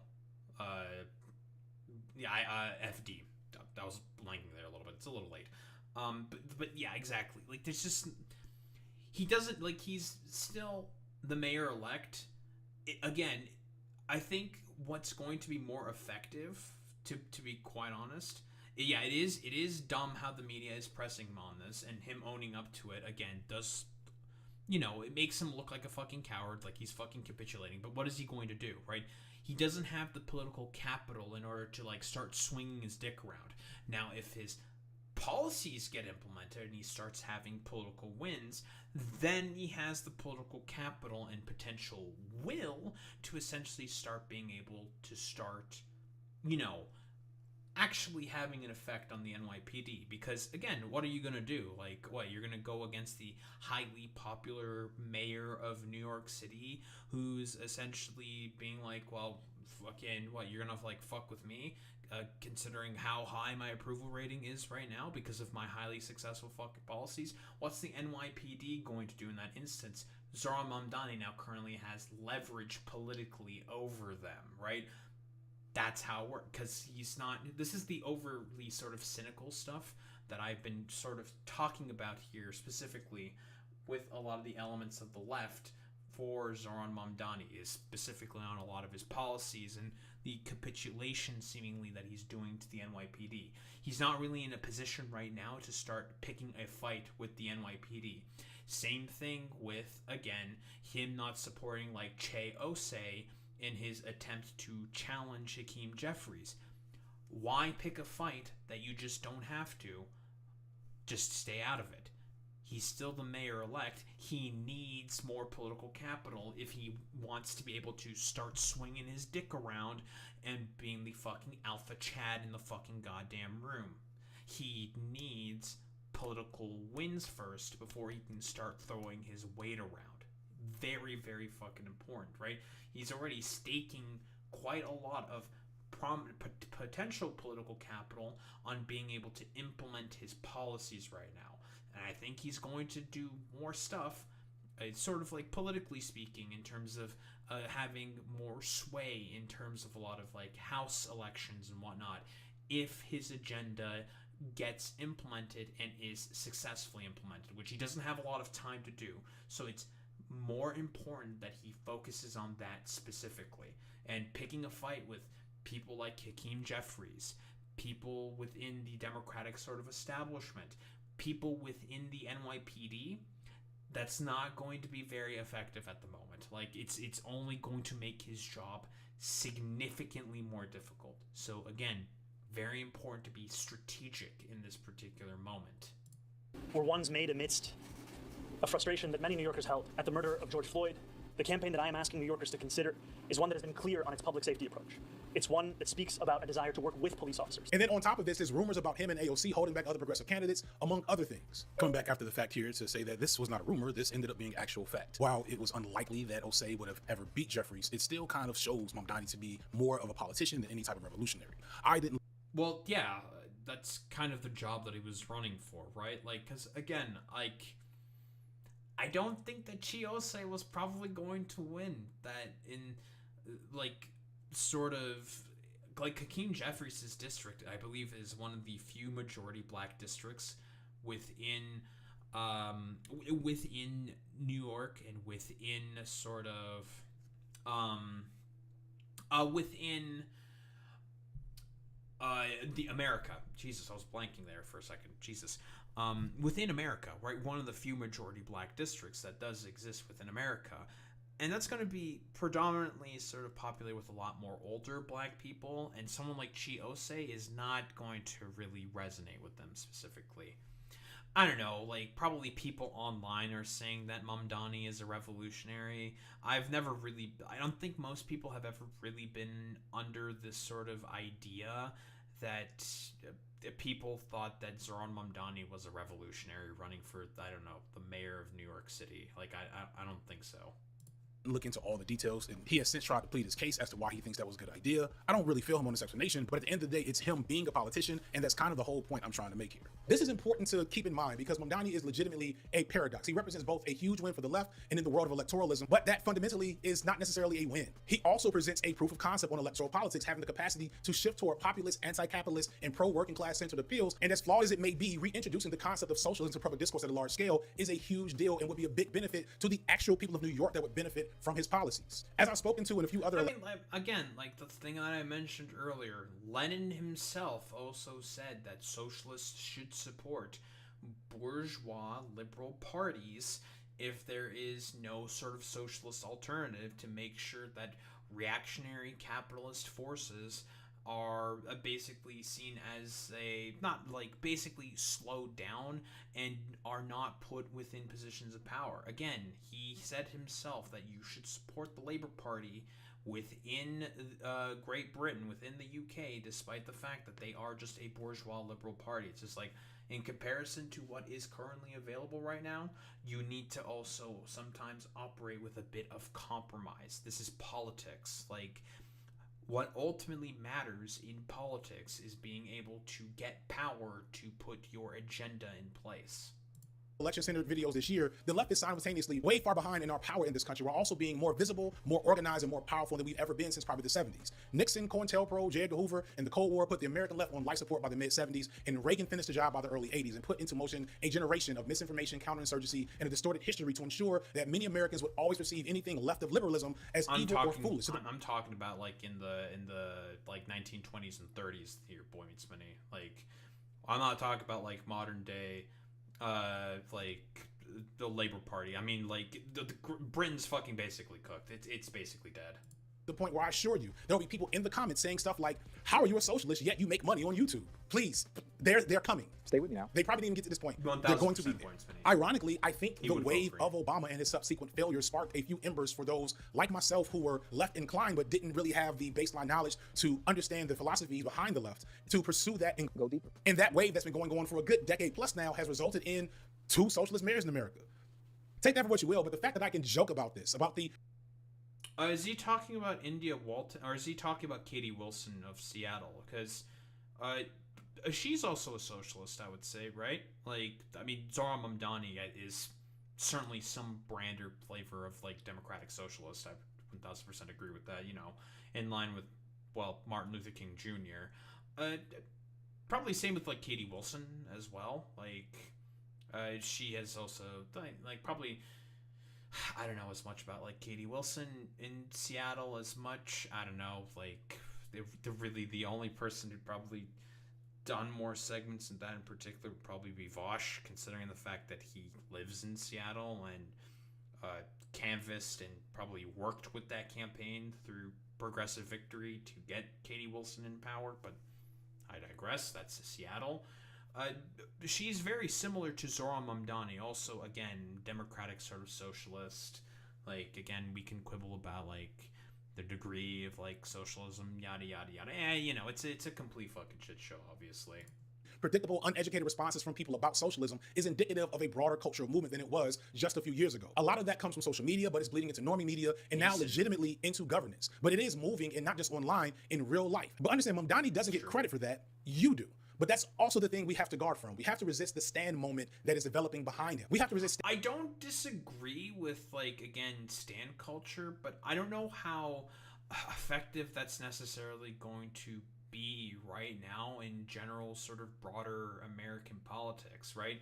You need the guy with the main character energy and syndrome to be able to get into power, because that's like the sort of main thing that is effective right now in American politics. Like, if you had a socialist that's like running, for a particular office or whatever, just yammering on about fucking progressive policy, are they going to win?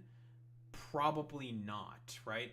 Yeah, 1,000. Well, that's the thing, Boy Meets Mini. Because of Trump bringing in main character syndrome, having the fucking main character energy and vibe and charisma and fucking riz, because of, again, things that I've talked about on this channel before, the death of critical thinking and education that has been happening throughout the past 40 years within American fucking politics, right? Yeah, it wasn't the first. Yeah, Reagan as well. That's true. Point meets mini.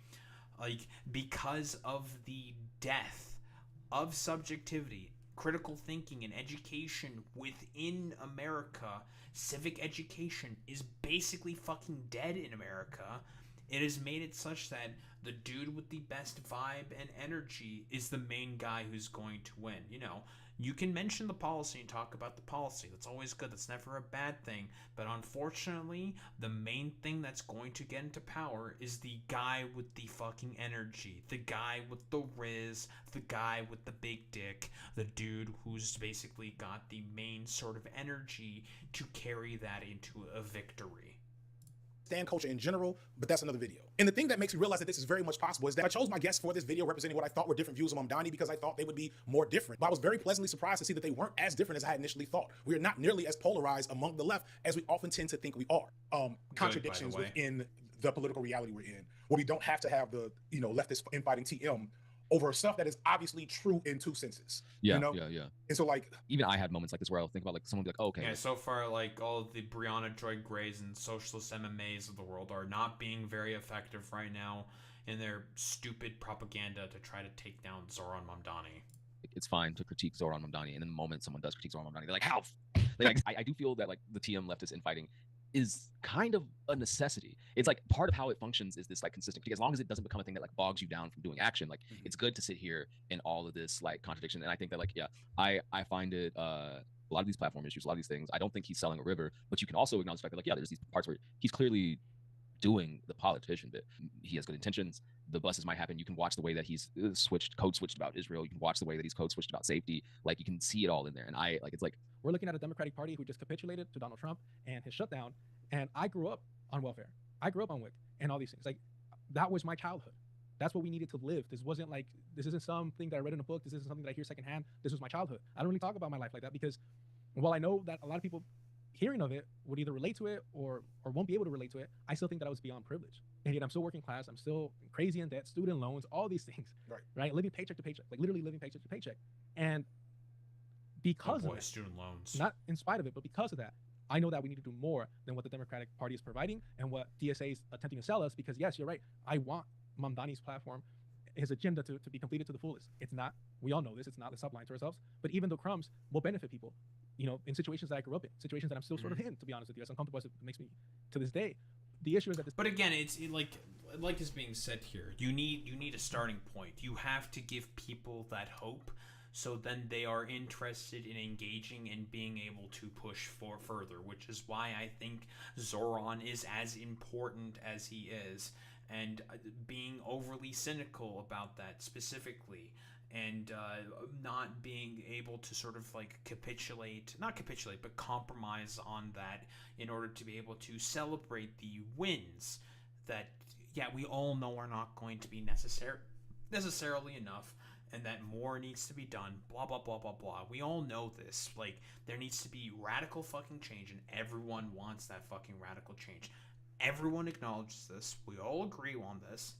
Duh, very obviously.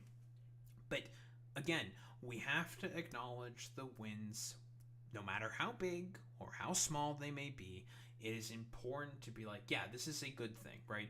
So then you don't come off as like this, I don't know, fucking prude and like stooge and all this fucking shit. Like that's how fascists fucking win. Not wanting to participate, not having any fucking hope. That is how they ultimately win. The lack of hope in Modi's opposition is why Modi still has an iron grip on India, despite his bad economic plus fascist policies. Exactly. Like, it's a good thing to have belief in someone. Not so much so that you obviously deteriorate into stand culture, right? Like, obviously, idol worship is obviously bad for a lot of reasons. It leads to rather blinkered critical thinking ability, right? We can all agree on that. But it is incredibly important to have hope for a better tomorrow. And that is what Zohran Mamdani can potentially bring to the table. That is a hope for a better tomorrow. This is a snake oil salesman. The problem isn't what he's, pitching, it's him, right? And what he represents. And the allure of saying, hey, we got the crumbs. Crumbs, most often than not, crumbs that radicals, communists, socialists, anarchists died for. Everyone I talk to recognizes the value of his platform and the value of what he wants to accomplish in New York for New Yorkers and the working class. They recognize the need to hold him accountable and be critical of the gap between where he is and where we actually want to go. And they're all actively doing real life work. Because Mamdani is a paradox, we have to be paradoxical too. We have to have the capacity to see the limitations in his wave, but also root for the results he's seeking that benefit the people. We have to both use his branding as an opportunity to introduce leftist politics to more people as we chip away at 50 years of misinformation, but also guard against him and or the Democratic Party co-opting leftist ideology to recuperate it into the status quo. Again, never forget that after the grand uprisings of 2020, after people marched and burned down stores and we shouted, defund the police, they actually increased police funding in cities across the country, mostly Democratic cities, including the former Democratic president. So yes, once again, what I'm getting at is that we have to learn from the mistakes people my age and older made with Barack Obama. And with that, I have just 3 more major keys that I want to present to you all. Number 1, do not give Mamdani a pass because he's dealing with overt racism from Democrats and Republicans. Everybody's being really racist to Mamdani right now, including black people.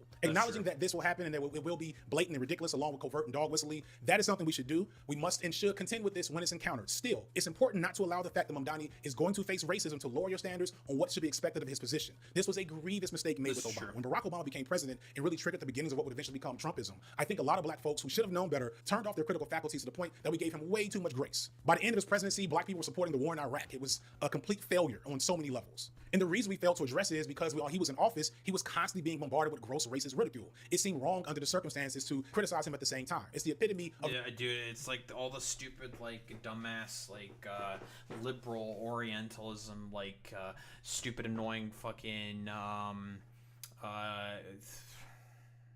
stupid, like, liberal racism that exists. It's so fucking annoying, dude. I hate that shit. And obviously, like, every fucking Zionist under the fucking sun is, I don't know, basically doing racist memes and caricatures of Zohran Mamdani consistently. Like, honestly, like, you should look at those people and just make fun of them, call them the fucking losers that they are. Of the failure of identity politics as a core aspect of one's political analysis. So be better here. Know that Mamdani will be subject to constant racism from here on, but also don't allow that to distract you from being critical when he earns that criticism. Again, we will have to engage with 2 truths at once. 2, pay attention to whom he empowers and where he compromises and how he compromises. We already have Tish as one red flag.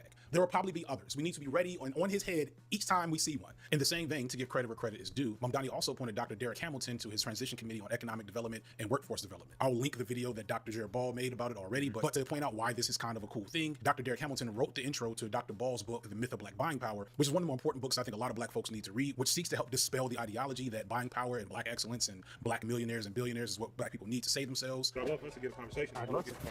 That is a philosophy that is very dominant and preeminent in a lot of black political spaces that needs to be done away with. And having someone who is amenable to that belief system be put in such an important role is probably the most radical thing he's done so far, which I want to be clear, doesn't mean there's nothing to worry about. It just means that we need to continue to be critical and paying attention to everything that he's doing with the power that he's been imbued with. I already mentioned the whole thing with Jessica Tisch specifically. Again, why currently pick a fight with the NYPD right now?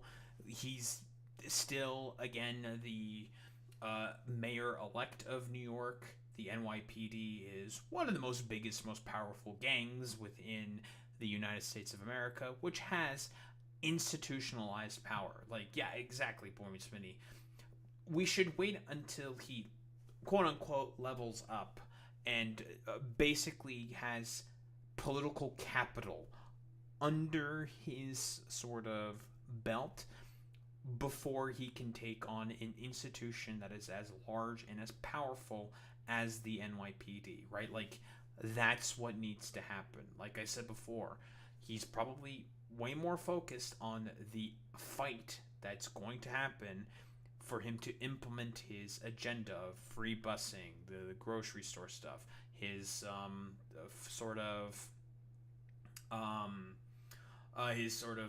taxing policy that he also wants to put in. The fights that he's probably going to have in Albany with Kathy Hochul. Like, she's looking to capitulate for the time being. Like, he has leverage there in that particular situation. But, again, anything can happen right now. It's way more important to, again, have him get some political fucking victories before taking on something as large as the NYPD, right? Because, again, he's going to need a lot of people on his side if he's going to be able to take on something as large and as powerful as the NYPD, but basically an institutionalized gang within America. Same with Obama. He purposely began to run to a centrist neoliberal position pretty much the day after he came into power, and it should have been clear as day that that's where things would go from there on. But we didn't want to hear it. We wanted. But Zohran Mamdani, I don't like. He's not like. There's been so far no indication that he's really doing the same. The imagination that we created for ourselves that he ran on. Further, the biggest failure of Obama was not going far enough on the handful of populist leftist things that he ran on. For example, he didn't go far enough in the Affordable Health Care Act when he had the power to do so. Obama had a filibuster-proof majority for a calendar year, but didn't get the ACA done until a few months after that filibuster-proof status was gone. And he had started capitulating on a real universal health care plan before then. What we ended up with was, by Obama's words, based on the Republican health care plan, first introduced ironically by Mitt Romney a few years prior. And this shows that the status quo, the Republicans and the Democrats have this trick that they will definitely use with Mamdani, where Mamdani will start with a radical position and then move it further to the center, but still present it as a radical position. And then it will happen, it will be very much a status quo position, but the people will be saying and thinking that, oh, this was some type of radical accomplishment, when it really wasn't. All that. Again, that's kind of like that's a big fucking read right there. I think that's a huge fucking reach. Like, maybe that'll happen. We have no idea. We have to acknowledge that compromise is going to fucking happen within politics. It's just kind of, that's just politics in general. Compromise will happen. Is he going to be the exact same as Barack Obama?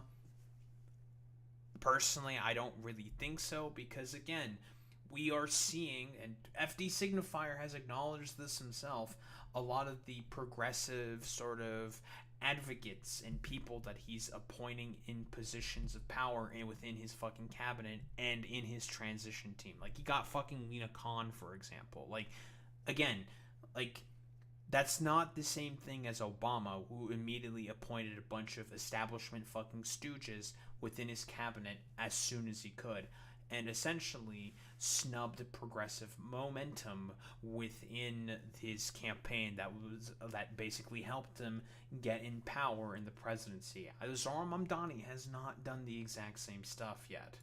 Plus that dumbass beer summit he did in his first 2 years as president. Tonight, a few guys are in Washington, D.C. having a cold one. They just happen to be a Harvard professor, a police officer from Cambridge, Massachusetts, and the President of the United States. All that happened. You get the point. What we're not going to do is allow Mamdani to use the excuse, I need to govern to the center or I won't get a second term. No. If he doesn't clearly fight for the promises he made during the campaign without turning them into moderate centrist reforms on the status quo, then he shouldn't get a second term. Period. End of conversation. I don't expect Mamdani to accomplish everything perfectly, but I do expect what is accomplished to legitimately help the working class people of New York. Lastly, and I'm just repeating myself here, but I can't drive this home enough, remember that the people made Mamdani and not vice versa. For everyone who rolled for Mamdani, organized around his campaign, and was inspired by his win, congratulations, you completed the tutorial section of the game. The real game starts now. I guarantee, especially in a city like New York, there's plenty more that you can do. It is so important that we do not slink off to the background after this political win, expecting Mamdani to just do everything we have in our imagination without being there to pressure him, hold him accountable, and create the... Well, not only that, but again, help get people within like city council who are sympathetic to Zohran Mamdani's sort of platform, you know, DSA work and whatnot. Like, there's so much work that's left to do. Like, people helping advocate for Zohran's, like, progressive political positions. Like, there's a ton of different stuff. Like, I don't know, even, like, somehow, like, getting enough money in order to get, like, local, like, radio ad buys or some shit to advocate for Zohran Mamdani's positions. Like, there's a ton of different shit that you can fucking do, right? Like, the work is not over until the improvements to the material conditions on the ground are implemented. The environment for his platform to be viable. It's important for people to have a community and coalition powerful enough to be held accountable to. If it's just tweets and video essays, it's not going to amount to much. One thing I've been repeating a lot lately that I have to credit Dr. Jared Ball for is the fact that it's the people who make political leaders and the political environment of any time possible. I've done videos about the flawed politics of folks like Beyonce or Kendrick Lamar, etc., and how as much as we want them to be these radical political artists, they very much play things pretty safe. And that's because as a people, black and otherwise, we haven't created the environment of struggle that influences artists and leaders so people hold into what we really desire. When we go back and look at the 60s and 70s and praise people like Harry Belafonte, James Baldwin, Nina Simone, Sidney Poitier, and many others who were pushing a truly radical pro-black agenda in the mainstream media in the 60s, understand that's because the culture at the time demanded it almost in unison. We had the power in our approval and dollars to hold them to account, and we still have that. Yeah, you know, civil rights movement, Martin Luther King, you know, shit like that. Now. So if you were active, stay active. If you weren't active, get active. If getting active isn't easy, consider other ways you can still contribute. And that brings me back to my folks here in Buffalo. These folks from Lola just started something and began serving their community because they had a vision for trying to do more than just go to protests and pout about it on Twitter. And in the process of doing real work, they encountered the fact that Buffalo, New York is trying to be the site of yet another Cop City project. We kept talking. Oh, for fuck's sake. Not Cop City. Jesus Christ. Yeah, the whole campaign there in Atlanta to stop Cop City was fucking crazy. Like, unironically, like, advocates got killed by the police. I think the individual's name was Tortuguita, right? Was a environmental advocate who got killed by Atlanta police, I think, if I recall correct. If I'm recalling the story there specifically. Yeah, it's genuinely fucking insane, right? Like, Cop City is basically like, let's make a military style, like, simulation ground for the police in order to train more and more for what purpose exactly? I don't know. To continue repression of the people of America, like, generally speaking. Like, Cop City is so fucking bad, dude. And we were just like, you know, we're tired of screaming outside of City Hall where people are not hearing us. Let's go inside. So we worked on a ceasefire resolution to try and put more attention on it and to get politicians who will most likely not speak out when it comes to, you know, Israel as a whole. You know, we didn't gotta get into it. I already know, like, you know, you can't say nothing about Israel. So we were like trying to challenge that. We put a ceasefire resolution. We started to get a lot of movement and stuff around that. And ultimately, it did raise awareness, but it didn't get, you know, to the point that we wanted it to get. So we found out almost by accident about how they're planning to build a police training facility in Buffalo. And immediately we were just like, you know, we see how it's related to Palestine. We see how state violence is just like, you know, a weapon to keep people down globally all the time. And this is just the example of it in Buffalo. As some of you know, there was a huge fight to stop Cop City in Atlanta. And while it was unsuccessful, it was still part of a bigger wave of leftist activity in the city that also inspired the country and the world in general. And understand they're trying to build Cop Cities everywhere, and these battles to stop them are hard and costly. But they have probably one of the best opportunities to win their fight due to the relative weakness of Buffalo city purses and the fact that they have already found legal flaws in the process and development of their Cop City plan. I say that we've have been inspired by Atlanta Cop City. We've also tried like different tactics that y'all have done over there in Atlanta too. We did a petition. Common Council didn't care. So we always knew that a lawsuit was possible and like kept that in our back pocket because we just knew that in the process of trying to rush to build this facility that the city was going to make mistakes like our elected officials usually do. So it's something that, you know, we kept in mind. The grounds that we are suing on are, the grounds that neighbors in the area where they're trying to build the facility would be, you know, suing on are based on the environmental impact. The city did do an environmental impact study, but there were plenty of flaws as we suspected. So that will be what the grounds of the lawsuit would be on, considering neighbors in the area would be most impacted, whether it be like through lead poisoning or different chemicals in the area that will come into the community because of a training facility. So Lola is looking to do a funding drive to pay for legal action to sue the city of Buffalo in this issue and do mutual aid directly within their community as a form of growing their organization. Remember that this is where the whole socialist mayor phenomenon low-key started a few years ago by a black woman. It would kind of be fitting that some other black women were able to claim this victory as well, and you can help contribute to that. Please see info for their project in the description and support as much as you can. And as usual in these types of political videos, please, as wisely as possible, use the comment section as a place to direct people to organizing opportunities. No start is too small. In my opinion, if you're just getting out there, it's not like it'll be a magical fix, but nothing gets fixed by just watching video. That said, if you do want to help grow the channel, do all the things the algorithm likes, leave a comment, a like, share this with others. And if you're really dead Very cool, very good. Yeah, I don't know. Like, comment, subscribe, blah, blah, blah. Do all that good YouTube algo shit. You know how it is. Oh, yeah, overall, it's my general sort of, I guess, like, takeaways from this video. Conclusion of sorts, I suppose you could say. Broadly speaking, yes, I do heavily agree with a lot of prescriptions that FD Signifier has to say about, like, you know, Barack Obama, a bunch of stuff with Zohran Mamdani. But I think, again, we should not fall into the trap of people being overtly cynical about the most effective sort of like left of liberal sort of political advocates that exist right now within American politics. They are a rare breed, and again, like Zohran Mamdani is still mayor-elect. He has not gone into power yet. Being overtly cynical is also an incredibly fucking dangerous enemy, and we need to understand that it is important that sometimes compromises need to be made, and that some fights just should not be picked. Not at this moment. I think in the case of the NYPD and with Commissioner Jessica Tisch, albeit she is an incredibly fucking odious figure, she did help in a lot of anti-corruption sort of cases where Eric Adams put in a bunch of stooges within the NYPD at the behest of Donald Trump so he can try to get a pardon for his own corruption charges. You know, classic New York fucking style politics right there, right? So it makes a lot of sense that in that particular respect, Zohran is not going to pick much of a fight right now with the NYPD and just suggest some of the reforms that he wants to do with the NYPD to not try to rock the boat too much because of just how powerful of an institution the NYPD is in particular, right? Again, he's probably going to try to pick more fights if he gets more political capital under his sort of belt and is going to be way more effective in trying to be able to push for actual reform within the NYPD. So again, I agree with a lot of the points that FD Signifier has had to say within, you know, about like Barack Obama, with a bunch of the stuff that he said about Zohran, right? Overall, a lot of the prescriptions are correct. There are just some issues that I have specifically with being overtly cynical on some specific things, right? Like, you know, and I've brought up my sort of like quibbles and disagreements that I generally speaking have in this video. But overall, it's a good video. It's a solid video. Good critiques.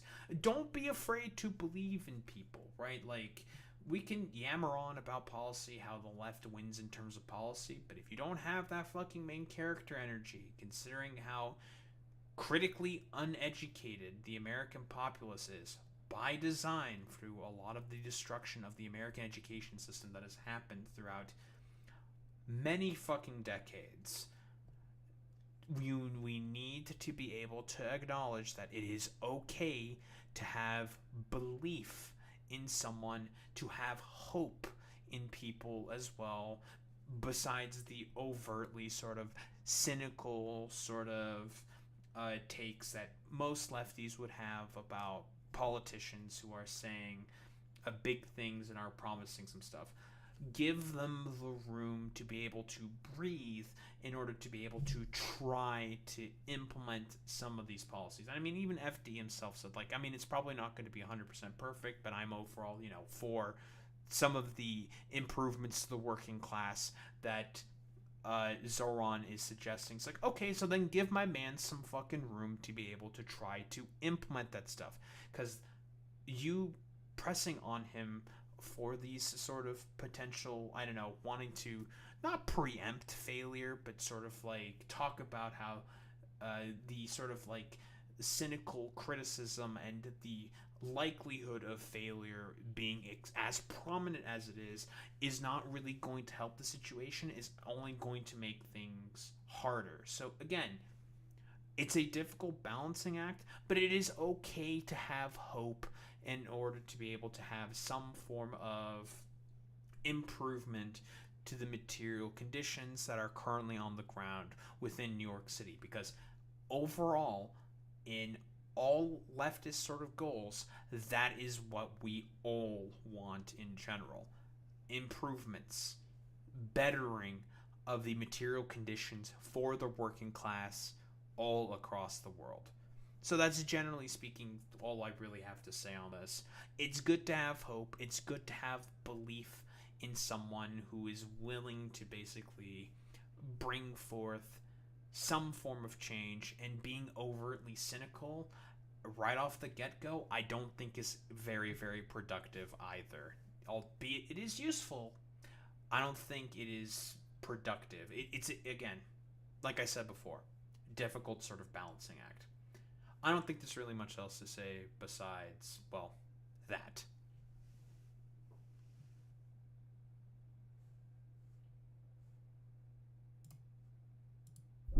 Oof, that was a doozy. Okay, real quick before we raid out, because we're gonna raid out now. So the rogue AI on Castra researched tanks. And you want to know what these motherfuckers are doing now? And I was not expecting this. They are sending tanks to attack me now. By the way, they're still researching all this fucking shit. But yeah, they now send attack waves of tanks. And when it started happening, I was not prepared to take on a bunch of fucking tanks. And apparently, lasers don't do shit to tanks. They have quite a fucking resistance profile. And resist a lot of fucking shit.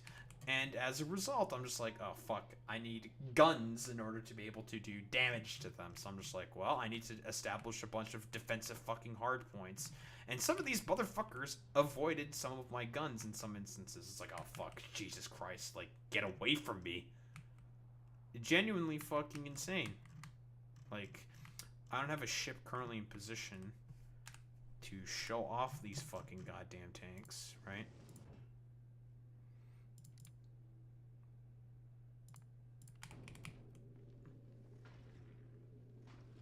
But it's kind of fucking crazy, the shit that's going on right now. It's like, what the fuck is this? Why am I being attacked by all these goddamn tanks? What the shit? Get away from me. I do not like the fact that I'm getting attacked by these tanks. Also, I've learned that you do not need accumulators on this planet. It is permanently sunny. So accumulators are entirely unnecessary. Which is very, very nice.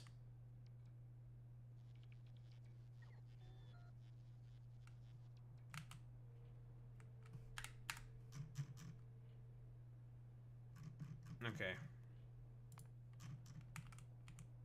Alright, we have something in position now. We can now do the satellite radar. Yeah. Yeah. Yeah. They don't have any cannons or anything. I mean, they're getting constant upgrades to their fucking damage. They don't do all that much damage. But, this is what we're dealing with. Unironic fucking tanks. That these things will send out in order to attack people. Well, specifically me.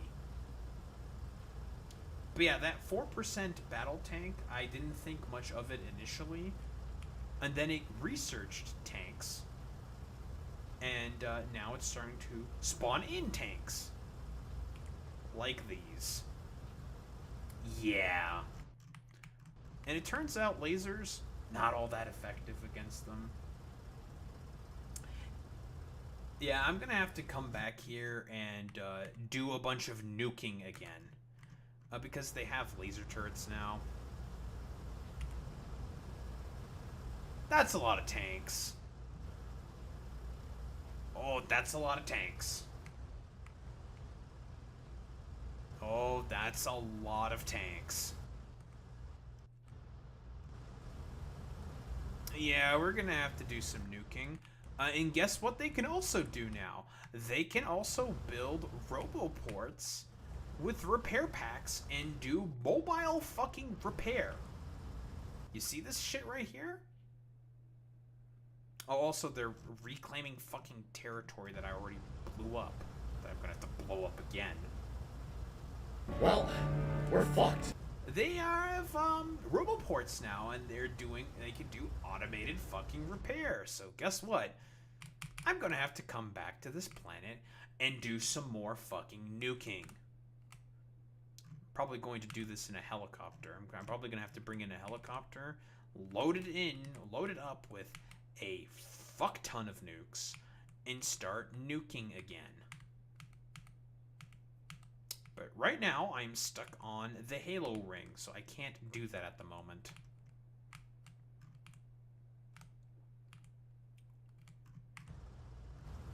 But yeah, we're gonna have to do some more fucking nuking.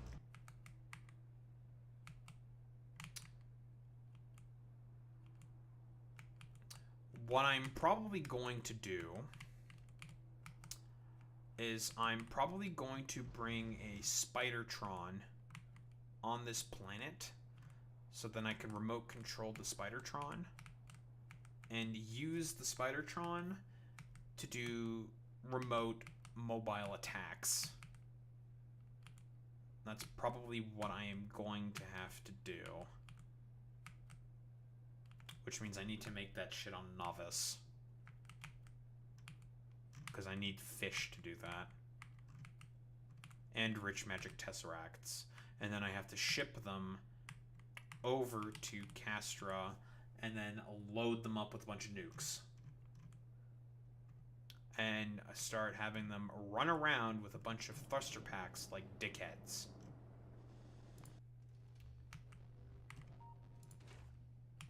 Which might be a bit of a problem because we're currently not producing any rockets on here.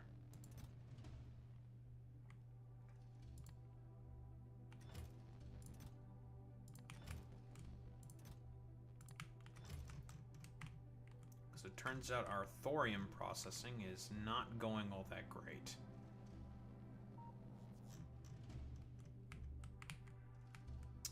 But yeah, we are going to have to do a whole lot of fucking nuking. What's their current research rate? 152 science per minute. Which may not seem a lot, but... Now, personally, I don't think they can make Titans. I don't think they have the ability to make Titans because it's a different mod, but they could do the research for them. Because if they could have made Titans, they would be in the attacking profile. So I don't think they're capable of making any Titans.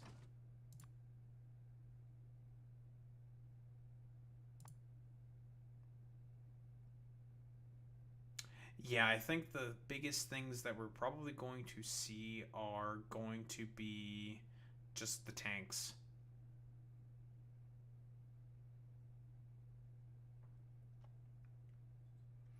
Yeah, they can, like, in the enemy section, these are the things that can be spawned. It's just going to be the tanks. That's it. So, annoying. Not the worst thing on the planet, but yeah, that's the thing that we're probably going to be mostly seeing is just the tanks.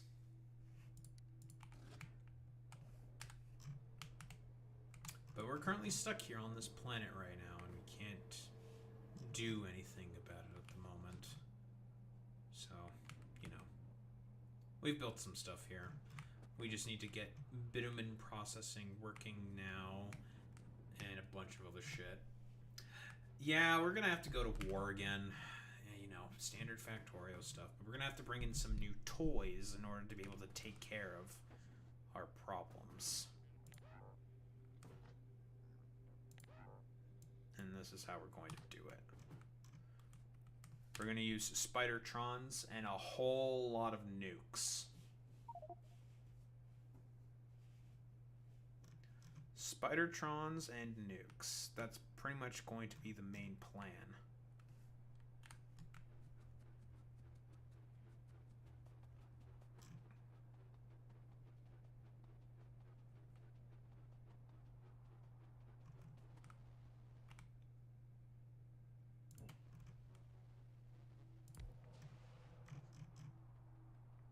Okay, we'll be able to monitor this area now. Of the fucking Halo ring. Not to mention, I have no idea what the fuck we're going to do with all this shit over here, but there's a bunch of military scrap here. No idea what the hell we're gonna do with this shit, but it exists. I think this is probably to help you fight off against a bunch of dipshits and also act as a source of stone. But we're probably going to filter out everything on here because, well, so far in terms of the enemies here, they're not really all that scary. Although they can probably become pretty big and kind of terrifying eventually, but eh. Like, there's two different enemy types in this area, depending on the side. So on the right side, you got a bunch of robots. And they're just a bunch of little guys.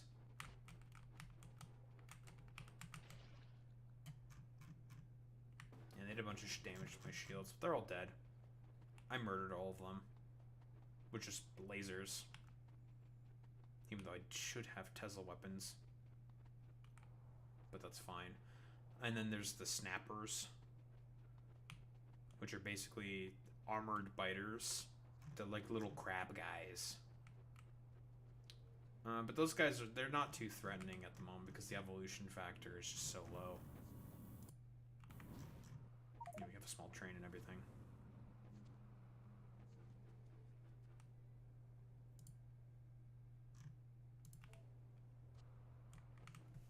But yeah, that's what we got going on for now.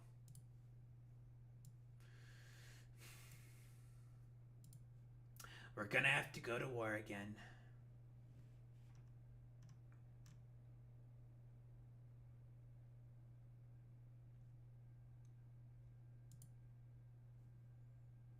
It's incredibly important that we go to war again.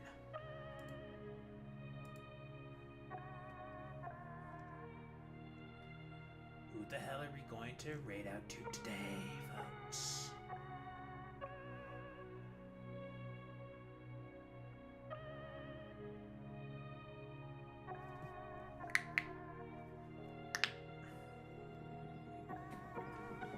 Ugh.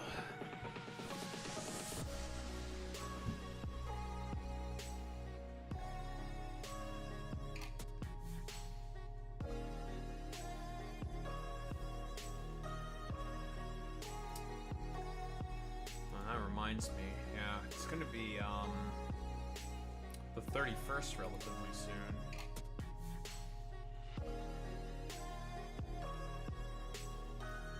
Which means no stream on the 31st because obviously, oh boy, New Year's. I'm also going to be moving back in at my parents' place on the 30th. Will there be a stream then? We'll see. Depending on when I get like set up and all that shit, blah blah blah blah blah. There probably will be a stream on that day. It's just you know, well, moving back in there because my parents are going to be away for an extended period of time, and I have to be there to well, make sure that my grandparents are going to be okay and whatnot. Blah, blah, blah, blah, blah.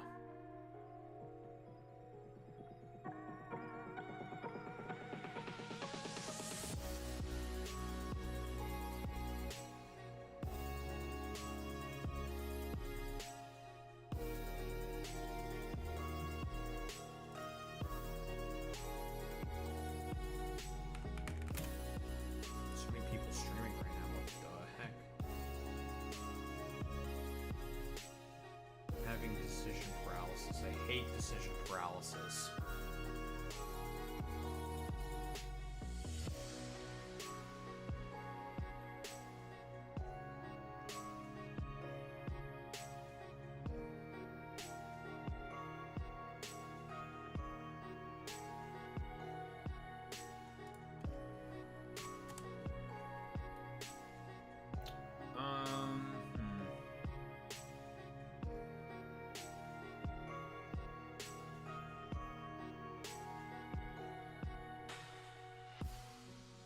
why don't we raid out to Complainy Laney? Why not? Alright, idiots. Raid messages. You know what to do, you know what to say. Try and stride with the Daho raid buff. If you're a sub, if you're a non-sub, you do the wow, we the Daho raid buff. That's how we show appreciation to those Range 20Ks gamers. I will be back tomorrow, and we'll be, I don't know, yapping about more shit, playing more Factorios and whatnot, and, I don't know, continuing to suffer. Anyway, gamers, I will be back tomorrow. Same time, same place, same face.